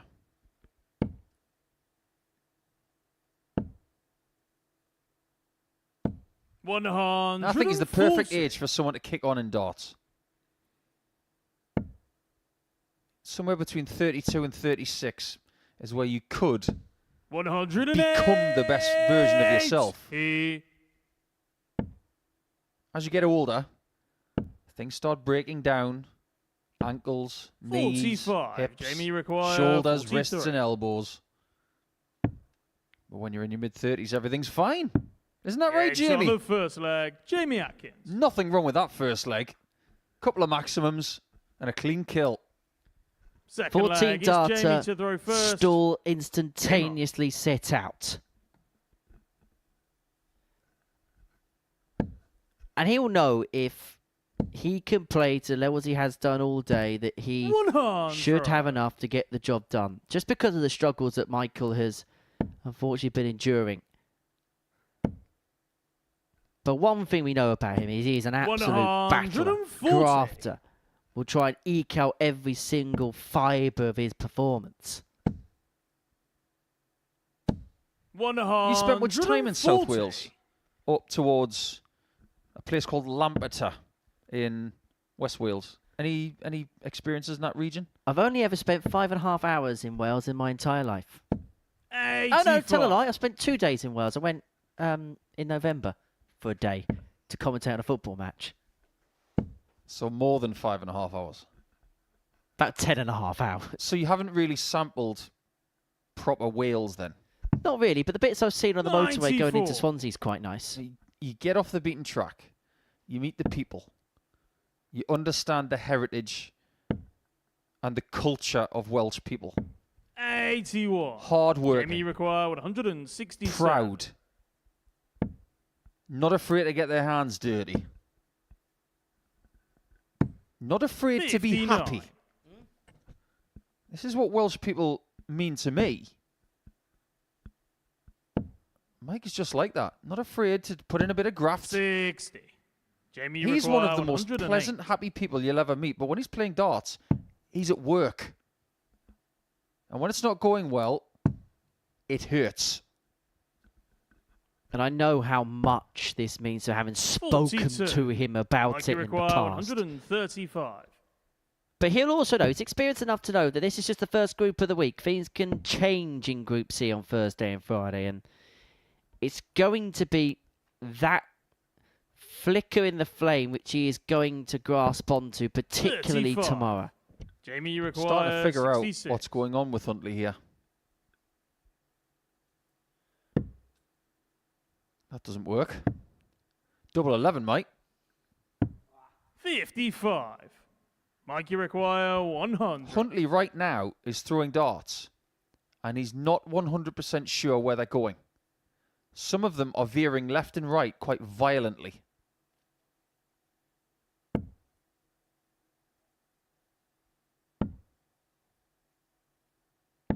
$60. Jamie, you require 11. For 2-0. He's been good on double four today. He's been good in the northeast. 7. But down south, he's got some Mike, you problems. require 40. He's from neither. He's from the Midlands. Depends what side of the Watford gap he's from. As Huntley it's levels on the up at one second apiece leg. by Mike pinning the Huntley. tops and getting the break back. Is that where you would classify the middle? Third Watford leg, gap. it's Mike to throw first. I'm just going by Game what on. other people have said in the past. Doesn't mean they're right. However, Warwick has a beautiful service station, hasn't it? How did we get onto that? 140. Warwick is where Ruth Jones went to university. Is it? But now more famous for being the hometown of Jamie Atkins. 60. And a welcome break services. Which once broke my heart. 108. That's not breaking anybody's heart. Well, apart from Jamie Atkins.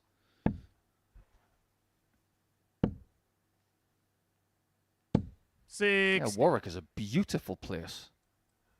There are some crackers around there. Stratford upon Avon, I think, is around there. Famous for many, many things. 135. Get some nice castles in that region, but you get some nice castles in Wales as well. I'm a celeb to get me out of 100. here. Mike Spent require a 46. couple of years in a Welsh castle. Double 16. 30. Well, a much better leg that from Michael, but unable to convert the couple of darts there. He had a double, but he's going to come back for 3 more. A double 8. 134. It may just be 3 more. Mikey requires 16. Shouldn't need 3. No score. And I didn't mean he needs more than 3. Jamie require 147. This could get away from him very fast. It's still not out of the question 97. that Huntley could do Mervyn Mikey King a requires huge favour. 16.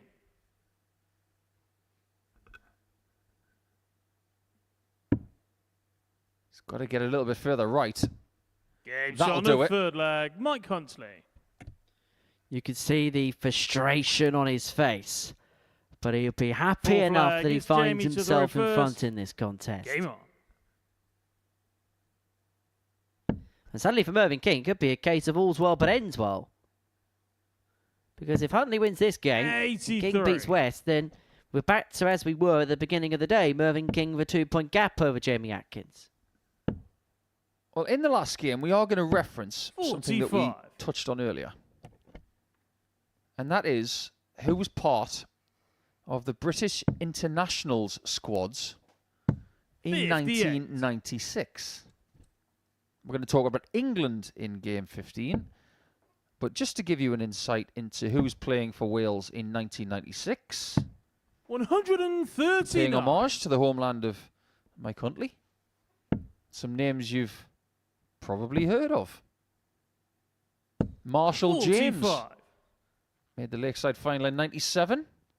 Mark Salmon. Infamously. Sean Palfrey. 100. Richie Burnett, of course. Eric Burden, who'd played many, many times for Wales. Martin Phillips.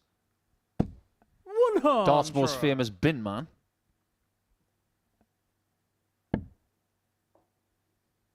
And someone called Leighton Rees, 60. who played for Wales for 20 years. 96. Mikey require 157. Is this getting away from Atkins?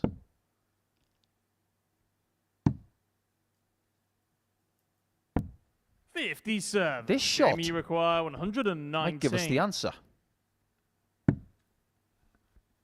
But it's a shot that is now off, and Huntley's going to come back for the ton to get the break and open up a 3-1 advantage Mikey in this require contest. 100. It's been a very strange match. Double 10. To give Game shot on Huntley the fourth control leg. of it. Mike Huntley. He opens up a 3-1 lead, and he now has the darts to dispatch of Jamie Atkins. Fifth leg. It's Mike to throw first. Game on. Here's a teaser for everybody. Back in 96, Leighton Rees played his last game for Wales. He made his debut in 1979. 123. Imagine having the honour of beating the first ever world champion 131. in his final international game. Can you imagine how that must feel? 140. That honour was bestowed on a Scotsman who may have had one of the greatest mullets that this sport has ever seen. 45. A certain Big Bob Taylor. Well, I'm glad you said one of, because the best mullet is Danny Jansen's. 81. Now that is a mullet to adore. Have you not seen Kevin Painter's from about 1995? That was a thing of beauty. 42. However, Chris Mason, Mikey best required ponytail in darts. Anyway, 157. Michael Huntley, 157 for the match.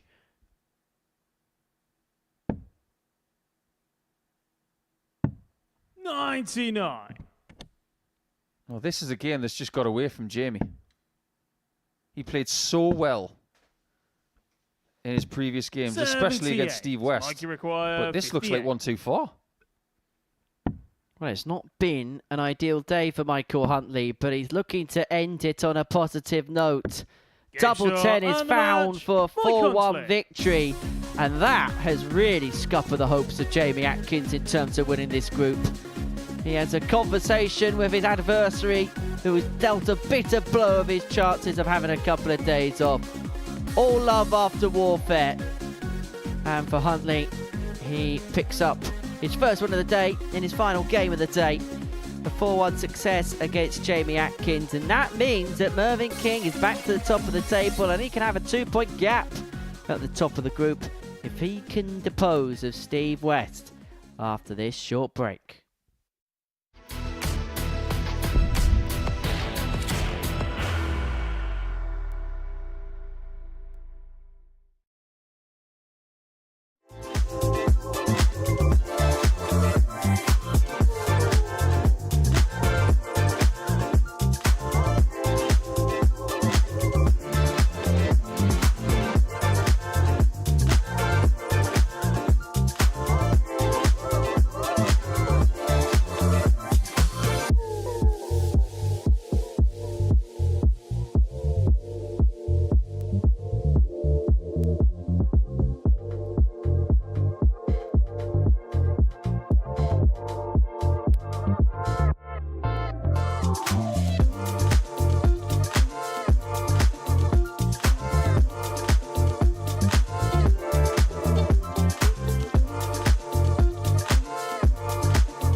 Welcome back to the Modus Live Lounge here in Portsmouth. We're approaching our final game of the day here, and it involves Mervyn King and Steve West, who are in action in it. For Mervyn, if he wins this game, he will go top of the group going into Wednesday's action here at the Live Lounge in Portsmouth. It'll be too clear, Jamie Atkins. Whilst Steve West, he's trying to turn a half good, half bad day into a decent day. 2 wins, 2 defeats for him so far. If he can grab victory here, then he'll have 6 points for the day. He'll be on double digits, and he'll be a couple behind Max de Jong in the race for Group B darts. And hopefully we are going to have a final contest of the day that will lighten up the Live Lounge in Portsmouth. 134. Strangely, I feel like this is a more important game for Steve, because if he's going to be alive 43 in the group still, with a fine chance of topping the group and having a better chance of getting into Group B, 97. You hasten to say that a win is a must here. You don't want to go into tomorrow 4 points adrift of third. Even if Mervyn loses, 78. He's still going to be on the same points as Jamie Atkins. He will very much be the master of his own destiny. 60. But if Mervyn can get a win, he might have a little bit more room for error come day 3. Just gives himself a little bit more wiggle room, doesn't he? 180. And that 180 just keeps him on Steve West's toes in the first leg. And maybe force the issue as Steve West. 80. Everybody's had a win today. King's had 2 wins. Atkins and de Jong have had 4. 135. So Mervyn's not going to be the player of Tuesday. You require 130. Double 5. 120. Super effort. That was Mervyn, very close. 65. That would have felt good when it left the hand. But is Mervyn King going to feel good after this? Only going to be 1 dart. At Old Faithful, double 16 to take a 1-0 lead. And when Mervyn King's in the mood, he only needs 1 dart at that target. And he gets the break that he needed at some point in the contest. After Steve West missed double 5 for the 130. Yeah, Steve was left in the traps yesterday in game 1 against Mervyn.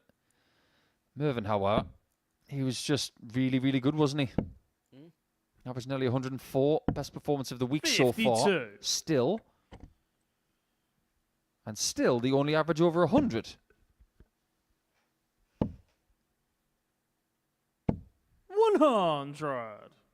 Well, there's something a little bit different about this week for Steve as well. This is the first time he's played at the Live Lounge in Portsmouth 100 when sleeping in his own bed. He's no longer commuting to Portsmouth. 42. As in using a hotel or some form of secondary accommodation. He's actually commuting from home because he's a lot closer now. And I think it could be a little bit different 82. because suddenly when you're travelling from your own bed, it will feel more like a job than perhaps if you're sleeping in a different bed. It can feel like a different experience. 95. It will feel like a different experience, but in a good way, because things like having your own mattress, your own pillows, home comforts can make all the difference. 100. You don't have to pack, which as a travelling dart player, trust me, is a bonus. Well, he even had the luxury of popping down for a couple of hours before he'd watch the first couple of games, just get a look at the surroundings and then headed off for home again. King looking for a 2-leg lead. Look at a double 18. Well, it's not the first time we've seen this today. And it's not the first time we've seen it taken out either. And Steve West shakes his head because he's feeling as if he doesn't get bad luck, he gets no luck at all. Third leg, it's Steve to Well, throw that's the first. second time it's happened to him today. Eidams did it to him earlier on the same doubles.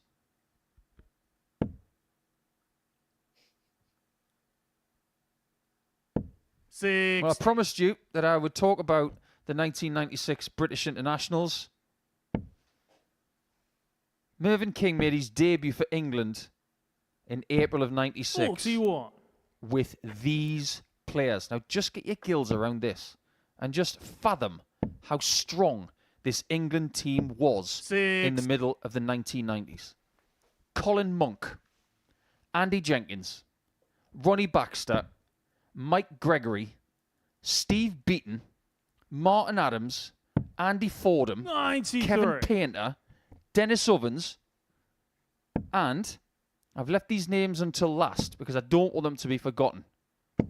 121. Dave Lee, great player. Vijay Kumar, someone that Mervyn knows very well. 137. Imagine being in that team, wherever you look. They probably didn't know it at the time, but almost all of them are of a legendary status. 60. And that's what the British Internationals is, or what the international darts is a breeding ground to find that next layer of talent. And there's going to be some layers of talent in the England squad coming up. 121. But I will tell you a little bit more about that in the next layer, because Mervyn King is going about his business and going about his business rather well.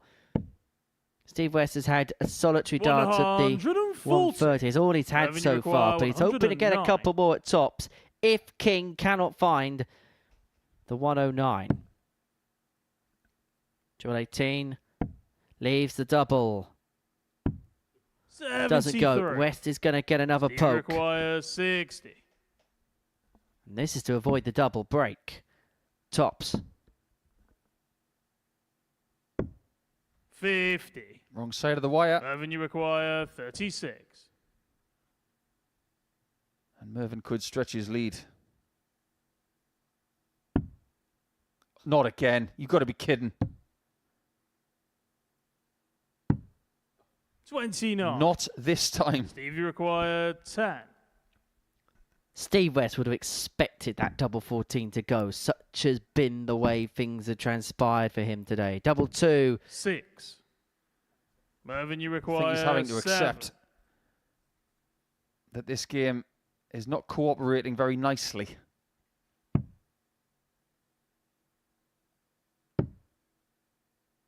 Madhouse. 5. Steve, you require So 2 4. 2s to bring it back to 2-1. Game shot on And the it third goes. leg. Steve West has a chalk on the board. Well, let's have a look at the England squad then for what is the Fourth leg. It's Mervyn to 44th throw first. British internationals being held at the Golden Palms Resort in Skeg Vegas. Skegness to you and me. Now, our friend and colleague who'll be enjoying his company 85. tomorrow, Scott Mitchell, will be captaining for Dorset. Some names you will know, some names you won't. Super Series regulars such as Chaz Barstow, Peter Jakes, Tom Sykes, Carl Wilkinson, Lewis Gurney. Some fella called Jared Cole's going to be in there as well.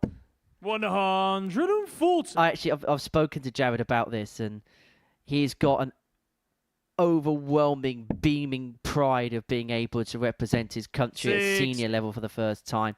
And of course, our colleague Laura Turner is playing for the first time in the women's team.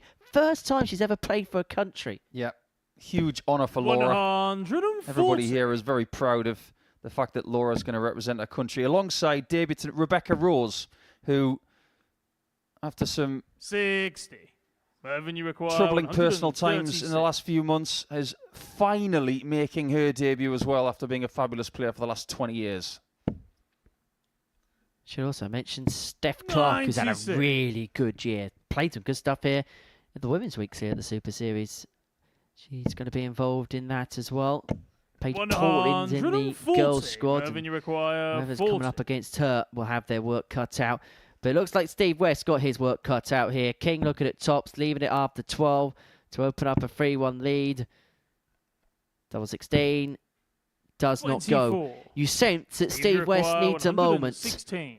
And what a moment this would be if he could find the 116 to level up. It was always going to be tough to get past that first start. But that's been the 38. tail of his tape in this game. Mervyn, you require Just 16. the wrong side of the wire.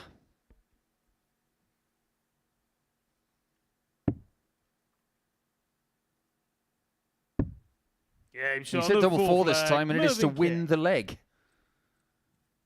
In 2 previous legs, he's hit it en route to winning a leg with another double after it. Game on. And then losing another one. So King, 3-1 to the good.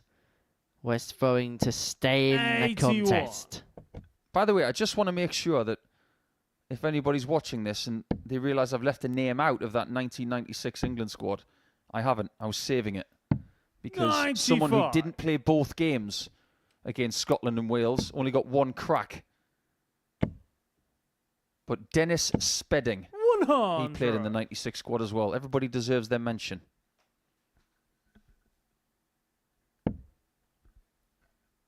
The infamous Golden Palm Resort awaits on Friday night. 123. When having a look on TripAdvisor, it's got a very, very interesting amusement park. Is it amusing? 85. You'd hope so. Well, I'm going to call it a depressing park, are they? Mervyn King looking to put his foot on the throttle. 3rd max of the match for him. He leaves himself on a finish. What can West do from here? Needs another, you feel? Oh, he decided to try and trim the 5 off the end. 103. But missing the outer bull means that Mervyn might even get 6 at this. If he'd stayed on the 20s, he'd have left 135. The 25 would have left 130, which ironically he's actually missed in this game on double 5. This is hard. So, Mervyn King to open up a 2-point gap overnight to retain the lead going into the final day's play is looking at 56. He's only going to get 1 dart. To top the group overnight, double 16 would have put him on 16. Steve, you require 104. Speaking of 16s, needed 4. Doesn't get to the outer ring. 48. This is frustrating for Steve. You require 16. Merv might be about to do the double on him. Well, it wasn't quite as perfect as Monday, but Mervyn King still has the lead at the top of Group A going into the final day's worth of action. 6 points is enough for him to re-establish his authority on the group. He beat Steve West by 4 legs to 1 in the final game of the afternoon. At the tail of the tape, King missing 11 darts at a double, but an average just under 90. He's beaten Steve West by 4 legs to 1. He's top of the group. Reaction and analysis to come on the other side of this short break here on Pluto TV.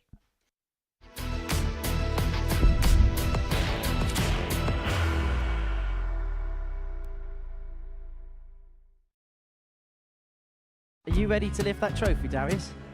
Yes.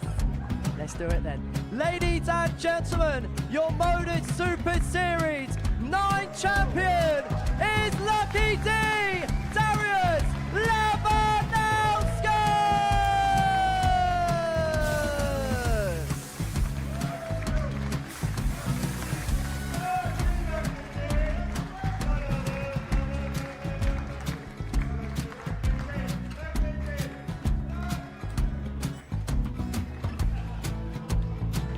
Well, what a wonderful night of darts we have seen, and we are ready. Our champion is ready, and it's trophy. So we see the trophy. £25,000. The new Modus Super Series champion, the Terminator, Mervyn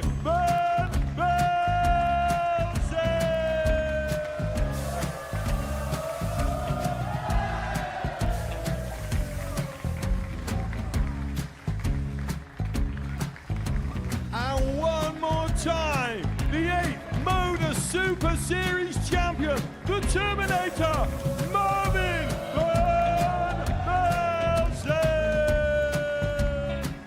And the new Modus Super Series champion is Andreas Dirty Harrison.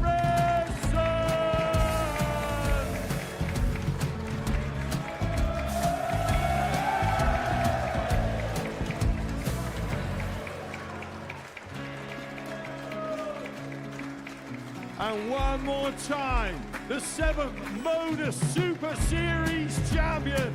Give it up for Andreas Dirty Harrison! The moment we've all been waiting for. Would you please show your appreciation for your Series 6 Modus Super Series champion, Scott Taylor!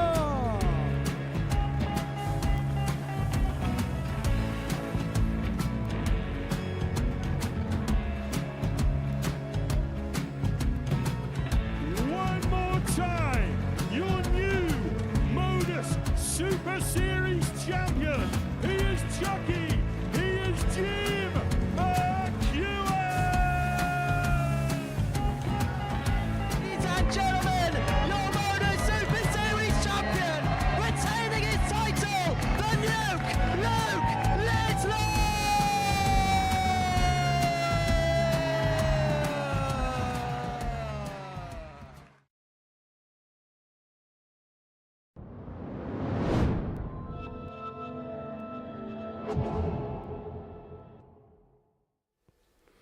Welcome back to the Modus Super Series, where Tuesday's action has come to a close. Before the break, we saw Mervyn King get the better as Steve West by 4 legs to 1. Jamie Atkins missed the opportunity to go level on points with the King going into Wednesday's action. He lost 4-1 to Michael Huntley. All the drama really coming towards the tail end of the day. So Mervyn King, just like he was at the beginning of the day, has a lead at the top of the table, but it's been cut in half. He was 4 points clear going into today's action. It is now just 2 points. Jamie Atkins missing the opportunity to go level going into Wednesday's action. But Max de Jong on 12 points. He's leading the race for Group B, and he's in a very good position. Healthy points total, healthy legs difference, a very good day for the Dutchman. We've been watching all of the darts on this Tuesday afternoon in the company of the asset Paul Nicholson. He joins us again now. Now, Mervyn King still top of the table. Not quite the day that he had on Monday, but the important thing is he is still at the summit of the table, which is all that matters. Yeah, he was always going to be in the reckoning no matter what happened in the last match. But things in the final round have definitely gone his way. I know that Max de Jong is now part of the equation a bit more because of his exploits over the course of the last 5 matches. But by hook or by crook sometimes, getting accidental double-doubles or not, he's done enough today to retain his position at the top of the table, somewhat like Liverpool in the Premier League. If you create that lead and you can protect it, good things could potentially happen. What were the good things? What was the good things that Mervyn King did today? He was able to find enough, even though he wasn't playing his best darts. When he was playing closer to his best, he looked really good. Didn't have a very good start.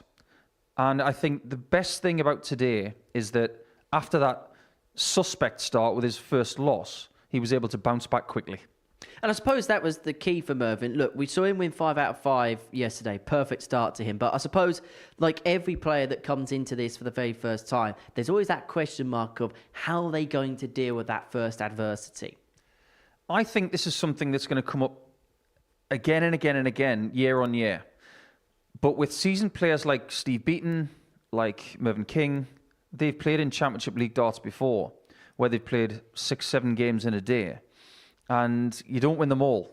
So having that experience prior, albeit 14, 15 years ago, you think to yourself, well, this feels kind of familiar. I've bounced back before, I just do it again. But we ask the questions of younger players who've never played in this kind of atmosphere. Maybe they don't have the experience of the likes of Beaton and King, but Mervyn definitely used his experience over the course of his last 5 matches too. Jamie Atkins' whole output of the day is going to completely change, isn't it? Depending on what happened to those last couple of games. It looked like it was going so well for him, but then he trips up against Michael Huntley. Mervyn King then beats Steve West, and suddenly when it looks like he could be top of the table on legs difference overnight, he finds himself chasing.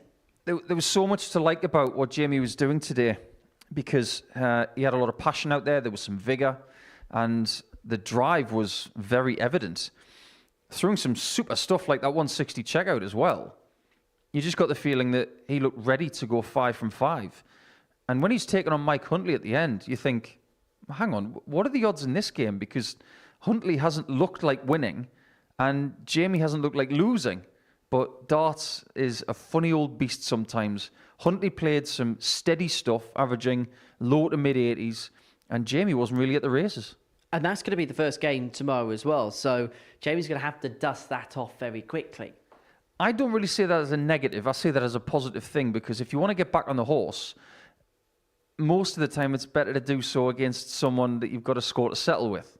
So if you were to say to Jamie right now, who would you rather play first? He'd probably say Mike. I'd like to get that one settled before I get my teeth into everybody else. But overall, in terms of the way he played, there was a lot of good stuff in there, wasn't there? Yeah, there was. Big finishes. I think the scoring was there. The free-flowing stuff was there as well. And it wasn't just from him. We were getting it from Jong, who was doing some crazy Luke Littler-style things. As far as the 81 on double 15 is concerned, it's an ongoing topic. But I like the fact that he was the player of the day for me. I think his scoring was better. He looked more comfortable. Yes, he's got some creativity when it comes to the outer ring. And if he irons out a few creases, tomorrow could be very good. But is this a player that we're looking at? And I call them project players here at the Super Series that we see once or twice, a little bit wet behind the ears because they've not got much experience of this. But what you can see is a natural talent that maybe with a few appearances here, maybe with a little bit of learning of some things, can become a player that could really do some damage here over time. Do you know what? There are going to be people out there who think that calling them project players is a slur. I don't agree. I think that's spot on. You look at the first time Marvin van Velsen was here. He wasn't very good. And when he came back, we all thought, well, maybe he'll improve. Over about a year, he turned into a series winner. He had experience as a youth player, came here, felt a bit uncomfortable, didn't succeed, but went away, figured some stuff out, came back better. Why isn't Max de Jong in that conversation after today? I think he is now. Have our goalposts changed then a little bit with Max? I think after today, we can definitely say that he's more likely to succeed in making Saturday because the scoring was really good. He looked very dependable. And if he can do it on a Tuesday, maybe he'll have the opportunity to do it on a Saturday in front of about 100 people. Is it fair to say it's quite hard to put the finger on Rennie Eidams at this present moment in time? Yeah, it's throw darts in the dark. You don't know what you're going to get from Rennie. He'll average about 98.5 in one game. And then in the next one, I haven't got a clue. I'm not even sure he knows where his game is at. As to how seriously he wants to take it, you'd have to ask him. There's obviously talent there, but as for his drive moving forward, I'm not sure what it is. Because today has given us a lot to think about. In terms of Michael Huntley, overall, it didn't quite go to plan, but there's a lot of positives to take from that last performance. There were glimmers of stuff. That's what he's got to cling to. He's able to beat someone who's had a really good day. Output-wise, it's not high enough. I know that Mike is a better player than what we've seen the last couple of days, and maybe better than the last 3 or 4 visits he's actually had at the Live Lounge in Portsmouth. But whatever is making him feel confused or lost on the stage, speak to someone and try and figure it out, because otherwise it won't be Saturday for him. Steve West, good start to the day, but he's going to be bitterly disappointed come the end. I think the signs were there, though. Early on, he was winning games, but still wasn't playing anywhere near his best. Has he felt comfortable the last couple of days? Based on the information that we have at hand, I don't think so. But there's still a long time to go for one of the most, the winningest person when it comes to weekly titles. He'll try and figure it out so that he can have a chance on Saturday. And at this point in time, it looks more likely like Group C rather than anything else. Overall, where do you say the land lies going into tomorrow? Mervyn will be favourite because he's the one who's been able to finish the days off better than Jamie Atkins. But the game between Jamie and Mervyn, that will be the big one tomorrow. As far as who's going to win that one, it'll very much depend on when it is and what they do prior. How important, particularly for Jamie, is it? Because he plays the first game of the session. Now, there's a lot of times today where Mervyn was playing first, so he could put the impetus on Jamie. In fact, it kind of goes the other way around to her because Jamie's playing that first game. How important is it for him to get out early with a win, just to tell Mervyn he's there straight away? It's paramount. We can talk about that in everybody's case if they're in that situation, but you're up against one of the most experienced, active players in the world. There's nothing he hasn't seen before. Now, this is his debut here this week, but he will feel like he's been in this situation prior. I don't expect Mervyn to slow down. I don't expect him to wilt. So Jamie's going to have to go out of the gun quickly and stay there. Should be interesting fun, shouldn't it, tomorrow? It's going to be quite the race for the line. Nico, thank you very much for your company. Really do appreciate it as ever. Thank you for your company. Plenty coming up across Pluto TV. Coming up later on, we've got the story of Dimitri van den Berg, and then we've got the story of Glenn Durrant. That should take about 5 minutes, shouldn't it? From about 8:10. The live action resumes tomorrow from 9:30 as the action gets underway on Wednesday. We'll see whether Mervyn King can hold on to his lead at the top of Group A, and it all builds towards Saturday's final, 7:30. We get underway here on Pluto TV, and of course, all eyes are going to be on Champions Week, which gets underway on April the 21st. It's a bank holiday Monday as well, and the finals will take place on April the 26th. So plenty coming up across Pluto TV, and of course we'll be back tomorrow from 9:30 to see how the action is going to round off in Group A. But it was a dramatic Tuesday here at the Live Lounge in Portsmouth, which has seen Mervyn King retain the top of the leaderboard status, but only just Jamie Atkins may feel like he's missed a trick. For all of us here, thank you very much for watching. We shall see you tomorrow morning. Take care. Bye-bye from us. What a finish! What a man! The drum roll finishes, and the target is And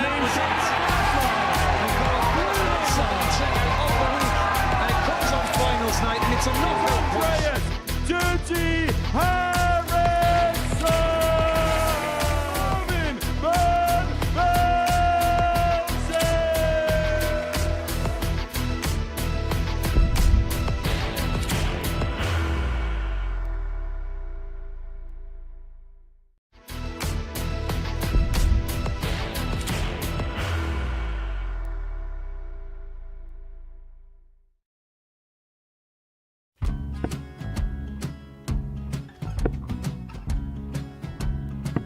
54. Charlie McGuire, 164.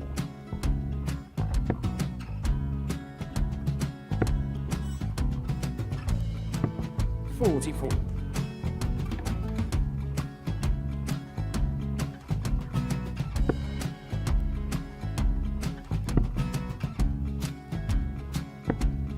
$32. Charlie required 120. Well, 120. He's got a fair, at least 2 handfuls at this.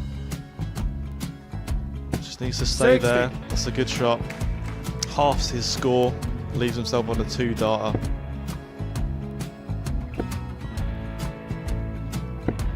$26. Charlie Time on his required side 60. to become back-to-back singles champion.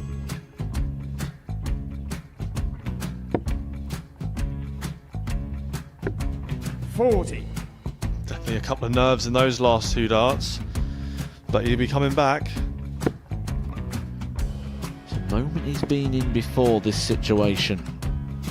Standing at the back of the 81. stage, Charlie approaching the required hockey with a 20. chance to win the title.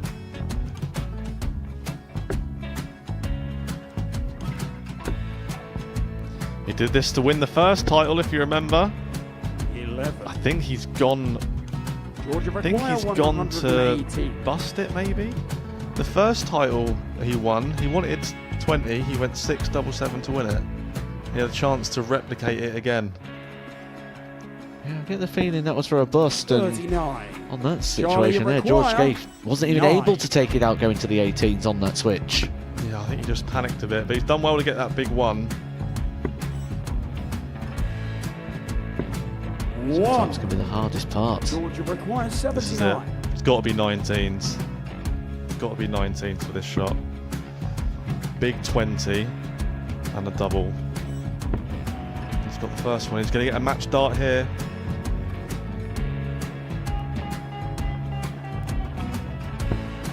$59. Charlie Threw the entire required body into that 8. one. Just didn't want to let go of the dart.